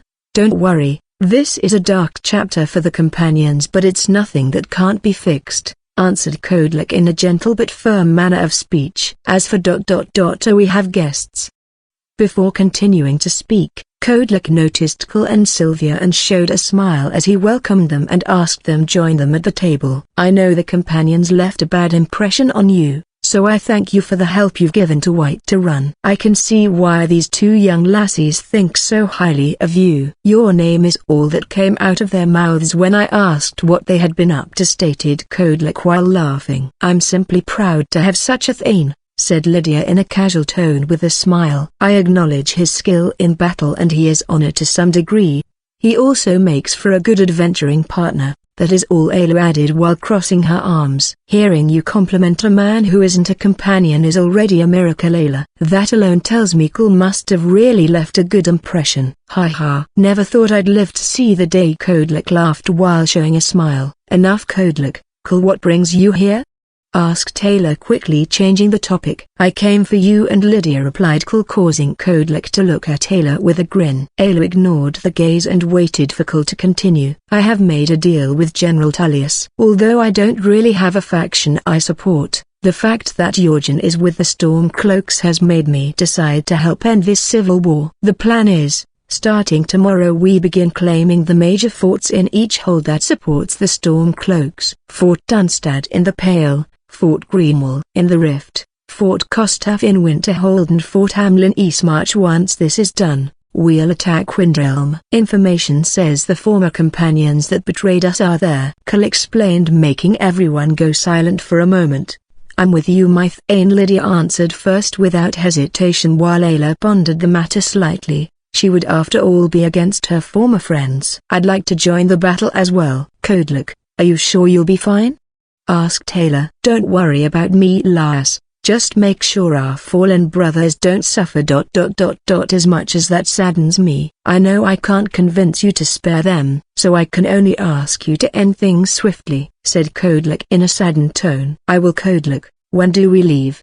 She asks after turning her head back to Cole. Lord Cole suggests we leave at noon so we reach by night time, answers Sylvia and gets a nod from Cole. I'm ready to leave any time, Mythane, answered Lydia in a determined manner. And so am I, Ayla hurriedly stated. Cole already knew both would most likely want to come along. Lydia took her duty as housecarl seriously and would probably help Cole no matter how hard or impossible a battle sounded, whereas Ayla sought vengeance for her fallen shield brothers and sisters. So after both Lydia and Ayla prepare their weapons and some light gear, the group set off. Cole had them travel by horse, as arriving by dragon would alert to the Stormcloak troops at Fort Dunstad since their destination was an Imperial camp near the fort. They group arrived at the small Imperial camp late in the night. After confirming their identities, they were brought to the legate in charge. Legate Rick. So you're the man General Tullius thinks can help end this rebellion faster, says the Amazon-like woman with a frown as she looked at Cole. How you convinced him of this I don't know, but this is war, not some fame-seeking adventure, so either follow orders or don't get in our way and ruin our strategy, she added, not bothering to hide her dislike for Cole.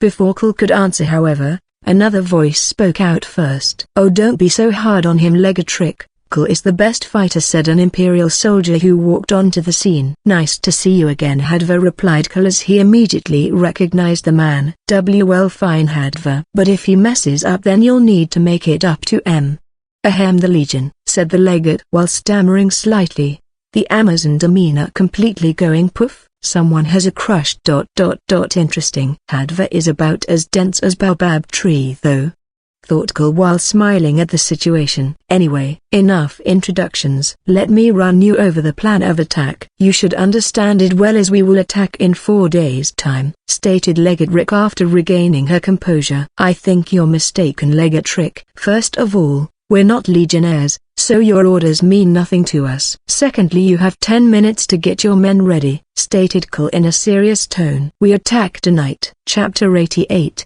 Battle for Fort Dunstad. Tonight. Are you mad? Voiced Legate Rick in an angry tone. Cole, you know I trust your skill and all. But that fort is heavily guarded. It's the Palehold's main point of defense. We can't rush in anyhow, whispered Hadva as he leaned in close to Cole. Cole didn't respond but instead handed over the letter he got from General Tullius over to Legate Rick. And what's that? She asked, still very angry from what Cole had said. It's a letter from General Tullius. Read it for yourself, said Cole, not bothered at all by her outburst. After reading it, Legate Rick found that Cole had been given full command of the attack on Fort Dunstad. General Tullius was taking on a gamble to see if Cole's approach could really work. Fort Dunstad would work as the testing ground. If they successfully managed to take it over, then Cole would be given command of the other attacks. General Tullius took the gamble as he knew the presence of a dragon all but guaranteed their victory when it came to the forts. The letter General Tullius gave Cole carried both his seal and Jalalizif's. Not following its instructions would be akin to treason. Legate Rick grit her teeth and looked at Cole with a hateful look. This plan of yours will risk the lives of many. I ask you to reconsider, she suggested, still in complete disagreement against the idea. If you're worried about your men, then don't attack. Simple as that. Lydia, Ayla, Go get into position and prepare to take out the archers on the wall. Just like we planned, Cole answered Legged Rick before giving instructions to Lydia and Ayla. Lydia and Ayla both got their bows ready and stealthily went towards the fort, using the darkness of the night and the dense forestry to their advantage. Cole, the Legate may be stubborn, but trust me, she means well and she makes her plan to ensure we get the least casualties. Hadva spoke while facing Cole. I understand her reasoning and yours, but if I fully had to explain my plan we'd be here a while, and even then who knows if she'll agree. I'm not asking her to put her men at risk, even with my group alone. Fort Dunstad will be cleared, answered Cole before walking away with Sylvia. Once Lydia and Ayla got into position, they took aim and waited for the right opportunity. As soon as the wind became favorable, they fired their shots, both hitting their targets. This alerted the remaining soldiers on the wall and they looked towards the forest. But before they could yell out and alert the others, Cole stepped out of the dense forestry and looked towards the fort with his sword drawn. "Silona," he shouted before he charged towards the fort. Ayla and Lydia covered his charge, taking out multiple archers who tried to take aim for him. Sylvia joined in and fired large icicles from the distance. These icicles forced many of the soldiers on the way to jump down, because even as they shattered on impact, they'd fire out even smaller icicles that could still prove dangerous. 3 soldiers decided to attack Cole head-on as they charged out of the fort and came towards him with their weapons drawn. The one leading the charge was the first to fall as an arrow from behind Cole shot right into the man's head. The other 2 had helmets on, so they continued their charge despite seeing their comrade fall. Cole also didn't reduce in speed and continued to charge at them. When he got close, he suddenly slid on his knees and attacked with his sword, aiming for one of the men's legs as they had the least armor. With a quick slash, Cole's sword went through the man's leg, making him fall to the ground in pain. The other soldier quickly turned and tried to strike Cole down while he was still crouching. However, Cole turned his head towards the man just as he was about to do so. "For Sradar!" Cole shouted from up close and sent the man up into the air. Sylvia took that as an opportunity and fired multiple icicles that pierced the man's body mid-air, instantly ending his life. It didn't take long for the commotion to alert all the troops inside the fort. Many rushed out while others rushed onto the wall. But just as they did so, a loud roar echoed in the skies. Too focused on the battle below, they didn't notice a large dragon approaching the fort in the sky. All soon turned their gazes to it with worried expressions. Before they could properly react, however, it attacked with a mighty frost shout, causing those close to it to feel as if ice was being injected into their veins. "Drago Arc!" A soldier tried to yell out but was silenced by getting an icicle to the throat from the distance. It was with that attack that they remembered their attackers on the ground. The soldiers charging on the ground turned their attention back to Cole and gripped their weapons tightly, but almost immediately their chests were pierced by arrows from behind him. Those that remained faced the fury of Cole's shout and had their bodies launched against the wall. The battle had now become to look difficult for the Stormcloak troops, but it only got worse. Without warning, another roar echoed from the skies as another dragon descended and began breathing fire on its targets. Not having the time to prepare arrows to attack, the archers were either burned to a crisp or frozen solid before their bodies were shattered. Those brave enough to charge at the dragons head-on were met by their enormous teeth that pierced their armor and flesh. Once eaten by a dragon, it only took one bite to fully crush the victim's bones and squeeze the blood from their bodies. Dragons weren't picky eaters and could eat almost anything. Armor made no difference. The scene now turned into a complete massacre. From defending the fort, the Stormcloak soldiers changed to trying to flee from it. Those that did try to flee were either scooped up by one of the dragons or shot at by Lydia and Ayla. Soon all the soldiers outside were dead. As for those who took refuge inside the fort, Nahaglief landed on the highest point of the fort and aimed its mouth at an open window. Salona did the same but at ground level. Then simultaneously the 2 dragons unleashed flames inside the fort. The bricks of the fort could even be seen glowing red hot the longer the 2 dragons did this. The fire didn't spread completely to all areas of the fort as it was too large, but it did make the entire inside burning hot. Those caught by the flames that died instantly were lucky, while those who hid in areas the flames couldn't reach had their blood begin to boil and skin start to burn off. The atmosphere inside the fort had become completely corrosive. Soon the dragons pulled away from the building as much more heat would cause the building to completely fall apart. All the while Hadva, Legatrick and her troops watched the massacre unfold in disbelief. Lydia and Ayla came from their positions and so did Sylvia before joining Kul, who stood not too far in front of the fort. That's one fort down. 3 to go. Chapter 89. To the Rift. The battle for Fort Dunstad had ended as quickly as it began. The Stormcloak's soldiers were completely caught off guard, but so were the Imperial troops. The scene they witnessed would be carved deep into their memories. No casualties on their side and no survivors on their enemy's side. A complete and utter victory. This was what a dragon could do in a battle. Completely shift the balance of it. Kul stood at the front of the fort conversing with his group while Nahaglief and Salona ate the many dead soldiers scattered around the field. Legatrix soon approached with Hadva in tow. She was in disbelief at what she had just witnessed while Hadva was mesmerized. Ha ha, I should have never doubted you, Kul. Something your Jinn can do, you can obviously do a lot better. But still ... just like that. We've won the fort. All those weeks of planning now seem to have been wasted, said Hadva while shaking his head. Hadva couldn't help but praise Kul and others. While Legatrick was still quiet. It was rare someone proved her wrong, and even when they did it was never to such an extent. Having her carefully planned attack made to look useless as Kul easily did what she had told her troops would be a hard task. Even without the dragons, any person could see that his group was extremely skilled. This put her at a loss for words. Legatrick? Any comments?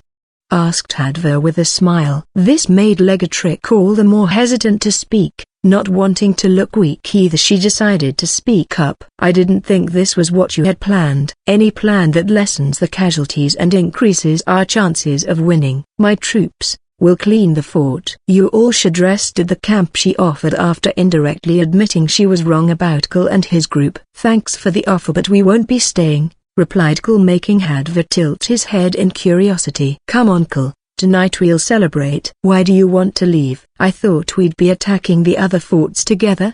Asked Hadva a bit confused. Lord Kul will provide help, but only when it's time to battle, said Sylvia while shaking her head. That's right. I'm sure it will take you a few days to organize this fort and head for the one in the rift. I'd rather not linger around doing nothing in the woods, so me and the others are going to the rift ahead of time. When you arrive in the rift, have a courier deliver a letter to me. We'll be staying in the city of Riffin until then.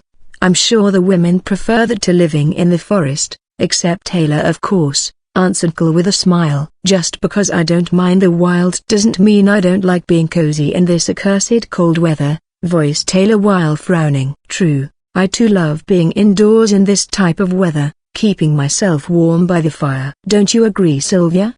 Asked Lydia after voicing her views. Yes, this weather is the best for keeping Lord Kul warm, answered Sylvia while nodding her head. You mean keeping yourself warm, corrected Taylor.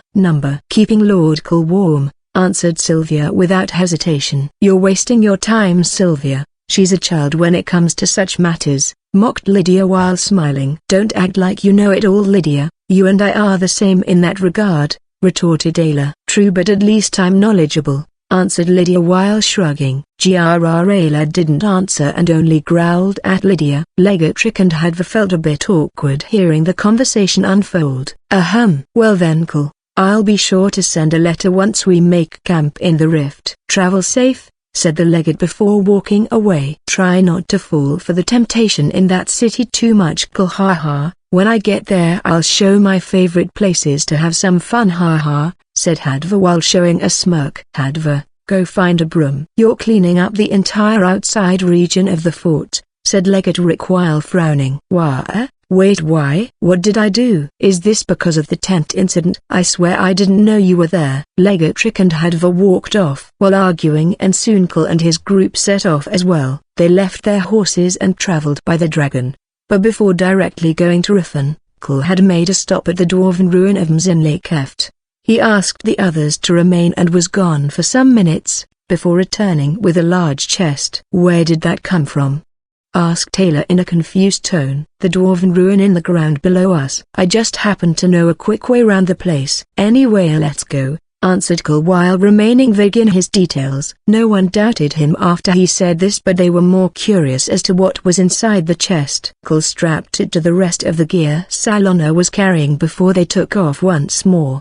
The dragons landed in the mountains near Riffin and the group continued on foot. The rift was notorious for its vampire and animal attacks, especially the latter. While walking to Riffin, the group had encountered a single vampire and 3 bears. Vampires plagued the forests of the rift, mainly because Riffin was an overpopulated and busy city. Be it day or night, caravans and travelers were always moving to and from Riffin. I/N, or Riffin, about the size of Solitude minus the class. Upon arriving at the gate, there was a mandatory search by the guards for illegal substances like skooma. Next to the guards was a priest who would inspect the people to ensure no vampires tried to sneak into the city. Upon searching Cole's possessions, the guards wanted to try and confiscate his goods. The allure of treasure is too good to pass up. You can try, but I guarantee you won't live to enjoy it, answered Cole casually. The guards looked at him and his group carefully and immediately backed off. Riffin was a gathering place for thieves, murderers, criminals, bandits and many more dangerous people. Although it had its fair share of innocent and naive individuals, the majority of people present weren't to be messed with. The guards would of course always try to swindle new faces, but even that was risky. That was Riffin, a city where risk and danger were the norm. Almost immediately upon entering the city, merchants began shouting out prices towards Cole's group whilst others tried walking close while offering a tour or some other service. A little further near the inn, were many lovely women in revealing outfits, all looking at Cole with lustful looks. My, such a handsome nod. How about I let you have me for free? I saw him first. Come on darling. Let Lady Martha take care of you. For you. First time is free. Don't listen to these old hags. I'm young and fresh. I'm eager to learn. One after another the escorts offered themselves to Cole. A handsome face around these parts was extremely rare. Cole also enjoyed the many different flavors he was seeing. Cole, what are you looking at? Asked a frowning Ayla. Who, me? Just looking at the buildings. This city seems to have a lot to offer, you know. Cole answered while looking at the many women. Heck, they even had lusty Argonians, seductive Khajiits, horny Orisma, thick Redguards, busty Imperials, toned Nords, lily dark elves, big-boobed wood elves. Magnus C/N. How thick we talkin'? Cookie P/N. As thick as Shrek. I love Riffin.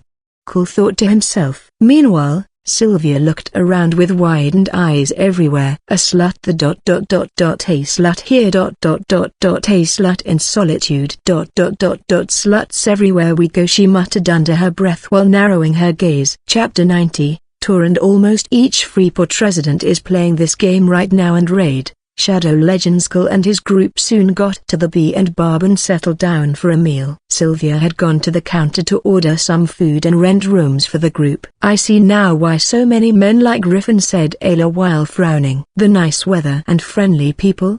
Asked Cole with a straight face. Ayla gave him a hateful look while Lydia chuckled. Soon Sylvia came back and took a seat near Cole. The food will be here soon and I've paid for our rooms, but they were short so I could only get 2. She said in her usual tone. Lydia and Ayla already knew they'd be sharing one room while her and Cole would share the other, so not much had to be said on the topic. It's a busy city, I'm not surprised, said Lydia while shrugging her shoulders. After the group had their meals, they decided to each head to their rooms and call it a day. Once inside the room, Sylvia was surprisingly quick to fall asleep, most likely tired from the journey and battle. The same could be said for Lydia, who also fell fast asleep soon after going into their room. Ayla tried to as well, but unluckily for her, their room was next to one of the more popular escorts in Riffin. She could clearly hear the sound of flesh clapping against each other and loud moans. This made her unable to fall asleep. Yes. Harder.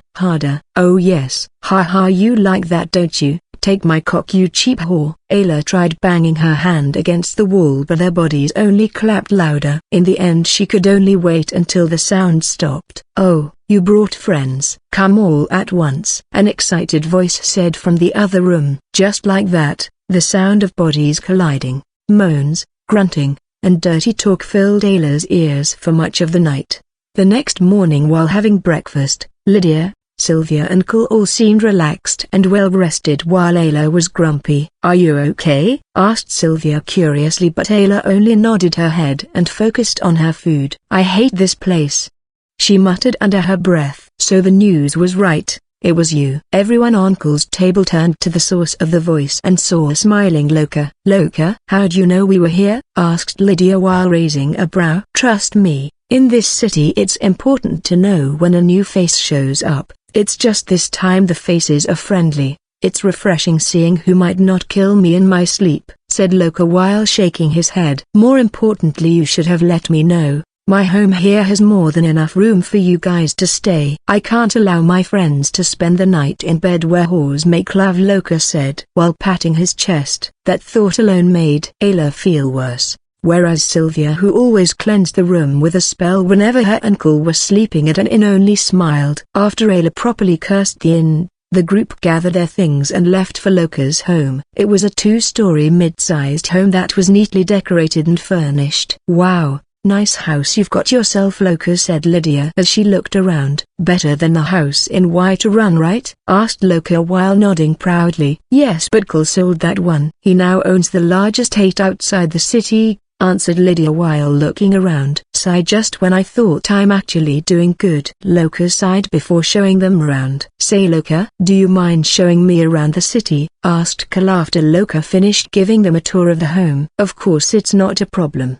Do you all want one?" Loka turned to the others and asked. "Number, I've had enough of this place, just show me where I can sleep," said Ayla while shaking her head. "I'd like to run a bath then rest as well.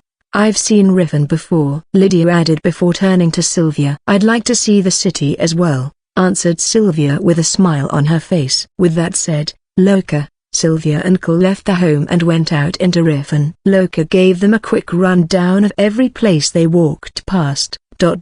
This is the Temple of Mara. The day you want to get married, you'll need to stop by here and arrange the ceremony. I actually got myself an amulet of Mara not too long ago. It's important that women know I'm very much available. You should get one yourself," explained Loka, but Cole shook his head. "I can apostrophe T. Let's just say I'm not available." Officially that is Cole stated, but remained vague, causing Loka to shift his gaze towards Sylvia, who simply pouted. "Well, congratulations." Moving on, Loka could feel Sylvia staring daggers at him the more he lingered on that topic, so Loka simply continued the tour, showing him the market, smithery, brothel and every other place Loka considered relevant. As they were turning a corner, Loka bumped into someone. "Oh, excuse me, I was fast because I didn't think there would be people in this part of the city," said the man Loka bumped into. "And there shouldn't be people in this part of the city. What brings you here?"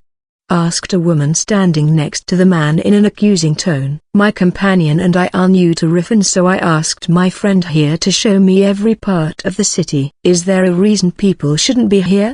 replied Cole with a question of his own. "Enough, Joel. They're new to the city. Besides, not everyone here is tied to the shady side of Riven," voiced the man Loka had bumped into. "Oh, sorry for my accusation. Welcome to Riven. Whatever your business here, I advise you to stay away from the Blackbriars or anything to do with the Thieves Guild," warned the woman named Joel. "Haha, I'm yet to believe there is a guild for thieves.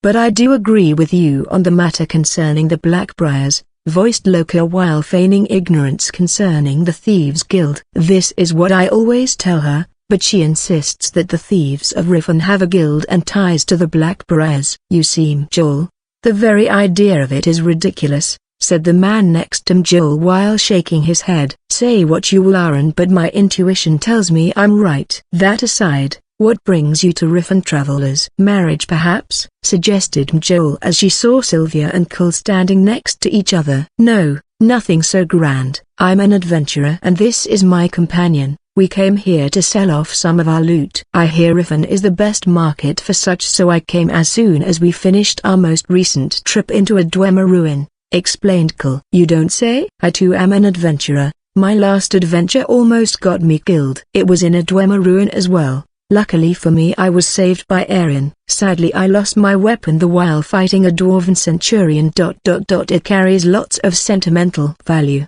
but I'm grateful I escaped and survived. Yes, but you won't stay alive long if you keep up this Blackbriars and Thieves Guild business. Like you said, it's best to avoid them, argued Erin. The dwarven ruin you escaped from? It wouldn't happen to be Mzilakeft now, would it? When I explored there, I found no enemies except for one dwarven centurion. After defeating it I didn't go any further, but I did stumble upon a unique weapon. Cole proceeded to summarize his adventure into the dwarven ruin and described to the women what he found. Yes, that's it. It sounds exactly like my weapon Grimsever, responded Mjol in a tone of surprise.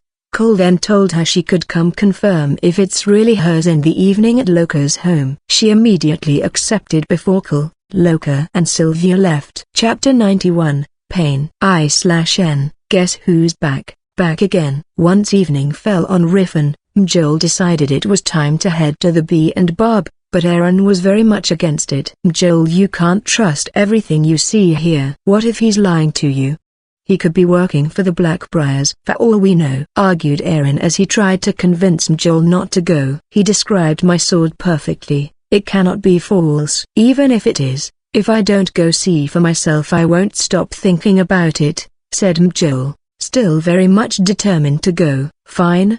But I'm coming with you, Erin declared before the argument finally came to an end. When they arrived at Loka's home, they were allowed in by Loka and directed to the dining area where everyone was currently gathered eating and drinking. We have company, Loka announced as Erin and Mjol walked into the room. Evening everyone. Sorry to intrude, said Mjol while facing the group. Yes, evening, Erin said in a tone of disinterest. Sylvia, show her the sword, Cole instructed while looking at a chest in the corner of the room. Sylvia nodded and stood from her seat before going to fetch the sword Grimsever from the chest. Even seeing it from afar, Mjol already wore a look of relief. Sylvia handed it to Mjol, who quickly inspected it before confirming, without a doubt, this is her, my blade Grimsever. Thank you. Mjol gave her thanks with a smile on her face. Lydia and Ayla had no idea what was going on, so they could only look at the others for answers. Mythane, is she a friend? Asked Lydia while showing a look of confusion. Her question however only sparked more confusion. Wait, you're a Thane? I thought you said you've never been to Riffin before. Mjol narrowed her eyes at Cole, growing slightly suspicious of him. What does being a Thane in Whiterun have to do with Riffin? Retorted Lydia, making Mjol realize her blunder. Oh, I thought you meant Riffin. I don't even know your name, so I assumed. Mjol apologized quickly. Well then, let me formally introduce my Thane, Cole the Dragon Slayer. Lydia said very proudly. You're Cole the Dragon Slayer, the warrior who took it upon himself to fight the dragon menace? Goodness. Your deeds extend far and wide. I know a great many who sing nothing but praises about you. I suppose that's why you easily defeated the dwarven machine. Mjol spoke in a tone showing both excitement and awe. Erin simply watched the scene with his arms crossed. Although unhappy with staying here longer, there was nothing he could do about it. Thanks in no small part to my group here. Take a seat. It's strange holding a conversation while standing, replied Cole while gesturing to him to take a seat. This filled the table, leaving Erin nowhere to sit. It's fine, Erin.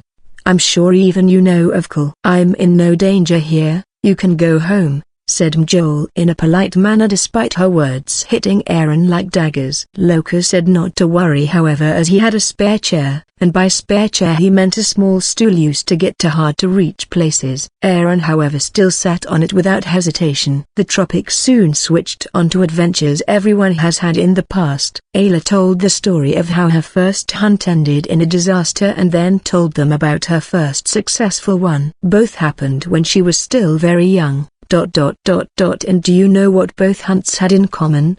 Asked Ayla with a smile on her face. You cried during both, said Lydia while laughing. Damn it, Lydia. You said you wouldn't tell anyone, Ayla complained to Lydia while the others burst into laughter. You really believed the words of a small girl? Her and I are two different people, Lydia answered while shrugging her shoulders. Cole didn't even need to tell any stories about his adventures as Sylvia went gung-ho and exaggerated everything. And then all the loose women died and everyone was happy. Sylvia finished her story with a smile. Cole made no comment and simply drank his mead. They couldn't really reveal their past adventures in detail, so he let Sylvia lie like there was no tomorrow. As for Loka, His adventurous story was escaping Helden with a bunch of idiots. This story was especially entertaining due to how he described Jorgen as a bumbling idiot. Then he got injured and tried to recover quickly, so he ate 10 apples there and then. True story, Loka added before finishing his story. That makes no sense. How can an odd place like that have fresh fruit?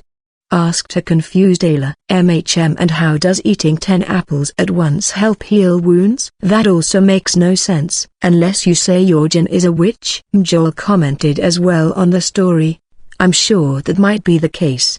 I've seen him in situations where normal people would have died. But being the cockroach he is, he came out unscathed. Loka shook his head upon remembering the enthusiastic idiot. As for Eren, he simply exaggerated the tale of how he saved Joel. But he left so many holes in the story that everyone simply said nothing and just drank from their tankards while giving skeptical looks. Lydia's story was on how her and Ayla stopped being close friends and became rivals. So even after she joined the companions officially, she insisted on proving who was the best between us. We had competed in almost everything and so we were tied. However, when the annual winter festival was approaching, we made a wager to see who would have the most invitations. I was asked by 2 different men. One was a companion and another was a merchant whose caravans I protected before. Ayla however got none. She was so upset she didn't want to attend, so I too decided not to attend and rejected my invitations. She saw this as pity and fought me. We fought till the festival ended and no one came out victorious. She then declared she'd one day have Skyrim's strongest, most handsome warrior at her side. Till this day. He remains unseen. Everyone went silent for a while before bursting into laughter. Ayla could only drown her sorrows in mead. Soon however, the topic took a different turn. Don't worry, I too am yet to find the man who will sweep me off my feet and lead me into a life of adventure, Joel said in an attempt to cheer up Ayla. Aren't you and him together? Asked Loka while pointing at Eren. Who? Eren? Haha, no, he's like a little brother to me. Both Kul and Loka held back their urges to laugh and continued to drink their mead. E/N, oof, he got friend-zoned. He will someday make a woman very happy. It would feel wrong for me to be in a relationship with him. He's but a boy. Joel's words came out polite and sincere, but Eren only felt pain. Any Nord woman's ideal man is someone both strong and charming. Such is rare in Skyrim. Mithane is among the few, Lydia said, while drifting off. Oh, I forgot to ask. You two are married, are you not? Joel asked while looking at Sylvia and Kul. Sylvia didn't deny but instead looked down while smiling and playing with her fingers. No, we're not married, we share a path in life. So even if I never find happiness in a partner and remain single, I know I'll always have Sylvia to depend on. Sylvia blushed at Kul's words while Joel smiled. Single then? I would never have guessed, as if only hearing one part, she commented with a smile on her face. Always being sincere and blunt. Eren continued to feel pain in his chest as he sat on the little stool and looked at the table.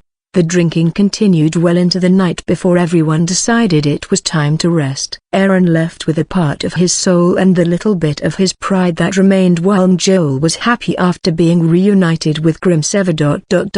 Among other things. The others simply went to their rooms and called it a day. Chapter 92, Unwilling and Centenarian. I don't get sick because I clean my veins and blood balance the next morning. Loka gets a visitor to his home early in the morning. Upon opening the door, he found that the visitor was a goon who worked for the Blackbriars. As a member of the Thieves Guild, Loka has had his fair share of encounters and deals with the Blackbriars, so he immediately recognized the goon at his front door. What do you want here? I don't remember the guild having any arrangements with you, boss, said Loka in a clearly displeased tone. The boss just told me to deliver this letter to your guest named Kul. What she wants has nothing to do with me. I'm just the messenger, the goon said while shrugging before handing Loka the letter he had. Loka took the letter to Kul, who was seated in the dining area with the women. Upon telling him who their guest is and more especially his reason for coming, Kul showed a small smile while Lydia and Ayla didn't like the very idea of it. I say you ignore her, Mithane.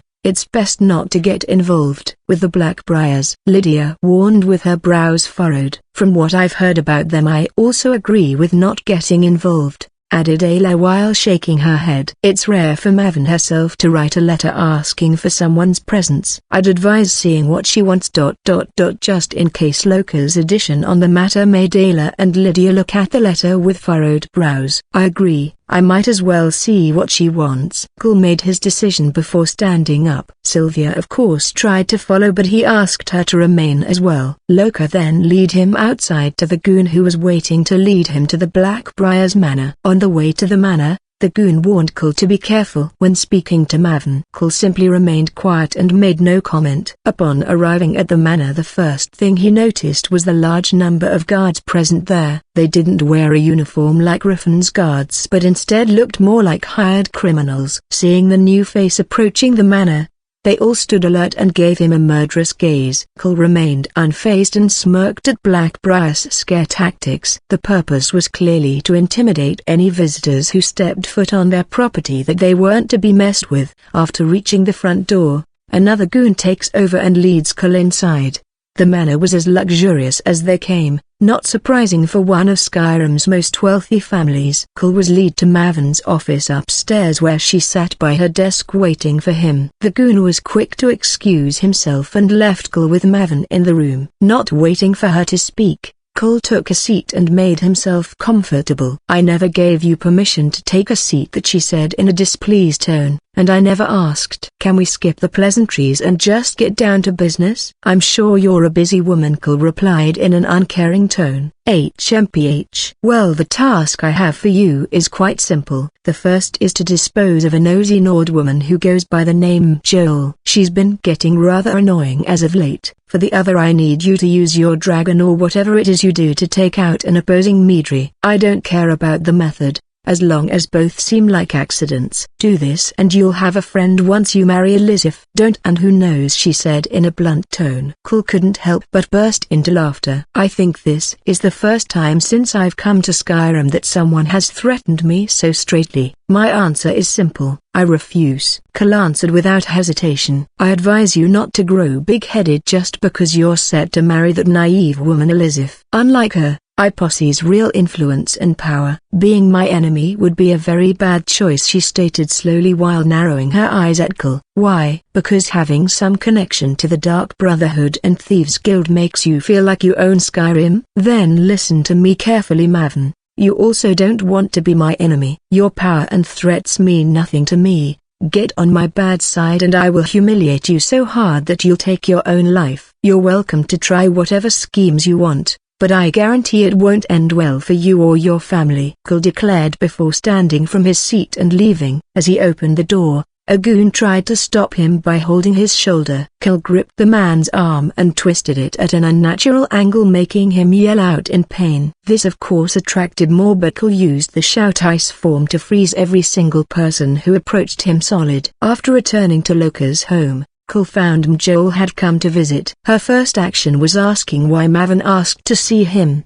He then explained it was because of her. This of course made Mjol very angry. It's best you leave Riffin and go somewhere safe, advised Cole after explaining the situation to her. I refuse to run away. If she wants me dead, then I'm getting close to exposing her for what she truly is, argued Mjol while shaking her head. You may be confident in taking her on, but what about Aryan? He may be in danger. You also can't always be awake. The Dark Brotherhood can also deal with you during this time. Maven has Riffin in her pocket. Even if you expose her schemes, she won't be held accountable, I guarantee you that. You'd just be throwing your life away. Cole's words make Mjol calm down and assess the situation. Then what safe place is there if she's determined to have me dead? Asked Mjol while crossing her arms. You can go to Whiterun and stay with the companions. You'd be safe there. Just tell Kodlik that I directed you there, offered Ayla with a smile on her face. Mjol thanked Ayla before leaving Loka's home to inform Aaron of her departure. Meanwhile, the others turned to Cole, curious about what else Maven wanted from him. Chapter 93, Speed Running the Civil War. After Cole explained what had happened when he went to see Maven Blackbriar, Loka advised him to be careful just in case. If any information regarding her plotting against him turned up, Loka wouldn't hesitate to inform him. Don't worry, Maven can be handled fairly easily. Cole calmed Loka's worries with his words. Ayla has started to grow to trust him to the extent that Lydia did. If Kull said he could do it, they couldn't help but believe him, as he was yet to let them down this far. Once it was night time, Joel came to say her goodbyes. She would be leaving with a large group of caravans for safer travel, hence her hurried departure. A day later, a courier delivered a letter to Kull. This letter was to inform him that the Imperial troops had arrived and made camp in the rift. Kull quickly informed the others of this and they began preparing to set off. Well, it was nice having company while it lasted. At least now I can invite over some escorts, laughed Loka before getting glared at by the women. I'll be sure to visit Riffin again. There's much of the city I'm yet to see, said Kull while showing a grin. Once preparations were done, Loka escorted the group to the main gate. Once there he wished them luck and bid them farewell. Kull, Lydia, Ayla and Sylvia traveled to the camp by foot as it was less attention-drawing. Though from the looks of things, the Stormcloak troops in the rift seemed very relaxed. The group arrived at the Imperial camp in the afternoon. Once there, Legatrick immediately informed Kull her soldiers were ready, despite not even hearing his plan. The previous battle had left a very big impression on Legatrick and her soldiers. That's good. Where's Hadva? Asked Kull, a bit surprised by her complete shift in attitude. I'm not too sure. General Tullius called for him but didn't state why, answered Legatrick in an inside tone. So it's like that.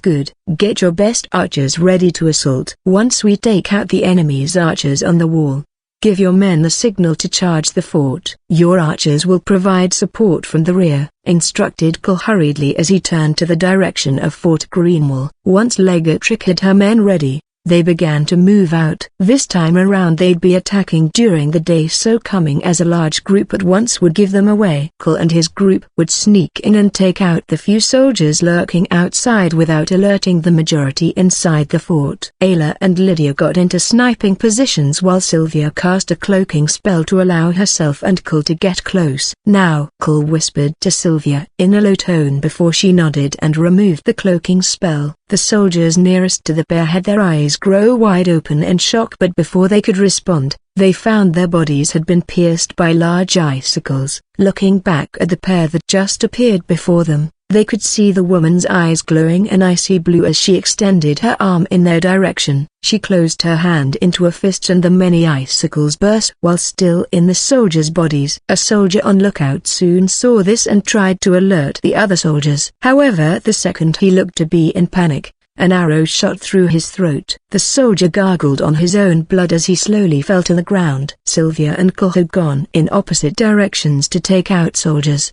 Kull avoided using his shout to avoid alerting the soldiers of his presence. He instead took advantage of the fact that only he and Sylvia were attacking within the hall and decided to use his power to control time. In the blink of an eye, all the soldiers on his side suddenly had their throats slit before they fell to the ground. After deactivating the ability, Kull felt his body grow fatigued. After Sylvia finished on her end, she rushed back to his side. Aside from looking tired, Kull stood and reacted the same way he would normally. Give the signal, he said to Sylvia before walking away from the fort. Once the signal was given, Leggett rallied her soldiers and began to charge at the fort. Kull however looked to the sky and showed a smirk. They should be about done, he thought to himself as Lydia and Ayla came back to his side and asked if everything was going fine. Unbeknownst to everyone except Sylvia and General Tullius, as Leggett was taking Fort Greenwall, Salona and Nahaglief were attacking Fort Kostov and Fort Aml. By the time Leggett was given the signal to charge and attack Fort Greenwall, Fort Kostov and Fort Aml had already been left in ruin with not a single living soul in sight. Kull had told this plan to General Tullius as soon as they came to an agreement. To be safe, he didn't even inform his second-in-command, while the Jarl was also in the dark about the plan. This plan however heavily depended on discretion. The letter to Legatrick only told her that they'd be using dragons as a surprise, hence they never spread word of how they won Fort Dunstad. Many, including Ulfric, simply assumed General Tullius just spared a lot of troops for the attack. Without any survivors to confirm this for him, Ulfric could only guess this was the reason. He didn't care much for this as he too had his own ace. With help from the runaway companions and some of Ulfric's best men, Jorgen had managed to kill Alduin. After doing so, he managed to bring a good number of dragons under his control, being fully confident that they could defeat any threat they encountered. Ulfric was currently planning to take over Solitude in one fell swoop, but his plan to do this would not come into fruition. General Tullius had long since gathered an army hidden all around Windhelm. Although small in number, they were hopeful that the element of surprise would give them enough of an advantage as they waited for Kull. Once the sun began to set, the general gave the order to attack as per planned. He was risking a lot on Kull's plan, but he had full confidence in its success. Back at Fort Greenwall, Salonna and Nahaglief had come to take Siliva, Kull, Ayla and Lydia. Legate Rick was still in the dark about what was happening, and her men were celebrating their victory, not knowing a gigantic battle had already begun in Windhelm. As Kull took to the skies, Salonna and Nahaglief flew beside each other. Soon loud roars began to be heard from all sides as dragon after dragon began to appear near the group. This at first caused Ayla and Lydia to be worried, but seeing Kull relax calmed their worries. "Mythane, what's going on?" yelled Lydia towards Kull. He turned to her and showed a smile before responding, "Tonight. The war ends." Chapter 94, Ending the War. And almost each Freeport resident is playing this game right now. And Raid, Shadow Legends. The scene in Windhelm was that of complete chaos. General Tullius's surprise attack enabled him and many soldiers quick access into Windhelm to start the attack. However, many of his troops outside the city fell when Jorgen unleashed his 8 dragons. General Tullius could not have expected such an unexpected factor. He and the troops that made it within the city were safe due to the fact that its citizens were there, so the dragons could not attack. This also meant General Tullius could not leave. It wouldn't take long for Ulfric's troops outside the city to join the battle within, so time was of the essence for the general. The general's worries were soon lifted as he heard the sound of numerous dragons roaring in the skies above. First, they numbered around 10, then around 20, and soon around 30. Saying the skies above Windhelm were plagued with dragons wouldn't be an exaggeration. The general regained his battling spirit and continued to fight the troops within the city. Salonna and Nahaglief didn't hesitate landing within the city of Windhelm. Kull and the group quickly got off the dragons and joined the battle. Salonna and Nahaglief could not navigate within the city, but did provide support by burning any troops that were in the open. Meanwhile, in Jarl Ulfric's palace, panic grew. "What? That can't be!" Jorgen yelled out in surprise and got off his seat. Ulfric along with his closest figures were in the hall in discussion when a soldier delivered news of how the tide of the battle had changed. Ulfric and his head were initially so confident that they only awaited a report stating they'd won. After all, stopping 8 dragons wasn't something one could do easily. But now with Kull and his dragons present, everything changed. "You can't be serious. Why is he with General Tullius? They never helped when we took over Whiterun," Jorgen yelled out while throwing his tankard to the floor in anger. "Calm down, Jorgen. How many dragons does he have supporting him?" Ulfric asked, not losing his composure despite the situation. I'm not sure. The skies are covered with dragons, my king. He even has 2 attacking within the city. "We're getting absolutely decimated," the trembling soldier stated while keeping his head down. Ulfric frowned and looked at Jorgen before looking toward his men. "I know this situation does not sound favorable, but as long as we can get the dragons to stop attacking us, we will win. So, our focus is the one in control. Kull, the Dragon Slayer," said Ulfric as he slowly picked up his battle axe. "To battle, my fellow Nords. Do not let the Imperials have their way. The Divines are on our side," Ulfric yelled out in a mighty tone, and his men began to chant as they picked up their weapons. Jorgen followed along with a bright smile on his face, eager to see Kull fall. Meanwhile, back in the streets of Windhelm, the bloody fight continued. "Ayla, where are you going?" Lydia yelled out to Ayla, who had begun to wander from her. "To find those traitors," she responded without bothering to turn back. Lydia tried to follow, but she too had her own attackers to deal with. General Tullius remained attacking the central area of the city with his troops, whilst Sylvia and Kull took the east and west. Nahaglief and Salonna remained attacking near the city gate to the south. Sylvia had no problems taking out her attackers, She chose to use wind range lightning spells most of the time, which almost instantly killed its target, largely due to the fact that the soldiers had lots of metal on their uniforms. Cole also found no problems in his fight, using the Shout Ice form and Unrelenting Force back to back. His attackers didn't get the chance to even get close before they fell victim to one of these two attacks. Back at the center of the city, Ulfric encountered General Tullius. His target being Cole, Ulfric wanted to get away, but it wouldn't be that easy. Your time has finally come, Ulfric. No one else has to die, just surrender, yelled out General Tullius. Quit your blabbering, this fight is far from over, Ulfric replied in an equally loud tone before using a shout. General Tullius reacted quickly and dodged it, but Ulfric began to retreat whilst he did so. The faster he found and took out Cole, the better.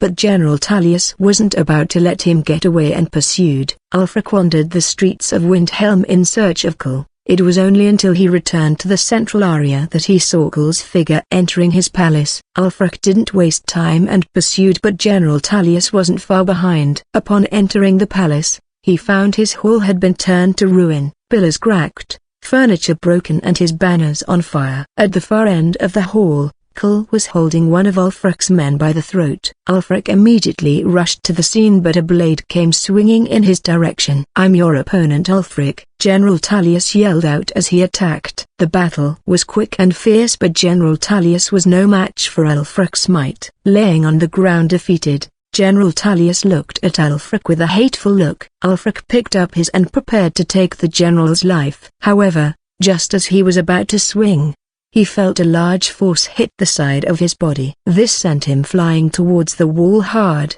breaking a few bones in the process. General Tullius stood up slowly and looked in Cole's direction before nodding. He then picked up his sword and approached Ulfric. "It's over, Ulfric. The war ends here and now," General Tullius declared before running his sword through Ulfric's chest. "For the Empire, for Th. General Tullius's words were cut short when he felt a sudden pain in his chest. He lowered his head only to see a blade had pierced through it. When he turned his head, his eyes widened as he saw Cole behind him. E/N, surprised Pikachu face. "Why?" General Tullius muttered out in a weak tone as the life in him slowly began to fade away. "It's like you said, today the war ends," Cole replied bluntly before removing his sword from the general's chest. Ulfric looked at Cole with a complex look as life began to leave his body as well. At the same time, to the west of the city, Ayla was crouching near some bloodied bodies with a complex look on her face. Behind her, Lydia and Sylvia stood silently and watched her. She only sighed in a somewhat depressed manner before muttering, "It's finally over." Chapter 95, The Aftermath. Some days would pass since the Battle of Windhelm came to an end. In that time, news of Ulfric's defeat spread across Skyrim. It was also stated that General Tullius had fallen in battle and Legatrix had assumed temporary command of Skyrim's Imperial Legion. She didn't delay in going after and either capturing or killing the Stormcloak rebels that were still alive and scattered across Skyrim. Her biggest target, however, was Jorgen, who was nowhere to be seen. Later on, a memorial service was held to honor all the fallen soldiers and people of the Civil War. 5 days after the memorial service, celebrations were held in all the holds. In solitude, many of Skyrim's most important figures had gathered, including the newly appointed Jarls, to celebrate at the Blue Palace. The halls were bustling with people mingling and drinking. However, 2 important faces were missing from the party: Jarl Elizabeth and Cole. Meanwhile, in the palace gardens, "It's finally over. I cannot thank you enough," Cole said Elizabeth in a gentle tone. "You don't need to. We had a deal and I was simply doing my part," Cole answered honestly and bluntly, causing Elizabeth to smile. Yes, of course. "When would you like our wedding to be held?" asked Elizabeth in a slow manner. "I think it's best we delay the wedding for some months. Skyrim is still in turmoil and many are still recovering from the effects of the Civil War and dragons. It wouldn't look good if you were to marry me right away," Cole replied while shaking his head towards Elizabeth. "Oh, I suppose you're right. Elizabeth agreed with some hesitation as she didn't fully understand but nonetheless agreed. She's so naive and gullible. Well, at least she agreed to what I've said. Cole thought to himself for a moment as Elizabeth had gone silent. You do know many people are going to try and take advantage of you and influence your decisions now that General Tullius is gone, right? Cole asked in a blunt and straight tone. I was never meant to rule. What can I possibly do? Elizabeth replied with her down in a tone carrying sadness. Here Cole reached for his pouch and removed a small journal and handed it to Elizabeth. This. Upon opening it, Elizabeth's eyes grew wide and she looked at Cole with a look of surprise. Just some advice to help you be a better ruler, Cole commented before standing up. I'm still not sure if I can do this. Maybe with your help. You're both feared and respected, Cole, pleaded Elizabeth with a look of worry. That may be the case, but I won't always be around. You need to stop relying on others. What makes you so sure I won't choose you if given the chance? Become your own leader, Elizabeth. The people of Skyrim deserve better than some puppet being their high queen, don't you think? If you can't do even that, then it's better you relinquish the throne. Cole gave his answer before leaving the gardens. Elizabeth was left skimming through the journal while Cole had returned to the palace and rejoined Sylvia. A little while later, Elizabeth also entered the hall and went to take a seat on her throne while many applauded, although the majority not being sincere. I thank you all for coming here to celebrate the end to the civil war that has plagued us for so long. While I have your attention, I'd also like to announce that my wedding has been postponed. Both my fiancé and I would like to focus on stabilizing things in Skyrim before anything else. I hope to cooperate with the Jarls and business owners during this process. Thank you, Elizabeth spoke before nodding her head and going silent. Many just clapped and nodded their heads as what she just said did seem like one of the better ways to go about things. Except one. This is preposterous. With General Tullius dead, your agreement with Cole should be nullified, my queen. No one will force you to marry him anymore. Erica voiced out in anger. You seem to misunderstand something, Thane. Erica, marrying Cole is my decision. Who I chose to give myself to has nothing to do with you. As for him being worthy to rule beside me, it was already decided that should anything happen to me, then my husband-to-be would become Jarl of Solitude, provided he defeated Ulfric. This decision being approved by myself and General Tullius as well as an ambassador from Cyrodiil. Cole has proven his capabilities and the Legion is in full support of this decision. Is there anything else you'd like to share, Thane? Erica asked Elizabeth in a calm yet firm manner. Unbeknownst to many, as she held her hands behind her back, they trembled furiously. And no, my queen, forgive me, Erica said while gritting his teeth. Not too far from him, Maven Blackbriar, the newly appointed Jarl of Riften, wore a frown on her face upon hearing Jarl Elizabeth's words. This problem needs to be resolved, she thought to herself before turning to Erica, who walked towards a balcony. He'll do nicely. Chapter 96, Schemes. As Erica stood at the balcony, he slammed his hand against the rail in anger and grit his teeth. Damn it, he muttered under his breath with his brows furrowed and fists clenched. My, you seem to be unwell, Thane. Erica. At that moment Maven appeared behind him with a sly smile on her face. Maven, Erica said slowly. It's Jarl now, Erica. Although this is just a formality. We all know Riften has been in my pocket for years now. Chuckle. Maven moved next to Erica and rested her hand on the balcony's rail. A shame that Cole got involved in the war, is it not? Ever since he did so, Elizabeth stopped speaking about you during our encounters, Maven said while twirling a glass in her hands. Elizabeth used to speak of me? Erica asked her, unable to mask his curiosity. Ha ha, men can be so dense. Of course she mentioned you often. You're handsome and successful after all. She told me you're partly the reason Solitude is so successful. Had it not been for the war, she mentioned she'd have loved to spend more time with you. Alaskal appeared and changed everything. I remember her mentioning that her being with him was the best thing for Solitude according to General Tullius. Poor Elizabeth. She trusts people far too easily. I mentioned she shouldn't, but you know she's willing to do anything for her people, right, Erica? Mavin asked, feigning a sad expression. That bastard Tullius. I knew he influenced her in some way. He never did agree with me, but to practically sell off Elizabeth. I'll confront her about this. If I can convince her, don't be foolish. You know that won't work, and worse, if she finds out I revealed this to you, she'll be even more upset for you prying. But if you wish to look like an even bigger fool, go ahead. Mavin cut off Erica and quickly explained before turning to leave. Then what can I do? Am I supposed to just watch as all this happens? Erica asked with clear anger in his voice. Of course not. The answer to your problems should already be clear. Despite how strong someone is, there's more than one way of taking care of people, Erica. You should already know this. Anyway, I best take my leave and mingle with other guests. Enjoy the rest of your evening, Erica. Mavin smiled seductively before walking away slowly.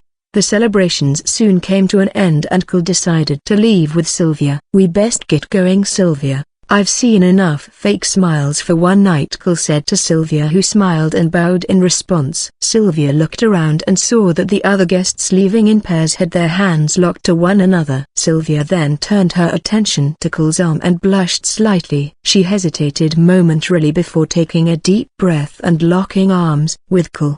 Cole didn't mind particularly, but was curious as to why she did out of the blue. I thought it's customary to lock arms when you're in pairs, Sylvia said in a low tone, avoiding eye contact. Who knows? I'm not exactly familiar with Skyrim customs. Let's get going. Cole adjusted his arm so that their arms would be linked properly. Sylvia showed a victorious smile as this happened and raised her head proudly while they exited the palace. On their way out, they encountered a strange scene. Hadva was standing in front of the main gate holding arms with a woman. Wait, is that Legatrick? Cole asked aloud, causing both Hadva and Legatrick to panic and back away from each other. And that's how it's done, soldier. Are we clear? Legatrick suddenly asked a confused Hadva. Huh? Oh, yes, I understand. Hadva quickly answered despite having no idea what was going on. You two look cute together. Anyway, Sylvia and I are leaving. We won't disturb you any longer. Cole teased before walking away while waving his hand, ignoring their attempts to explain in the process. This is all your fault, Hadva. I told you it's too risky here. Legatrick frowned and complained. I'm sorry, my fierce armored princess. Hadva quickly apologized while chuckling nervously. Damn you and your sweet words. I forgive you. It didn't take long for Cole and Sylvia to return to the mansion via dragon. Cole's home now had 3 to 4 dragons always roaming near it. Sylvia and Cole were the only two present within the manor at the moment, aside from Delphine, who welcomed them back. Welcome back, my lord. Delphine bowed and kept her head down without saying anything more. She wore a rather skimpy attire and a chain on her neck with the word owned engraved on it. Where did you get that chain? Cole asked with a brow raised in confusion. I did some shopping as you instructed. I wore it while doing all my shopping. It was so humiliating. Pant. Everyone in Whiterun knows I'm just your mere slave, she replied while fidgeting her toes and panting heavily. Cole decided not to make any comment and walked past her.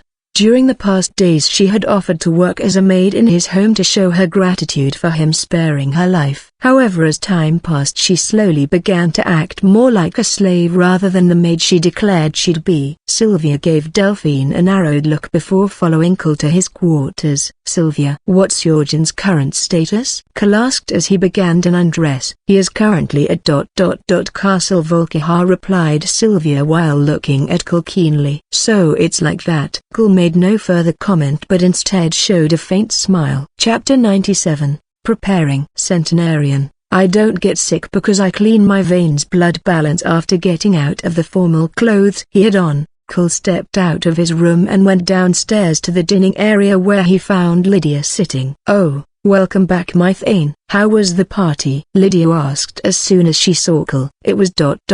interesting I guess, answered Cole, choosing to remain vague. Well, at least now we can relax. With the war over, the people of Skyrim can be at ease. Lydia let out a sigh of relief and reached for some meat on the table. Actually ... my information tells me Jorgen is with a court of vampires right now. Tomorrow we'll need to start preparing. Lydia showed a frown upon hearing this and slammed the table. Just how far is he willing to lower himself? That damn cockroach. Save your anger for the vampires. You'll be seeing a lot of them soon, Cole advised before leaving the room. The next day, Cole set off to Whiterun with Lydia, Sylvia and Delphine. Upon entering the city, everyone went their separate ways. Delphine was tasked with collecting supplies and ingredients Cole had written down. Sylvia and Lydia were told to go get themselves some silver weaponry. As for Cole, Arcadia, are you here? As Cole said these words, a loud boom could be heard coming from the back room. Cole sighed and walked into the back room where he found Arcadia working on a concoction. Everything all right, Arcadia? Asked Cole while tilting his head slightly. Yes, it was very successful. Hey. Arcadia let out a bright smile and lifted a potion in her hands. Right. Well, I need you to concoct some potions for me, Cole instructed while showing a smirk. So can that be done? Cole asked after telling Arcadia his request. She fell silent for a moment and began rubbing her chin before she finally nodded. Yes, I can do it. How soon will you need them? I may need to experiment a little, Arcadia answered, slightly unsure while nodding.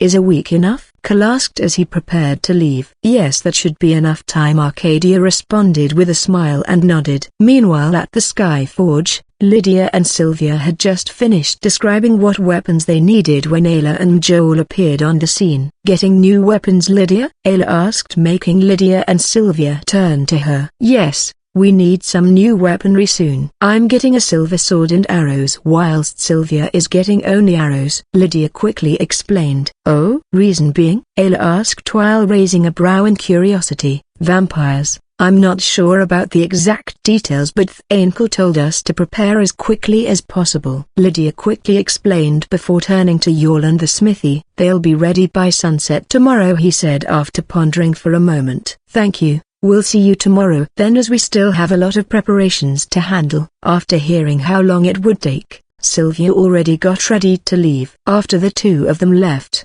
Ayla furrowed her brows and turned to Jorland. Hey Jorland, make me a silver weapon as well, Ayla muttered as she crossed her arms. The rest of the day was spent making necessary preparations and was rather uneventful. It wasn't until sunset the next day that Cole was ready to set off. He was currently sitting by the gate waiting for Sylvia and Lydia to get their weapons. A few minutes later, not two but three women approached him. Why am I not surprised? Cole sighed while looking at Ayla. What do you mean? Ayla frowned and crossed her arms while glaring at Cole.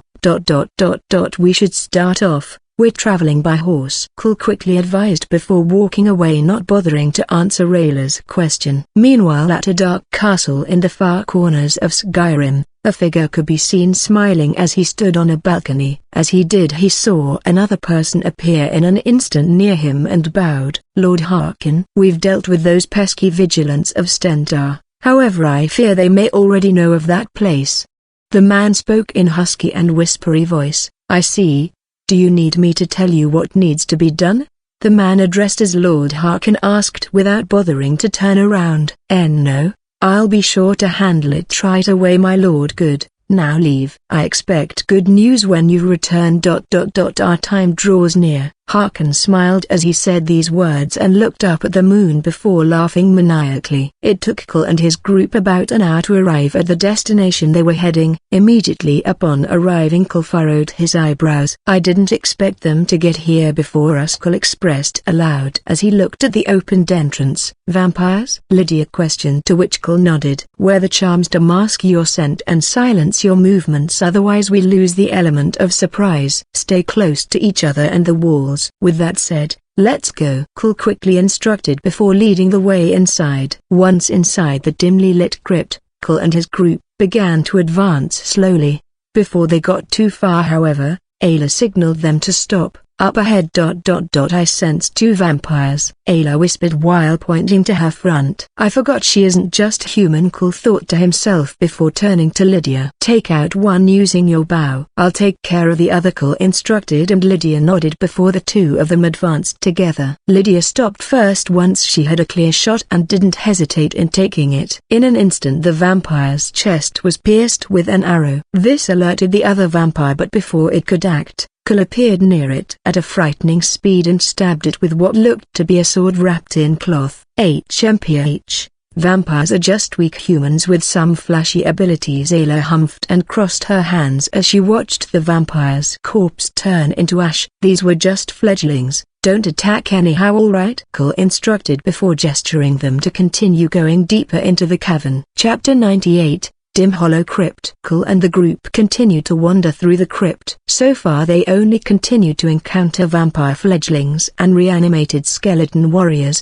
both of which were easy to take care of. Just how big is this place? I feel like we've been here a while, Ayla pointed out in an unhappy tone. We've reached the first milestone, Cole answered while pointing at the next room. It was a large cavern with a lake at the bottom. Get your weapons ready, he instructed before rushing into the room. It was very bright, so a head-on fight was unavoidable. As soon as Cole entered the room, several skeletons and a vampire appeared. It hissed at Cole before showing a sinister smile. Cole returned a smile of his own before slightly shifting his head to the side. As he did this, an arrow flew past him and pierced the vampire's heart at a frightening speed. The vampire let out a screech of pain, but Cole didn't allow for it to gain time to recover as he rushed forward and decapitated it using the sword wrapped in cloth he wielded. As for the skeletons, Sylvia froze their legs while Lydia and Ayla shattered them using their blades. We're getting closer. Let's go, Cole instructed before directing the group to move on. In the next room, they found signs of a struggle. On the floor one could see the bodies of large frostbite spiders and ash. This place gets more and more disgusting the deeper we go, Lydia pointed out while covering her nose. Just means we're getting closer.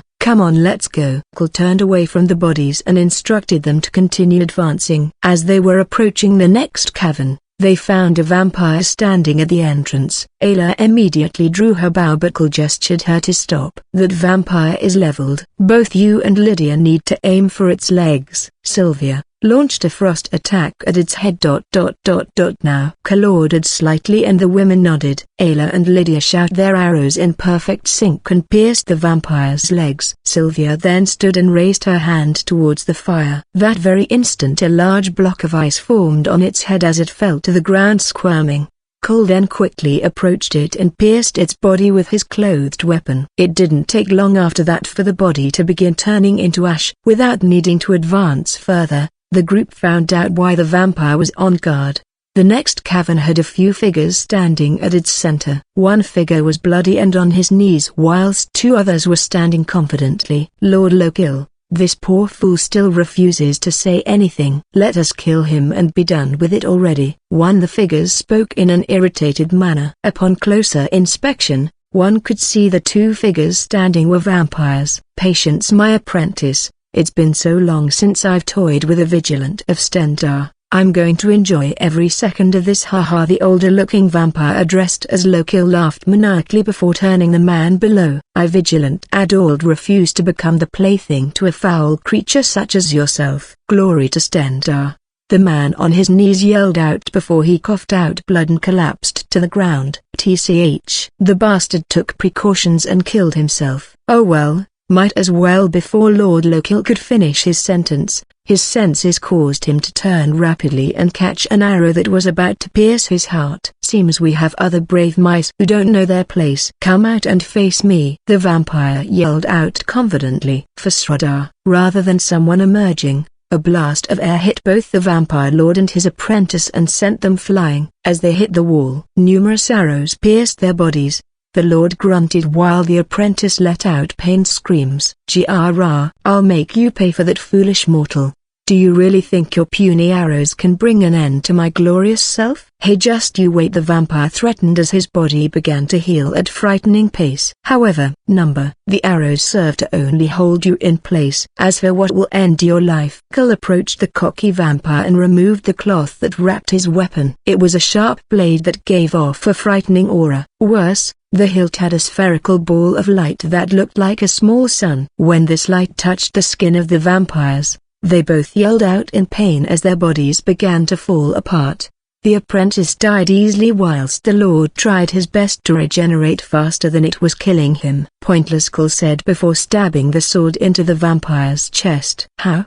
The vampire muttered as its body began to disintegrate. You guys go on ahead to the next room. I'll be there in a moment, Cole instructed, and the women did as instructed. Now, before the blade fully kills you, how about you tell me everything you know about Jorgen and what he's planning with Harkon? Cole crouched and asked with a serious look in his eyes. I don't know. Lord Harkon blessed that mortal with his blood and welcomed him into our ranks just because he could prove useful to the Lord. The vampire replied quickly while looking worried still. I suppose it's still too early for him to reveal his plans to members of his court, Cole thought before turning his attention back to the vampire. Chapter 99. First meeting. Cole removed the sword from vampire's chest before he fell to the ground and continued to disintegrate. What is the meaning of this? You promised me. The vampire yelled out but got no answer. No matter how strong you are weak towards the blade Dawnbreaker, especially one that houses its very creator, Cole declared as the remaining part of the vampire disintegrated. You foolish mortal, release me. I am the Daedric Prince Meridia.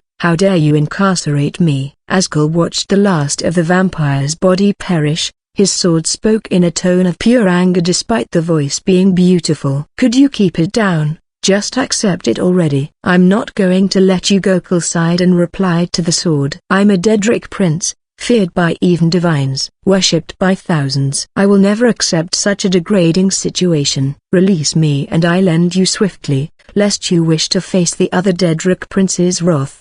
Do you hear me, mortal? Answer when I speak to you. The voice angrily answered, unwilling to accept the situation. I/N Daedric Prince. If divines are gods, then Daedric princes can be considered demons. They are among the most powerful existences in the Elder Scrolls world, among not the most powerful. It would take too long to explain everything. A.N. Meridia, the Daedric prince of the energies of all living things, enemy of the undead and all who disrupt the flow of life. Her physical form is that of a woman. In reality, Daedric princes are genderless. They take forms they please when they become physical. First of all, you Daedric princes use mortals as mere tools. I should know. I finished Skyrim multiple times, so consider this poetic justice. Second of all, trapping you in the sword alone cost me 2 alterations. No way I'm letting you go, Cole explained while shrugging his shoulders. Your words mean nothing to me. Release me at once, mortal. Meridia continued to argue,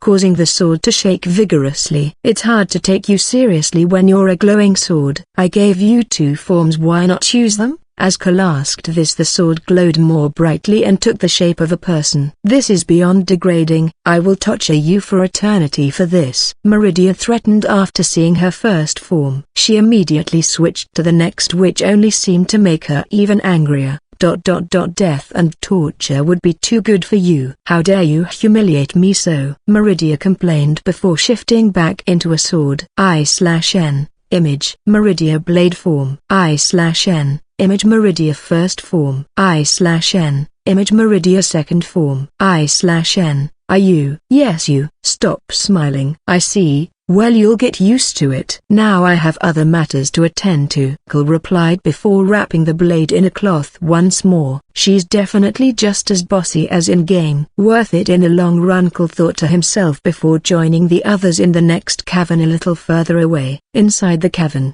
Cole crossed a bridge and arrived on a circular platform with a pedestal in the center. Ah, Lord Cole? The room is empty. Sylvia turned to Cole and voiced while looking around confused. We need to solve the puzzle first, Cole replied before he began moving the small stands that housed purple flames. After moving each of them into certain rings on the ground, their flame filled it. Once all were in the right place, The flames filled all the rings before the floor lowered and revealed an ancient sarcophagus that rose up. With a loud thud, the sarcophagus opened slowly. As the black smoke that surrounded it faded, it revealed a beautiful woman in deep slumber. She soon slowly opened her crimson-red eyes and looked at Cole. Before she could speak, however, her eyes darted to his side and widened. Cole noticed this and turned and reacted quickly. He raised his hand and caught an arrow that was inches away from piercing the recently awakened woman. Ayla, stand down, Cole quickly instructed, causing Ayla to frown. She's a vampire. Are you going to spare her just because she's a woman? Ayla asked in anger. A werewolf. I could smell your foul stench from the moment you entered this crypt, the beautiful woman said calmly while showing a cheeky smile that revealed her fangs. Enough, Cole roared out using his ability to shout, and the entire cavern rumbled. Ayla simply frowned and crossed her arms while the woman turned her attention to Cole. Whatever your reason for freeing me, since it's not killing me, then I suppose I should thank you, Savior. My name is Serena. Were you sent to awaken me? The vampiric woman revealed before stepping out of the sarcophagus. I wasn't. All I knew was something or someone was hidden here, Cole replied, choosing to stay vague. How much time has passed? Hundreds? No. Thousands of years, Serena muttered to herself before furrowing her brows. Lydia and Ayla seemed still very much cautious of Serena as she walked near Cole. Sylvia wasn't worried and only waited to see what would happen. Savior, I have a request to make. May you guide me to my home? Serena's tone of speaking was blunt and direct. This irritated Ayla all the more. Why would Athena escort some rogue vampire to her cave in the middle of nowhere? Ayla commented while crossing her arms. I'll escort you to your home, and my name is Cole replied, causing Ayla's eyes to widen while Lydia narrowed her eyes. It would be bad if Yorgen influenced Serena. The best I can do is use the time traveling to the northern coast with her wisely. Cole thought to himself before turning. It's clear he's killed my kind. I can smell it on him and the others, but why does he spare me? Is it because he finds me attractive, or could it be something else? I best stay on guard. Serena thought to herself before following behind him. Are you sure about this, my thane? Lydia came closer and whispered. Can you not talk about me while I am still here? Serena commented with a brow raised. Lord Cole is always right, Sylvia confidently said, causing Cole to show a smile. Thank you, Sylvia. I like how you never doubt me. Now let's go. Cole's reply caused Sylvia to smirk at the other two. Lord Cole praised only me. Today is a good day. Sylvia showed a bright smile as she thought of this and followed Cole. No, my thane, I didn't mean it like.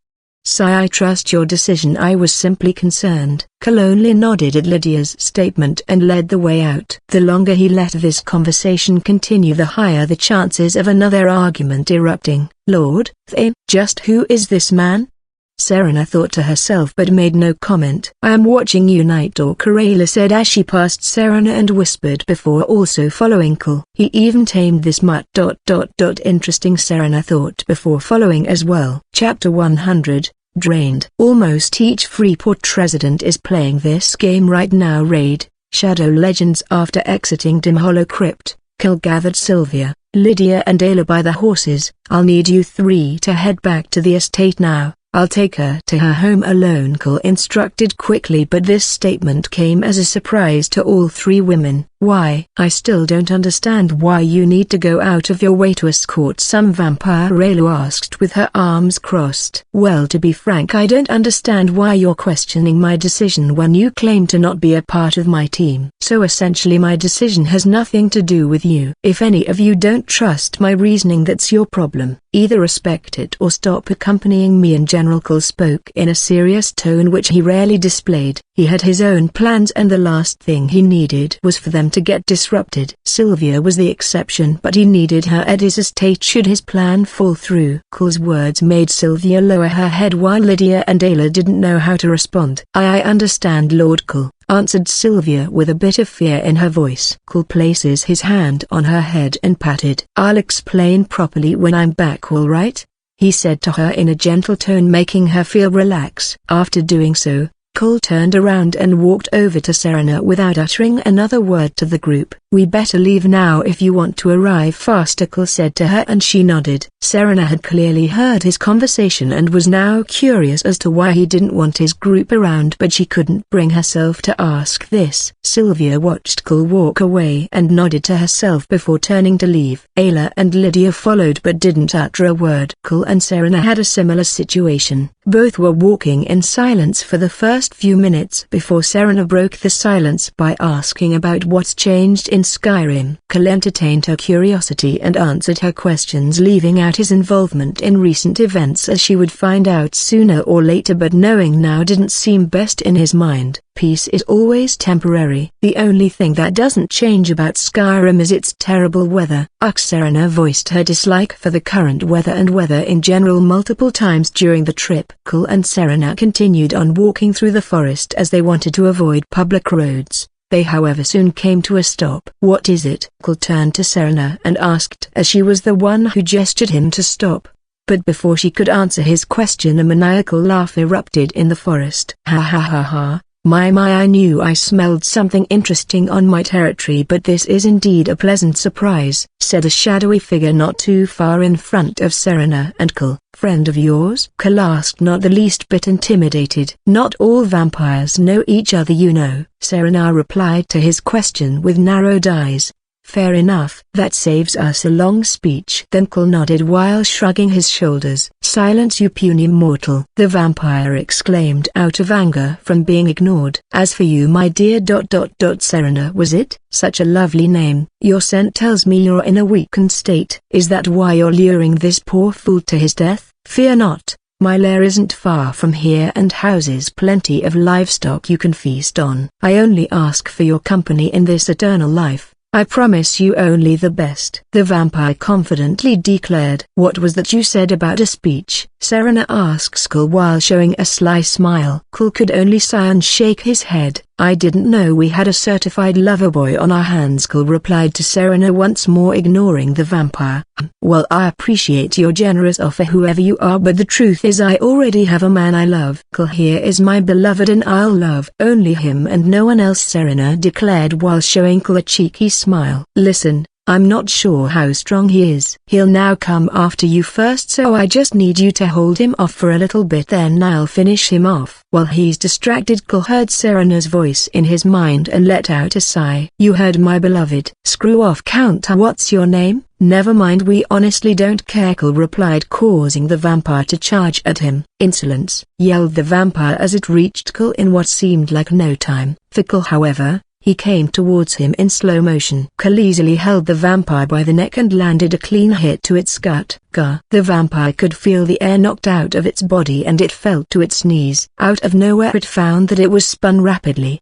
But in actuality, Serena had just twisted its head clean off from behind, after which she tossed it in the air and fired a fire spell at it. The head burned and let shrieks of pain while the body rolled out. "My flames won't perish before he does. Let's go. Beloved," chuckled Serena, turned to Cole and teased with a smirk before walking away. "Next time, I make the plan, okay?" Cole replied in an unamused tone. "Sure. I'll admit, you're more skilled than I initially thought. This way. His lair should be that cave." Serena pointed and led the way with right behind her. Inside they found the said livestock, which was just people in cages. Without Cole needing to say anything, Serena began freeing the captives until the cages were empty. All these humans, and that fool couldn't keep at least one cow or goat even, Serena complained as she found nothing of interest. "You don't feed on humans?" Cole asked, but Serena hesitated to answer. "That's a long story," she responded bluntly before letting out a sigh. Upon closer inspection it was clear she was more pale than some time ago. "You've become weaker since that short fight?" "That explains why you needed an escort to at least. You were weakened since the start," Cole concluded, but Serena only sighed while nodding her head. "I don't think there are any nearby farms here anyway." "Can't you just drink my blood for now?" Cole asked, causing Serena to narrow her eyes. "You know you may faint or even die from it." "I'm not like most vampires," Serena warned Cole, but he didn't seem worried by the statement. "And I'm not like other humans," Cole retorted with a smirk. "Fine, just a sip so I stop feeling dizzy," Serena replied and walked over to Cole. He unbuttoned his shirt slightly and she leaned in and sunk her teeth into his neck. However, the second she did so she felt her heart thump. A feeling foreign to vampires. Her eyes began to glow and she tightened her grip on him as she kept sucking his blood. Cole wasn't at all affected as he regenerated far too quickly. "How long a sip do you plan on taking?" Cole asked, causing Serena to pull away, but she seemed dizzy. Just a bit more," Serena muttered in a dazed tone before sitting on Cole's lap and sinking her teeth into him again. After sucking his blood a little further, she pulled away and the glow in her eyes faded before she fell unconscious against him. Preview Chapter 101, Secrets. After Serena fell unconscious, Cole laid her to rest on a makeshift bed. She remained unconscious for almost an entire day before finally awakening just as the sun was setting. She slowly got up and touched her head while squinting her eyes. "Easy there. Are you okay?" Cole walked over next to her and held her steady. She looked towards him and nodded. But as she faced him, her eyes fell on his neck before she got flashbacks of what happened before she passed out. A surge of power, losing control, a feeling like no other, and then darkness. Chapter 101, Secrets. After Serena fell unconscious, Cole laid her to rest on a makeshift bed. She remained unconscious for almost an entire day before finally awakening just as the sun was setting. She slowly got up and touched her head while squinting her eyes. "Easy there. Are you okay?" Cole walked over next to her and held her steady. She looked towards him and nodded.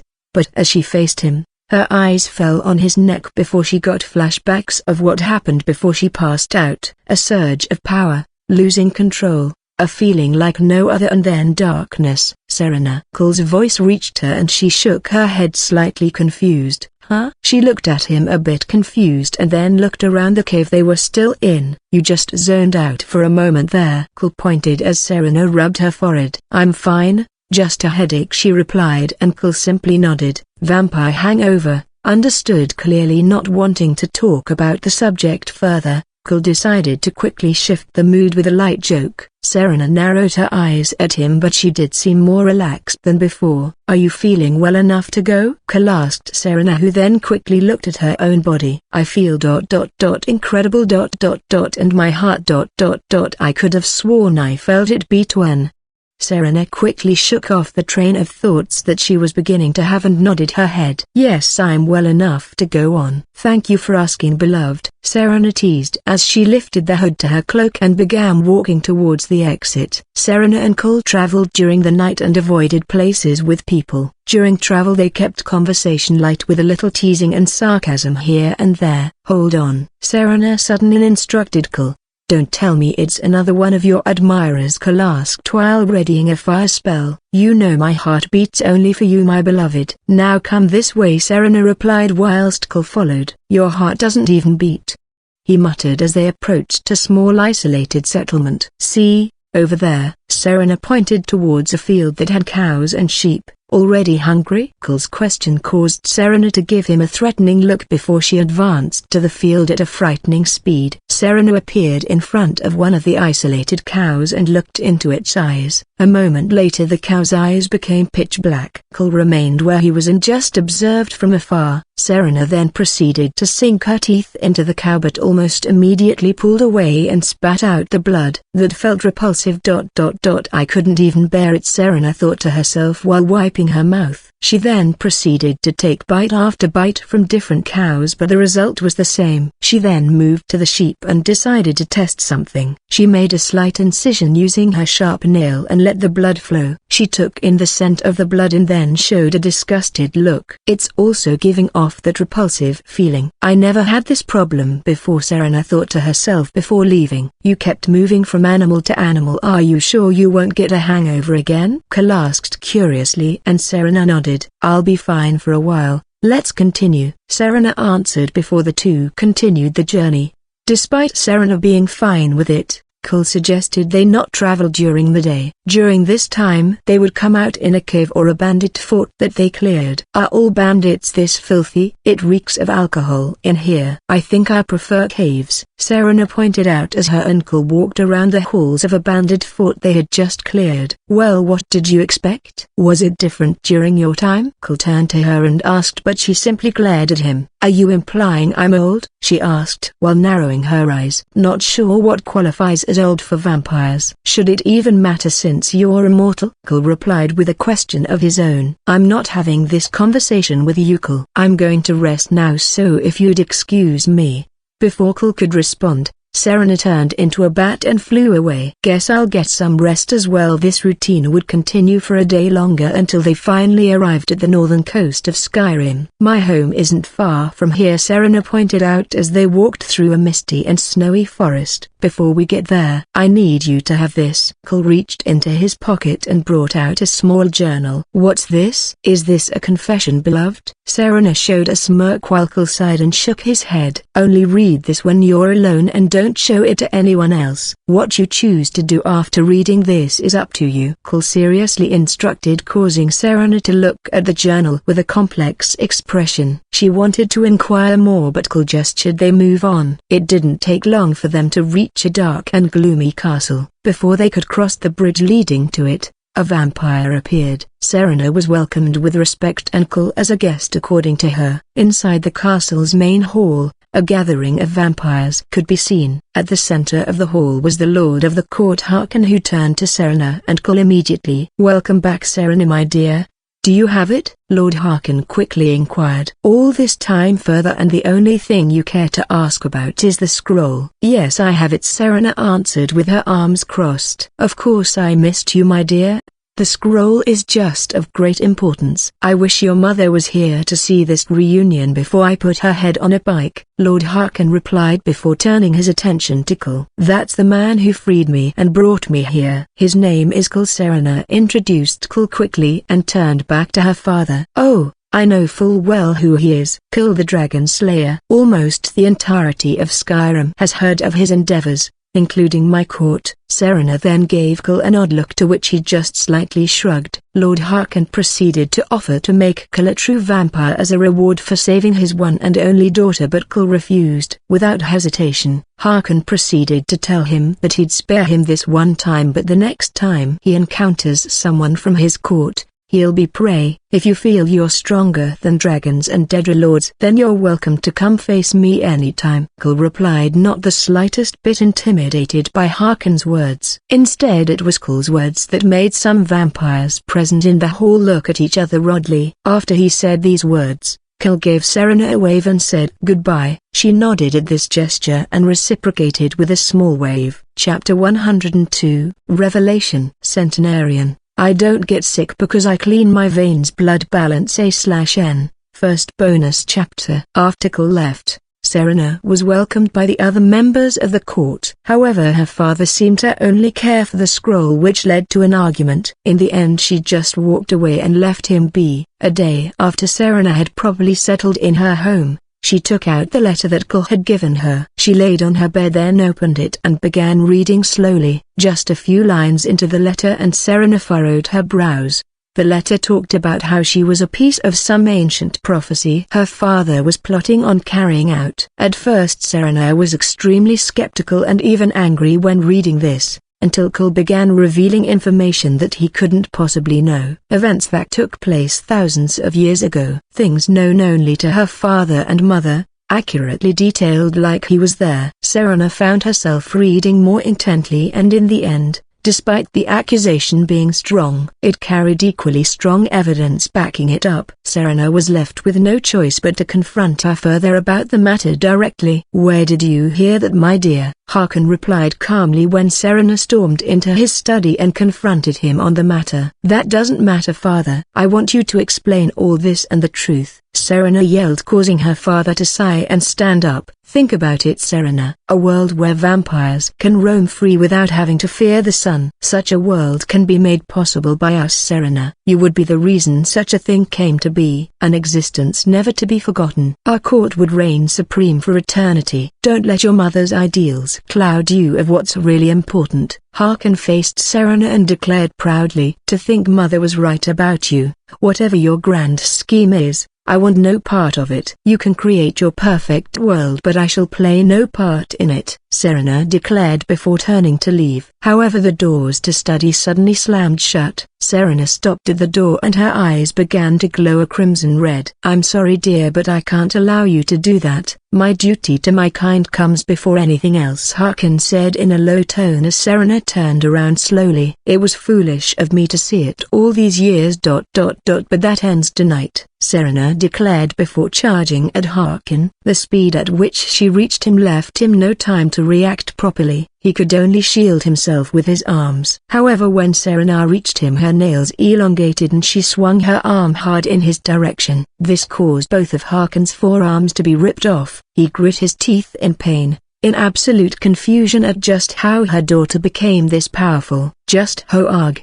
Before Harkin could let out any words, Serena clawed at his neck and slit his throat. Lord Harkin! Distant yelling could be heard from afar, which caused Serena to break out of her frenzy. She began to breath heavily and everything around her seemed to be slowly becoming faster as the glow in her eyes began to fade. She quickly turned her head to Harkin's desk and grabbed the Elder Scroll that was on it and escaped through the window. A moment later, two shadowy figures appeared and asked what was happening. Harkin's throat soon healed and he spoke in an angry tone. Capture Serena now. Harkin's voice echoed through the castle, alerting numerous vampires present. It didn't take long for them to begin pursuing Serena. They soon caught up to her as she wasn't fleeing quickly. Lady Serena, you are to return with you. The vampire in front didn't get the chance to finish his sentence as Serena held out her hand and choked the man telepathically. Her eyes began to glow once more and she hated her fangs before attacking in a frenzied state. The two vampires at the scene tried their best but were easily defeated and burned by her. "They're more,"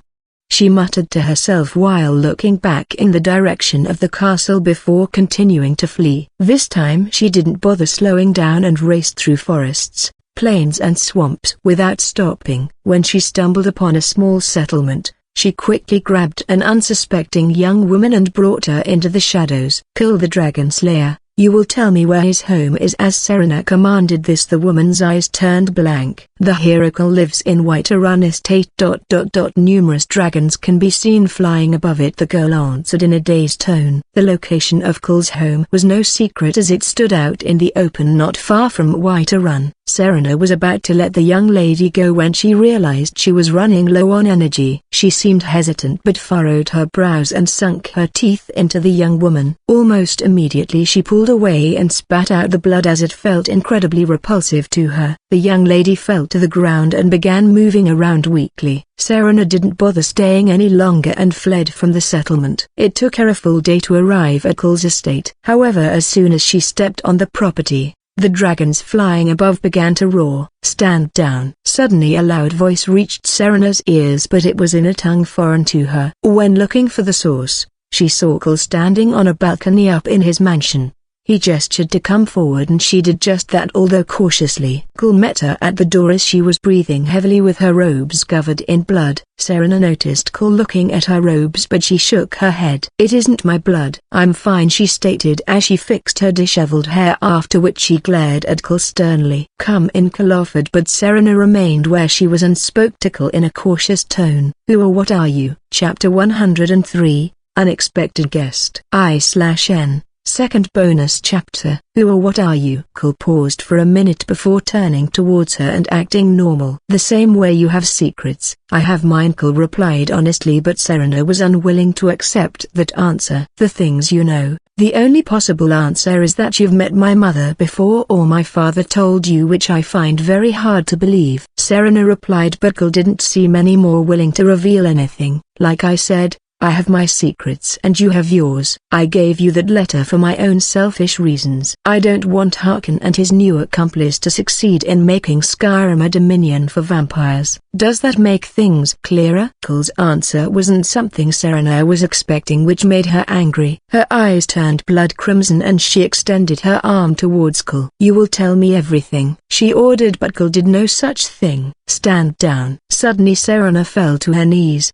but Cole was still simply walking away. Instead Serena turned her gaze to the stairs where Sylvia stood with her hand extended out to her. If you want to stay hidden from Harkin and reunite with your mother, I can help you, but don't expect any answers from me. Or you can join Harkin in his quest, but I assure you the end won't be pretty. If you choose to stay, Sylvia will show you around. If not, she'll escort you out so that the dragons don't trip you apart. With those parting words, Cole left the area and went to his quarters. Sylvia walked down to Serena with a serious expression on her face. To Serena, this person wasn't the same simple-minded Sylvia she was a few days ago. Whatever your choice, if you try anything against Lord Cole...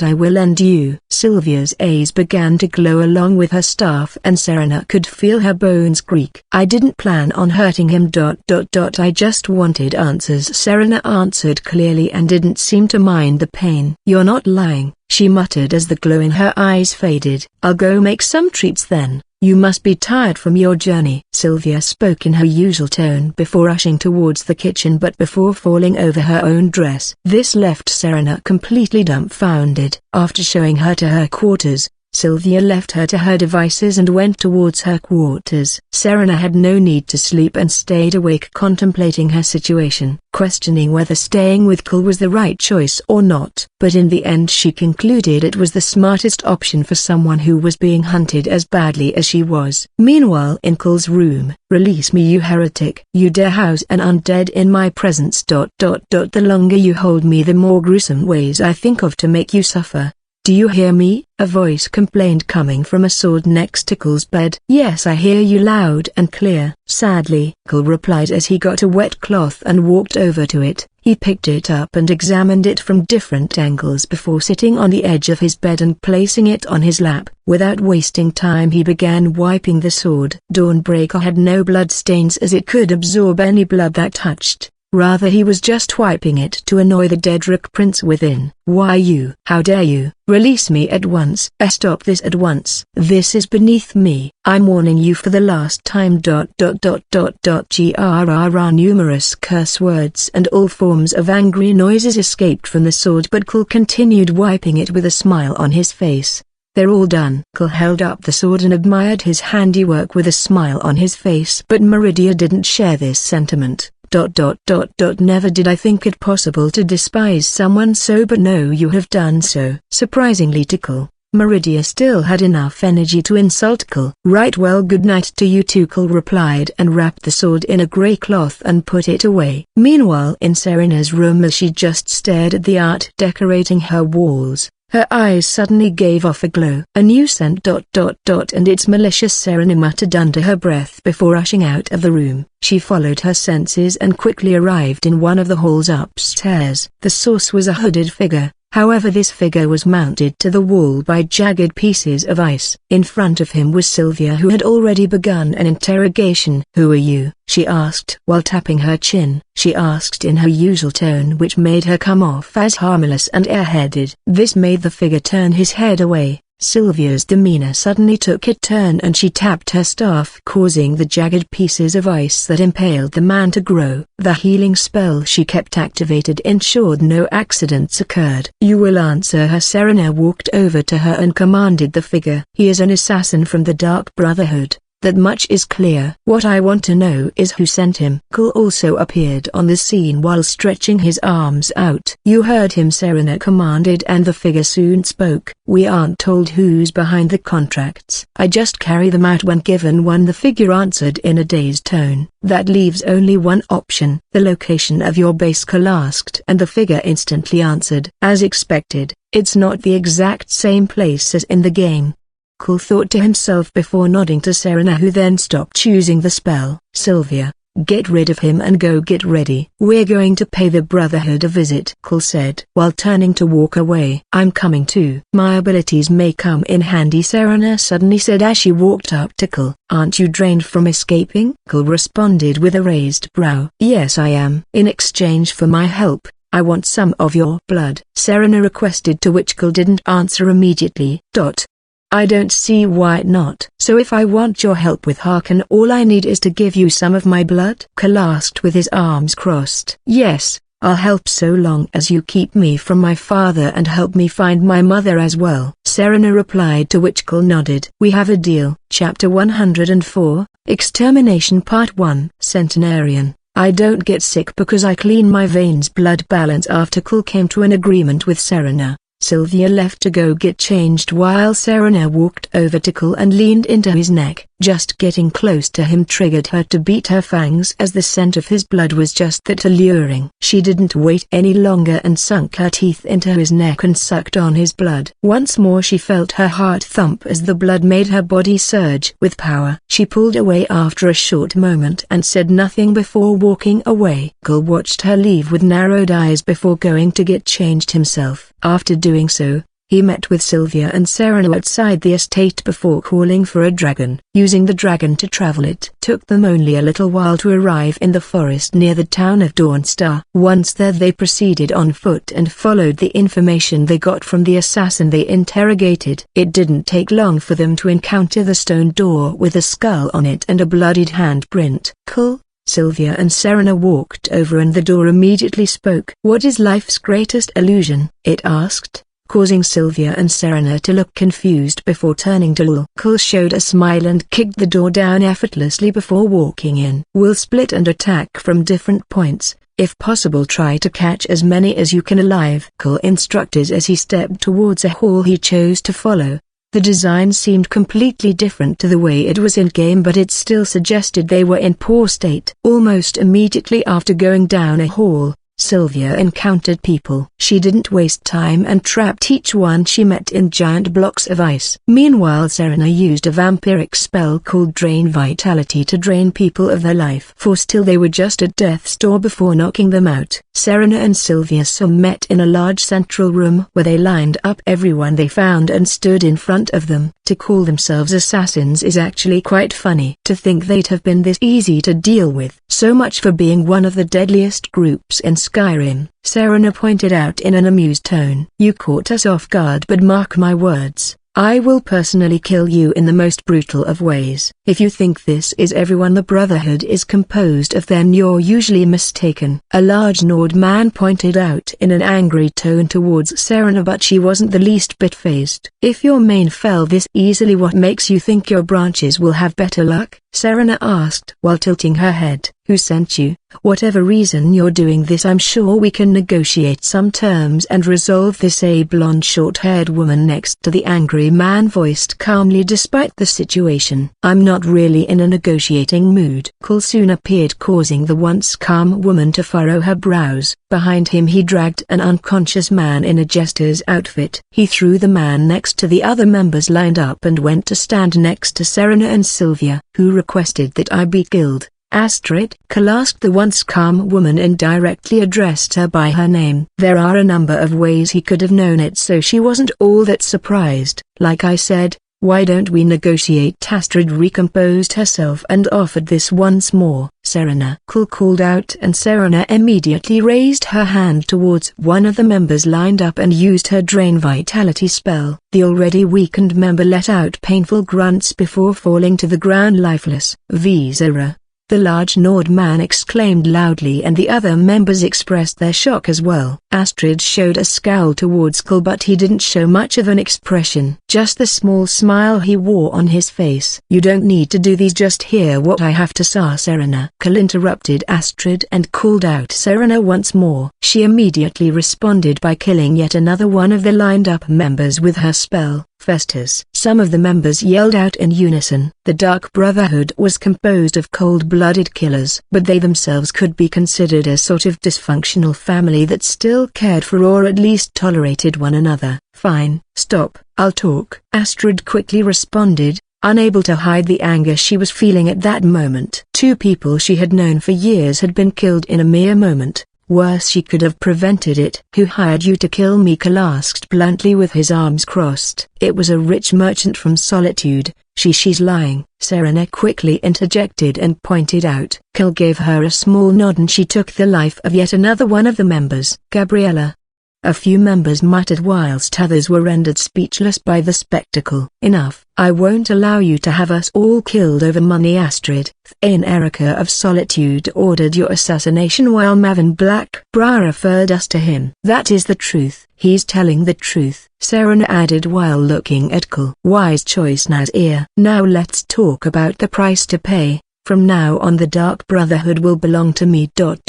Or I could just kill you all right here and now," Cole casually suggested towards the remaining members. "What?" Astrid and the man next to her yelled out in unison, but Cole didn't bat them an eye. He instead simply gave Serena a nod and she raised both hands towards the two and began draining their vitality. It wasn't long before their bodies dropped to the ground, devoid of life. Any more objections? Chapter 105. Extermination Part 2. Drink 1 cup of this before bedtime and lose 14 kg in 2 weeks. Active keto gummies. Cole left the Dark Brotherhood hideout in the early morning with Serena and Sylvia in tow. "Are you sure they'll follow the commands you left them?" "Isn't that risky?" Serena asked curiously as they walked through the forest. "A lot of things I do are risky. If this fails, then I have measured in place. If they're smart, they'll carry out my words to the letter," Cole answered while displaying a small smirk. Cole soon called for his dragons and they returned to his mansion near White Run.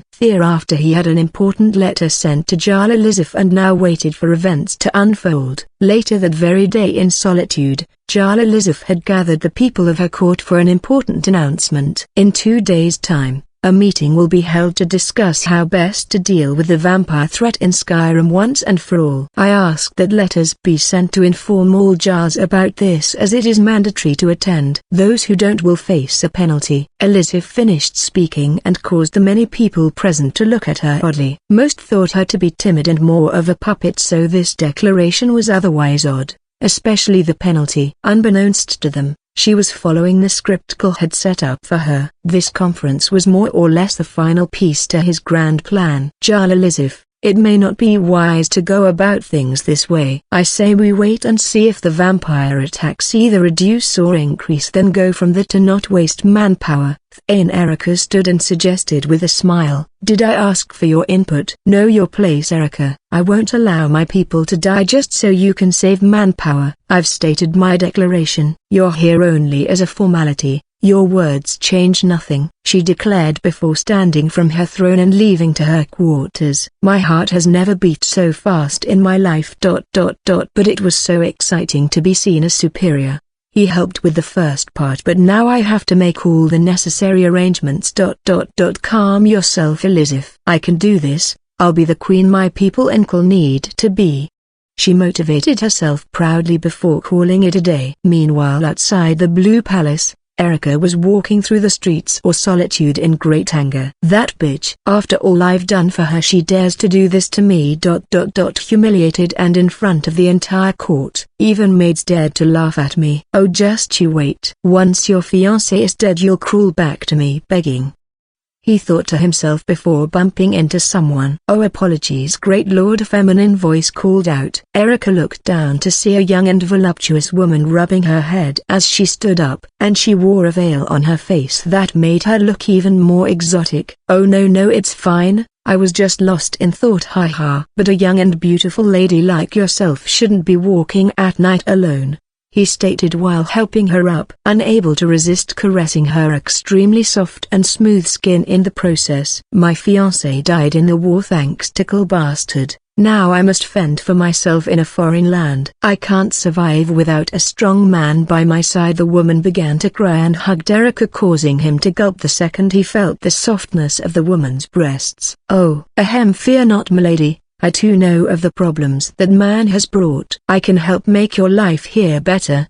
Why don't we discuss this at my place?" he offered, and the woman shyly nodded. But once inside, Erica hugged her immediately and began running his hands all over her body. "You mustn't, sire."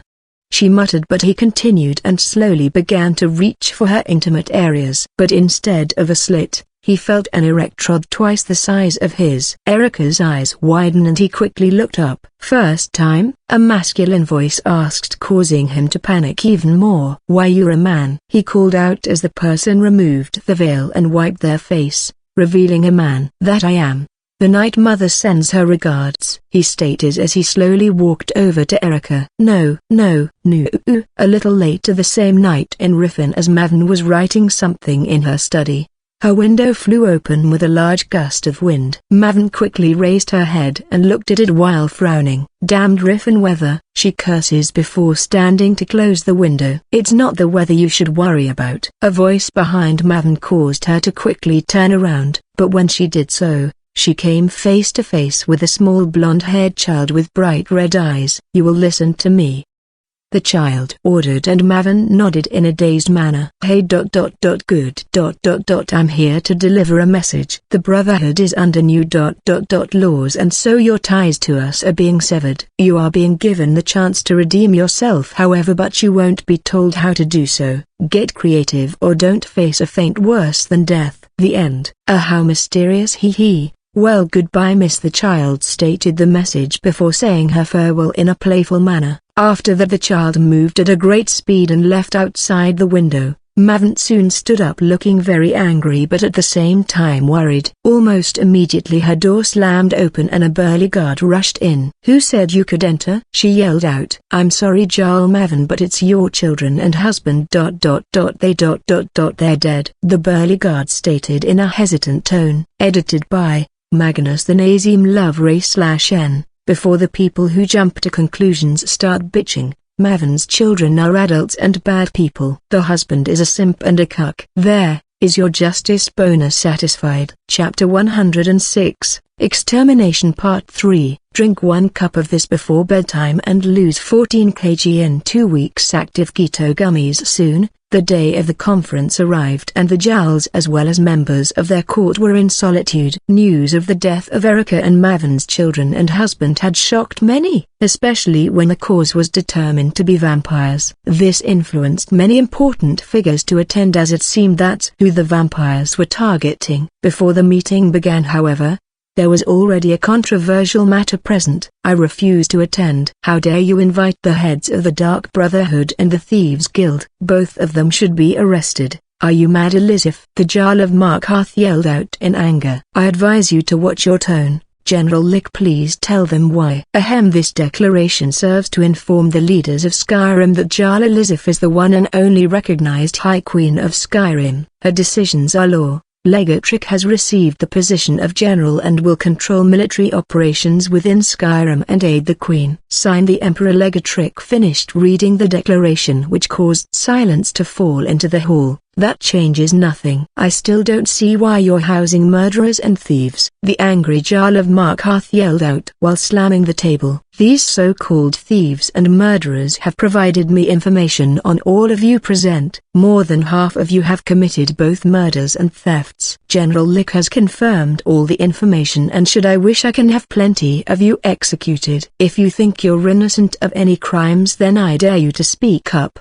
But I warn you, if you're wrong, then I swear you'll be executed." Jarl Elizabeth voiced in a firm tone, causing everyone present to slightly lower their heads. "Good, now to properly begin. Please introduce yourselves. I believe many people here are unfamiliar with you," Jarl Elizabeth asked while facing the head of the Dark Brotherhood and Thieves Guild. "I'm Nazir, head of the Dark Brotherhood," a deep-voiced Redguard said without showing much of an expression. "I'm Loka, head of the Thieves Guild." Loka showed a smile and said proudly, "Now with those two introductions we may talk about how this vampire issue will be dealt with, and for that I call the person who will do just that. Please enter." As Jarl Elizabeth said these words, Cole walked into the room with 3 women behind. Most of you here already know of Cole and his assistant Sylvia. As for these 2 women, may I introduce Valerica and Serena, true vampires, Elizabeth stated, causing the people present to start murmuring. But no one dared speak out of place. I/N. Yes, I skipped the rescue because I personally found it boring. Sue me. After giving the small introduction, Kul proceeded to explain the plot Harkon was planning and of course stating Yorjin had joined them in this scheme as well. His plan to stop them was simple. It was to attack, something the head of the Dawn Guard agreed to easily. It was the plan for after that took many by surprise. Not all vampires are evil. Some are turned against their will and are forced to live that way. If I were to turn your loved ones into a vampire, then would everyone present who is against sympathizing with them still be all for the idea of completely eliminating them? No one directly expressed their disagreement but did have concerns or complaints. You aren't a Jarl, so you have no right to order us this way. Your ideas should be respected, yes, but should also be passed to us to make a decision. Not just you. The Jarl of Falkreath states, causing some other figures present to nod in agreement. Kul didn't immediately answer but instead placed a clothed sword on the table and unwrapped it slightly. You dare display either great Meridia like your toy? Does your heresy know no bounds? I will kill all who dare look this way. You are unworthy. The aura and yells from the sword sent chills down everyone present. Kul quickly wrapped it again and looked forward. Can the priests present and you the Archmage confirm that my sword houses a powerful entity? Kul asked with a smile, causing many to nod worriedly. In my working with magic all these years, I've traveled before to Oblivion and I've felt what it's like to be in the presence of a dead Rook Prince. That entity in your sword is a dead Rook Prince, the Archmage confirmed while trembling uncontrollably. You're right. There is indeed a dead Rook Prince present in this. Now I ask you, I tame dragons like they are cats and dogs, and I have the power to imprison a being as powerful as some of the divines you worship. Do you think you're above me? Me informing you all should already be considered enough, as I've said this before. I can destroy all your cities on a whim and you can't stop me from doing so. Nor can you do anything after. This is the reality of the situation. If you think otherwise, then you're living a dream. From today onwards, vampire cases will be solved by a council. Valerica and Serena will form between vampires and the Dawn Guard. You will all just report cases. That is all. Kul finished speaking and gestured Elizabeth to continue. To show that not only am I in support of this but also to make an example, I declare that from this day Valerica will be the new Jarl of Markarth. It will be a difficult transition to make to a society like any other, but this will serve as the very first step. This is a decision that needs a majority vote to pass. Who agrees and disagrees? Elizabeth asked and raised her hand. I agree. Maven spoke for the first time during the conference. I too agree. Jarl Balgruyev followed and it continued until the decision was unanimous. Chapter 107. Extermination Final. Late the very night the day of the conference ended, Kul along with Sylvia, Serena, Valerica flew by dragon towards Castle Volkihar and were now hovering very close to it. Are you certain only 4 of us are enough for this task? I don't mean to question you after freeing me from the Soul Kerin, but Harkon and his court have powerful vampires in their ranks. Valerica,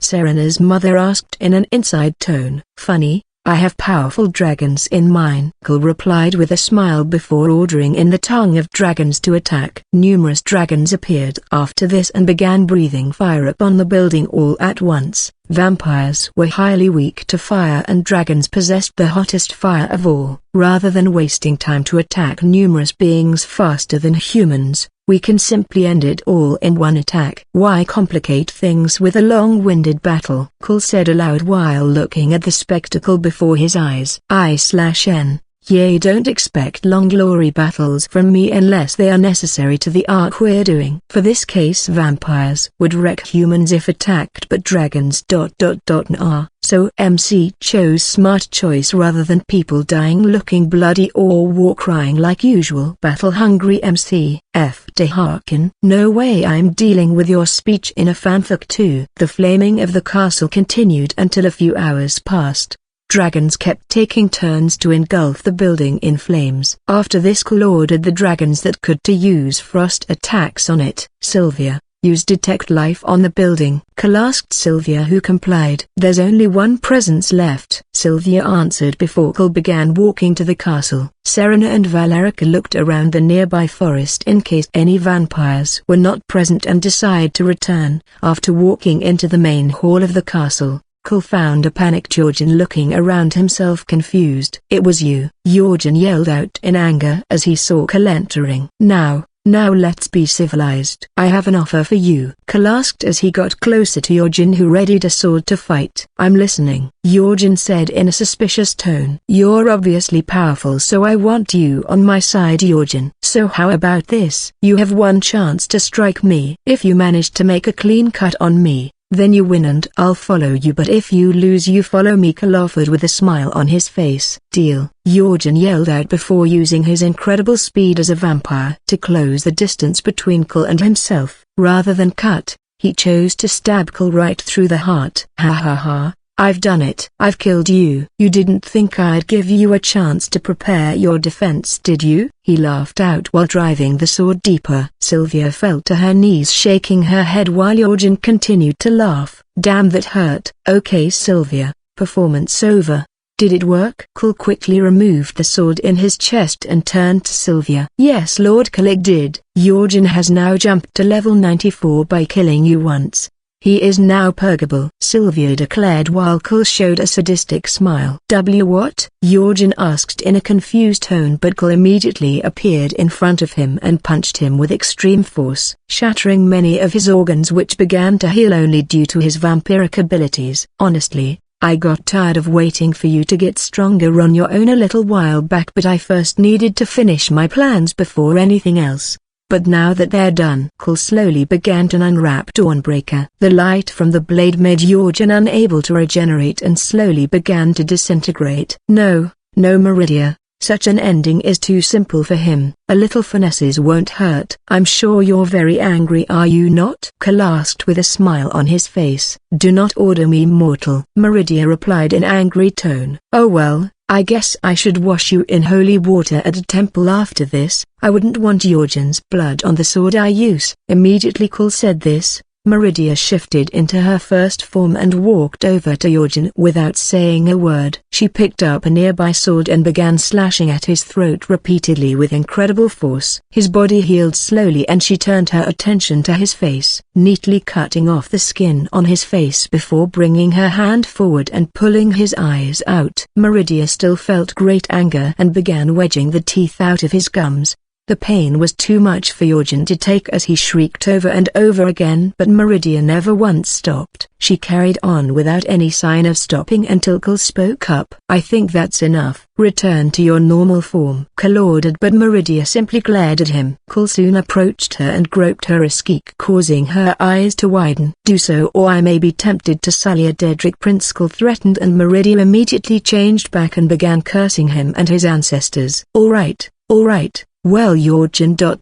This has been an eye-opening experience, but I believe your time here has come to end. You will not be missed, Cole said before running Dawnbreaker through Yojin's chest. Yojin cried out as his body began to vanish whilst Cole simply let out a tired sigh. Finally, after this, Cole returned to solitude after making a few stops along the way. There a small celebration was being held. Many of Cole's acquaintances had attended. Many because he had something important to announce. Elizabeth believed it to be their wedding, but everyone didn't expect what he said next as they gathered near him in the garden. Skyrim is now experiencing a time of peace. Whether this lasts or not I do not know, but for now it looks it will at least be long-lasting. With that said, my time here is over. I came to experience both adventure and growth, and I've done just that. I'm not a man of many words, so I'm keep things short and just say here and now, goodbye. Cole's statement caused many to look at him in disbelief, but before they could ask, a large gust of wind blew through the garden. A dragon had come close and continued to flap its wings furiously. Cole nodded towards Sylvia and the two got on before taking off and flew away. Everyone below remained speechless. Cole asked me to hand over some journals he wrote specifically for you. Also, when you're ready let me know. Locus suddenly spoke up, causing all gazes to turn to him. Meanwhile, at the throat of the world,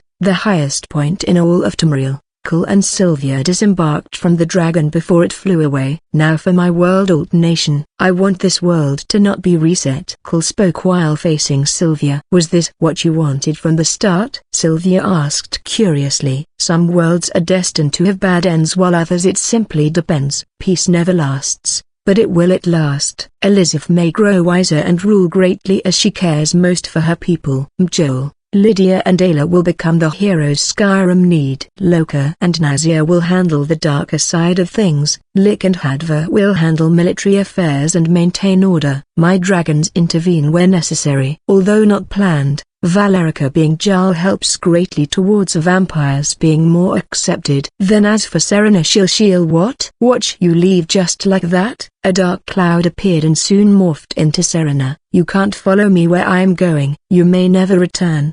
Besides, Skyrim needs you, Cole said bluntly, but Serena shook her head. I've slept for thousands of years and Skyrim didn't seem to miss me at all. The family I once knew is gone. Spending an eternity here will just serve as a constant reminder of that. More importantly, how am I supposed to live without my beloved's blood? If you leave me you might indirectly kill me, Serena said, while crossing her arms. This feels like deja vu. If you're sure, then no complaints from me. Your help may come in handy in the future. Cole nodded before turning to Sylvia, who summoned her staff. Light began to engulf them slowly, but Serena remained unfazed and she turned to Cole. Beloved, how come you never mentioned you have a fiancé? Well, you see, end of volume 1.